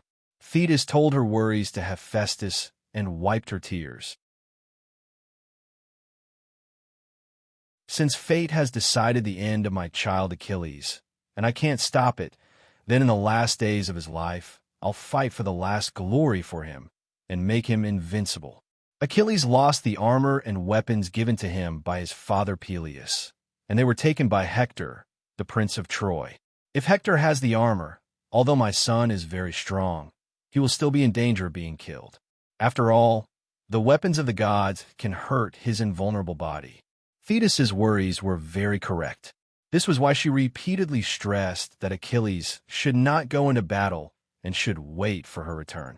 Thetis said, "So, I want you to rush to make a helmet, shield, armor, and greaves for the doomed Achilles, so that he can win in the last days." Thetis worked hard for Achilles. She knew that she could not escape fate, but she still wanted to fight for the last glory for him. "Dear goddess," Hephaestus listened and immediately replied, "You don't have to worry. I will immediately start to make armor for your son. If the armor I make can save him from death, I will be very happy. He will like the armor I make. Everyone will be surprised when they see the armor I make." Hephaestus was full of confidence in his skills. He always thought that the armor he made was the best, but his craftsmanship was indeed praised by the gods, so he was the god of craftsmanship. "Dear goddess, I will make the best armor, shield, and weapon for your child Achilles. Wait here for a moment." After that, Hephaestus left the goddess and came to the specially opened stove. Boom! As soon as he arrived, the stove felt the arrival of the god and immediately burst into flames. Not only that, the 20 bellows also automatically fanned the fire. Under the action of these bellows, the temperature in the stove could reach extremely high, and some metals that were difficult to melt could be melted here. Hephaestus found materials to make armor, shields, and weapons. These materials were all carefully selected, and he put them into the crucible without hesitation. Hephaestus put the anvil on the cushion, grabbed the sledgehammer with his right hand, grabbed the pliers with his left hand, and hammered the anvil with the sledgehammer. Every time he hammered, the anvil would deform, and impurities would be hammered out. The forging process was hard, but Hephaestus forged seriously. Thetis is very understanding and did not make any requests that would make it difficult for me. She also knows that the end of Achilles is determined by fate and Zeus, and no one can resist it. If I make this request to Zeus, I will only abandon Mount Olympus again, right? But since Thetis did not make any unreasonable requests, then I have to do my best to build powerful armor and weapons as soon as possible, so that Achilles can wear them and be invincible in Troy. Thinking of this, the sound of hammering continued, one after another. city of Troy, just like in the Greek camp. Within 3 days, the entire city of Troy was covered in thick smoke, and cries shook the earth. Many heroes and princes were cremated. Even the ordinary soldiers were cremated and buried in graves. Many of these dead soldiers were citizens of Troy, and their families were all in Troy, so when they were burned, their families cried their hearts out. The funeral of the heroes and princes was relatively grand. Many of them were heroes and princes from other cities, and their families were in faraway kingdoms and cities. 3 days passed quickly, and these 3 days were also the day that both Troy and Greece agreed to bury the fallen heroes and soldiers. After 3 days, the war would continue. In the early morning of the 4th day, Hector woke up. He was afraid to wake his wife, so he got up quietly, went to the armory, and silently put on his armor. Today, he was going to attack the Greeks again, and this battle would directly decide the outcome of the war. He also attached great importance to it. After putting on his armor, he sheathed his sword at his waist and went to the door. But when Hector reached the door, he fell silent. Under the starlight, he saw his wife, Andromache, daughter of King Eusian of Thebes, waiting quietly at the door. Behind her, a maid was carrying the boy Astyanax in her arms. This was Hector's son. Hector's heart ached, and he looked at his son with a smile. Andromache's eyes were full of tears, and she gently held her husband's hand and said, "Hector, in every battle, you always rush to the front, but don't you pity your young son, and don't you pity your soon-to-be widow wife? Achilles killed my father, and Artemis shot my mother to death with an arrow. My 7 brothers were all killed by Achilles. Other than you, Hector, I have no family left. To me, you are my father, my mother, and my brother." Andromache's words made Hector's eyes redden. He also felt that he owed his wife and son a lot, and he said apologetically, "My dear, you are right, but I am the son of my father, Priam, and the heir to the kingdom of Troy. How can I retreat? If I retreat, what will the Trojans think, and what will the kings of other kingdoms and cities think? They have bled and sacrificed for us, Troy. I have to be at the front. This is my mission and also my responsibility. But don't worry, I will definitely protect myself. Even if not for myself, I will protect you, my wife Andromache, and my young son Astyanax. I will protect myself," Hector said loudly. At this time, Paezion was approaching with light footsteps. Although he was not at max level, the agility of the wind gave him the ability to be silent. This war was very important, so he came earlier to meet up with Hector. Hector's mansion was, of course, the biggest. It was actually a part of the palace. At this time, the sky was filled with cold stars. Just as he walked over, he heard someone talking. He took a closer look and saw that it was Hector and his wife. He hurriedly moved away and hid in a corner to listen to their conversation. As he listened, he felt very emotional. Yes, this is a matter of Troy. If the Prince of Troy does not charge at the front, who will? The Battle of Troy had always been a battle of the Trojans. Some of the surrounding kingdoms and city-states were allies, while others were forced to join by the Greeks. Although these people helped Troy, whether or not they could win the Battle of Troy depended mainly on the performance of the Trojans. They cannot rely on others. Now, I, Prince Paris, have already performed very well. It is hard to imagine that in the original history, Paris, who caused so much trouble, was hiding at the back, while Hector had no choice but to fight at the front. According to the legends, Hector is really a good brother. Under normal circumstances, he would have been killed with a slap. Unfortunately, I can't do anything now. Without the oracle, if I reveal my strength, I will just have another corpse. Note 1. The rules of the Holy Mountain are universal. All polytheistic religions are like this. Note 2. The difference between Hephaestus and Thetis was too great. In theory, he would not be so polite. Even if he was indebted, this is only a legend.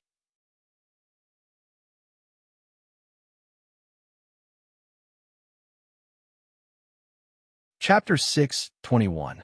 Hector spoke, "Andromache, there's always a voice in my heart ordering me to fight in the most intense battle.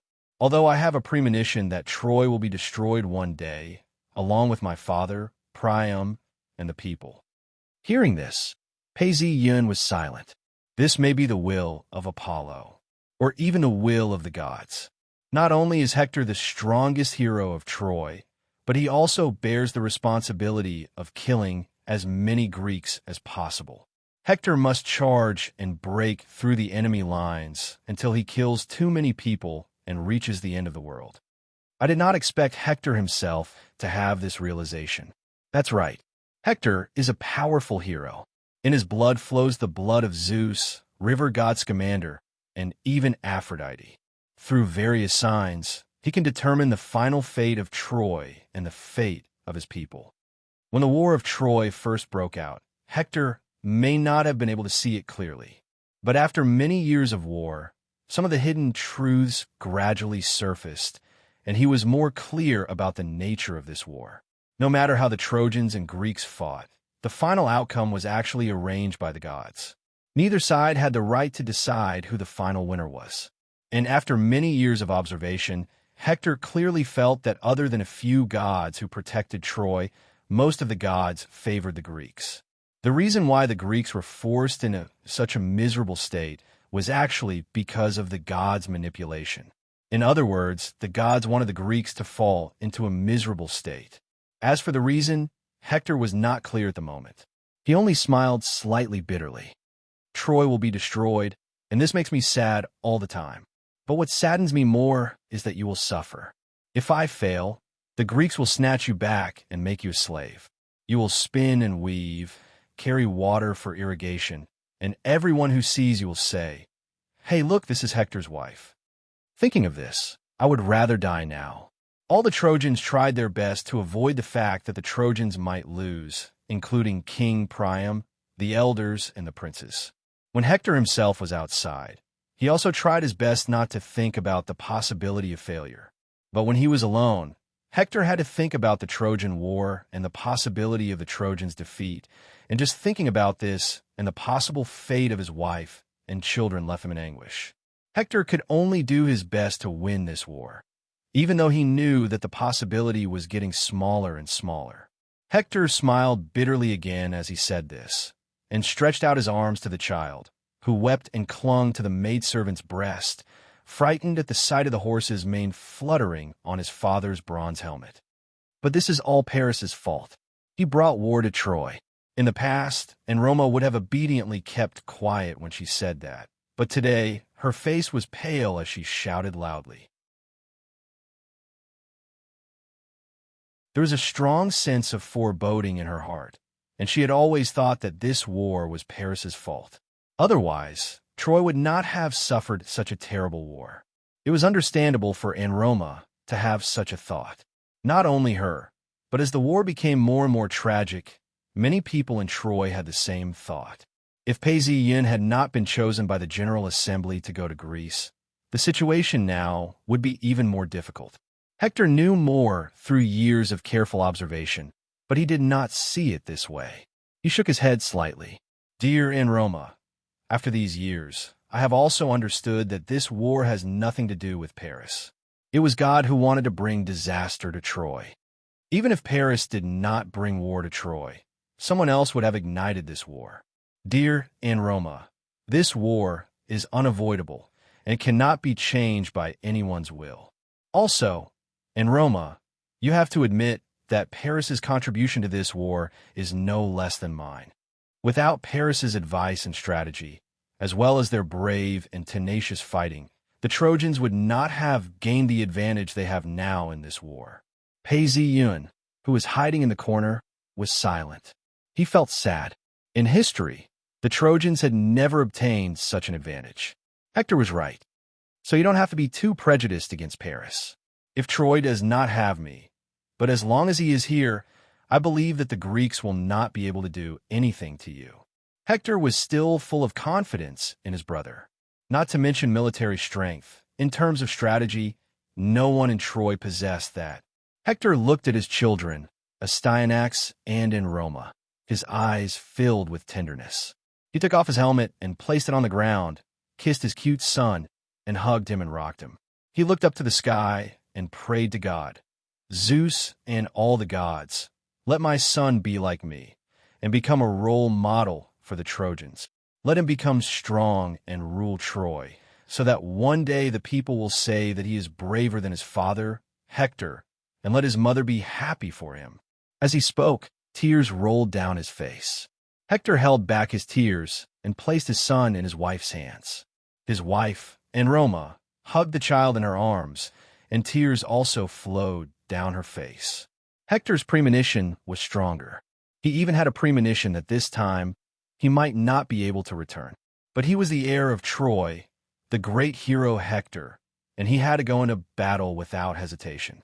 His pride and his dignity allowed him to face everything calmly, even though he had a bad premonition.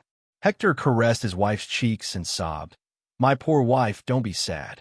No one dares to go against God's will and kill me, but no one can escape their own fate."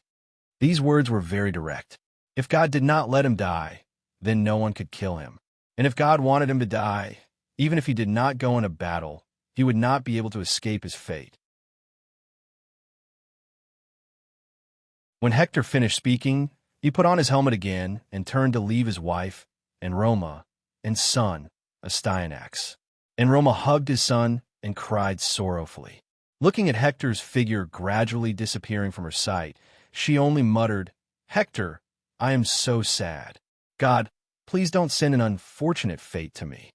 When Hector turned to leave, his footsteps were still steady. Facing the impending battle and his possible fate, he did not show any signs of panic. When Hector turned around, he saw Pei Zi Yun standing there, as if he had been waiting for a long time.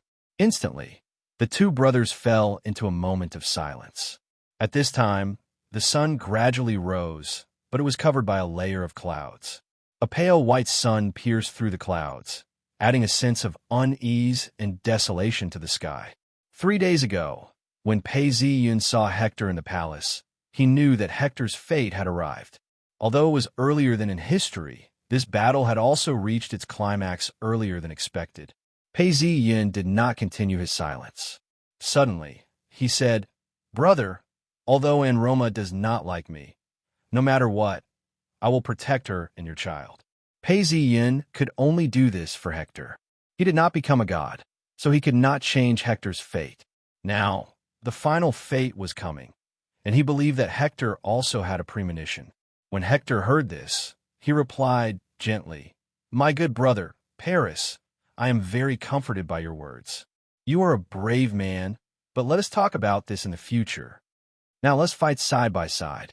As soon as he finished speaking, the system shook, and a plum blossom appeared in front of him.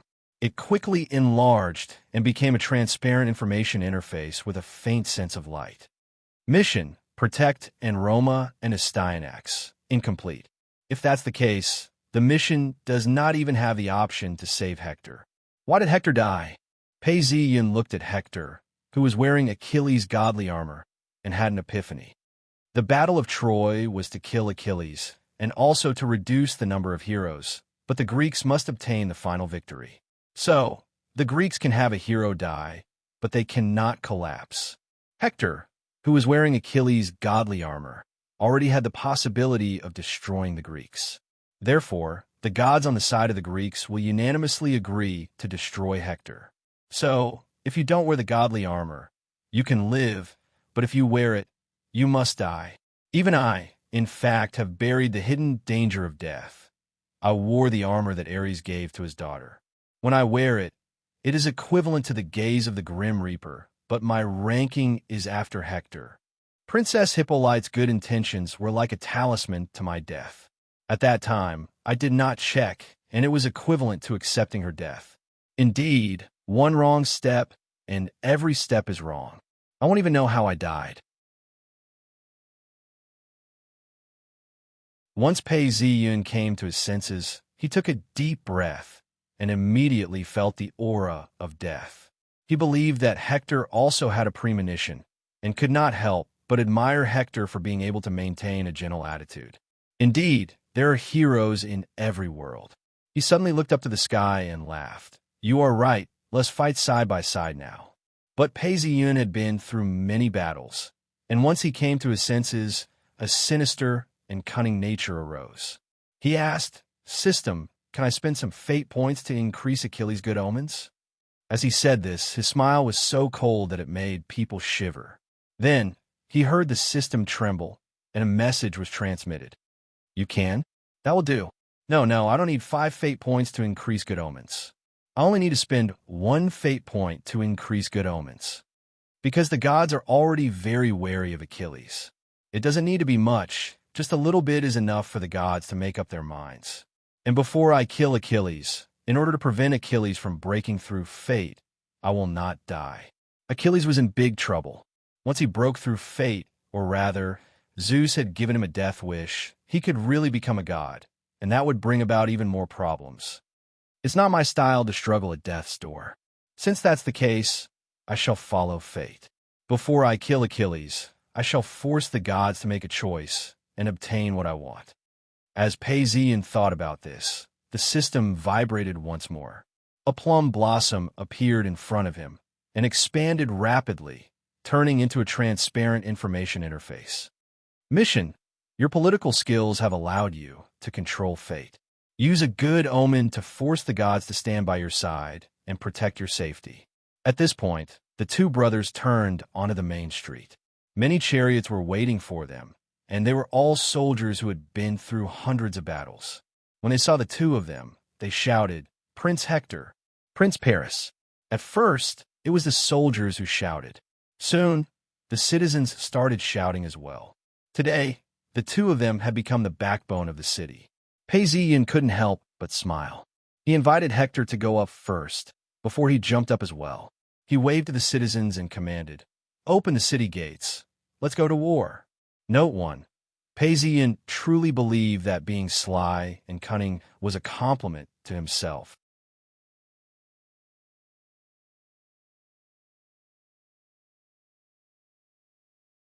Chapter 6:22. The Palace of Hephaestus on Mount Olympus, Thetis. Look, in the early morning of the 4th day, before Helios drove the sun chariot out, Hephaestus led Thetis into the palace and pointed at the table. Thetis looked at it and held her breath. Even in the eyes of a goddess, this was a splendid weapon. Thetis had been tormented for the past 3 days and 3 nights. She was constantly worried about Achilles' safety and whether this newly forged armor could make Achilles invincible. But at this time, when Hephaestus showed the armor, even she was amazed by the exquisite workmanship of the armor. She knew that this armor would make her child Achilles invincible in the last moments of his life. Hephaestus smiled with satisfaction as he looked at Thetis's expression. He had spent 3 days and 3 nights in front of the furnace to forge these armors, helmets, shields, and weapons. He had poured his heart and soul into them. "Take it, dear goddess. Time is running out. Please get it to your son as soon as possible. Thank you very much, Hephaestus." Thetis was a little sad. This armor would bring glory to her son, but it would also bring death. But she still thanked Hephaestus solemnly, took the armor, and left Mount Olympus. She was very fast and didn't stop on the road. Soon, she arrived at the Greek camp. When she entered the camp, she hid the armor. When she reached Achilles' barracks, she revealed the armor again. At this time, Achilles was sitting alone in the barracks. In front of him was the corpse of Patroclus. He sat alone, deep in thought. Achilles didn't notice Tethys' arrival at all. His thoughts were already far beyond the clouds. All the heroes and soldiers in the camp had been buried, except for Patroclus. Achilles was determined to kill Hector before burying him. But yesterday, he fell asleep and dreamed that poor Patroclus came to him and said, "Achilles, are you asleep? Did you forget me? Build a grave for me. I want to enter the realm of Hades through the gate of Hades." But there were 2 spirit guards there, and they even threatened me and didn't let me go near. Because I have not been cremated and buried, my soul is not at peace. The specter of Patroclus tried to say something, but the oracle silenced him. Achilles, seeing the anguish on his face, stretched out his hands towards Patroclus, but they vanished like smoke. "I swear, I will do as you ask, but please bear with me. As long as Hector is alive, How can I let you go alone? Achilles murmured at this time. My son. Seeing all of this, Thetis appeared sorrowful. She gently walked over and placed the armor in front of him. The exquisite armor and weapons flickered with a dazzling brilliance. The entire shield had 5 layers. The surface of a shield was painted with the earth, the sea, the sky, the sun, the moon, and the stars. The armor shone brighter than the flames, and the golden feathered helmet shone brightly. All of these characteristics indicated that the armor and weapon were precious and rare treasures in the world. Although the soldiers outside the barracks could not see the goddess, they trembled at the sight of the armor, as if they were facing the most terrifying thing in the world. Achilles looked at the armor brought by his mother, Thetis. His eyes were still filled with tears of nostalgia for his friend, but they were already shining with joy. He picked up the armor that Hephaestus had meticulously made and held it in the air to examine it carefully. He liked it so much that he could not bear to put it down. With this, I will definitely be able to defeat Hector on the battlefield. Achilles put on the armor piece by piece and slowly tightened it. The armor fit perfectly on his body, as if it was tailor-made for him. In fact, this was the armor that God had custom-made for him. He picked up the weapon and shield in his hands, and put on the golden feathered helmet. After putting on the entire armor, Achilles' whole body was dazzling, and it was dazzling and intoxicating. Achilles said to Patroclus' corpse, Patroclus, with this armor, I will avenge you and kill Hector.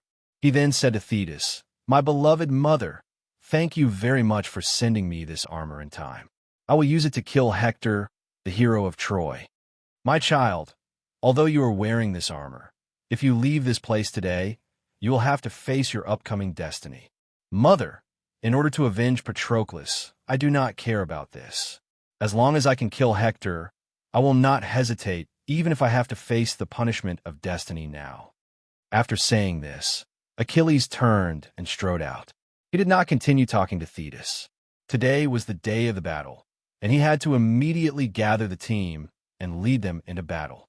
When Achilles left, Thetis could not stop her tears. She knew that as soon as Achilles left, the gears of destiny had turned quickly, and death was waiting in front of him. Although she had already expected to face this situation sooner or later, now that destiny had really come, she could not help but cry. She could not stop Achilles, and she could not do anything about what would happen next. She could only leave it to destiny. Achilles strode out of the barracks, and with a thunderous voice, he called for the Greek heroes and soldiers to gather. Brave Greek warriors, quickly follow me in a battle against Troy. I will lead you to defeat the Trojans, and let them understand the truth that the Greeks can never be defeated. Victory! Victory! The surrounding Greeks shouted and cheered. They rejoiced for the powerful hero Achilles, and they felt that with Achilles' leadership, they would definitely win this battle. Many Greek soldiers rushed out of the barracks like a tide, and the other heroes and princes also came out of the barracks, ready to go. Agamemnon led many Greek heroes and soldiers, ready to go. This battle, with Achilles' participation, was full of confidence. When Automedon saw Achilles coming, he took on Messapus and Balios, and behind him was an elite army. Back then, when they set out to sea, there were a total of 50 warships. Each ship had 50 warriors. Automedon jumped onto the chariot and personally became the chariot's driver. Achilles jumped up and stood beside Automedon. At this moment, Achilles was wearing a dazzling armor, and the earth, sea, and sky shone brightly on his shield. The surrounding people looked at Achilles, who was like a god descending to the mortal world. His majestic appearance dazzled the surrounding soldiers. What horse? You can return on your own. Achilles called for his father's horse and said, Please bring today's heroes home safely. The horse was born from the woman bird Podarge and the god of west wind, and the god gave it to Achilles' father, Peleus, and Peleus left it to his son. It was an old horse that had experienced countless battles, and with the help of the horse, Achilles hoped that these heroes could return safely. As he spoke, God showed an ominous sign. Misantos deeply lowered its head, and its fluttering mane fell to the ground. Using the ability of speech given to it by goddess Hera, it replied, "Great Achilles, we brought you to the battlefield today, and we still brought you back alive." The words of Misantos did not cause anyone to be confused, because this horse already had this ability in the past. This was the horse that Peleus used to go into battle, and many people knew of its ability to speak. But the day of your destruction is near. Patroclus's defeat is not because we are slow. We can compete with the fastest wind god Pharaoh, and we will not feel tired. The horse's words seemed to be boasting. Although it was very fast and was considered the fastest among all the horses, it could not keep up with the speed of the wind god. This is the will of God that caused Patroclus to die in battle, and the goddess of fate has also decided that you will be killed by a hero under the attack of a god. The faces of the surrounding heroes and soldiers changed greatly, and just as it was about to continue speaking, the goddess of vengeance blocked its mouth in time. However, the prophecy made the faces of the Greeks who had not yet set out to battle a little unnatural, but whether it was sadness or joy, it was hard to tell. Achilles listened to the prophecy of Misantos, and his heart was filled with grief and pain. He said, "Misantos, why do you talk to me about death? I don't need your prophecy. I know that I will meet with misfortune here, but as long as I'm still on the battlefield and have not killed countless Trojans, I will not die." After Achilles finished speaking, he roared, and his voice shook the eardrums. Automodon was his friend, and also his chariot driver, and immediately understood what he meant. With a flick of the reins, the chariot sped towards the direction of Troy. All the Trojan heroes and soldiers followed Achilles towards the city of Troy. Almost at the same time, the city gates of Troy opened, and chariots continuously surged out of the city. Following behind the chariots were groups of Trojan soldiers. At the very front of these chariots was Hector, who was wearing a divine helmet, and his body was shining with light. At this moment, his eyes were shining as he looked at the Greek camp, and the chariot was also speeding forward. Looking at this situation, it was very likely that both sides would collide in the middle of Troy and the Greek camp. The terrain there was wide, and it was very suitable for troops to spread out and engage in a large-scale battle. Brave and fearless warriors of Troy, in front of us are the arrogant Greeks. They're the ones who want to destroy our city, take away our wives and children, steal our wealth, and kill our parents. Today is the day for us to fight to the death, and Troy will definitely win. Definitely win. The shouts and shouts of the Trojan warriors soared into the sky. You're tuning in to the Warrior Lore YouTube channel. Don't forget to subscribe and join us on this journey to catch the most captivating stories.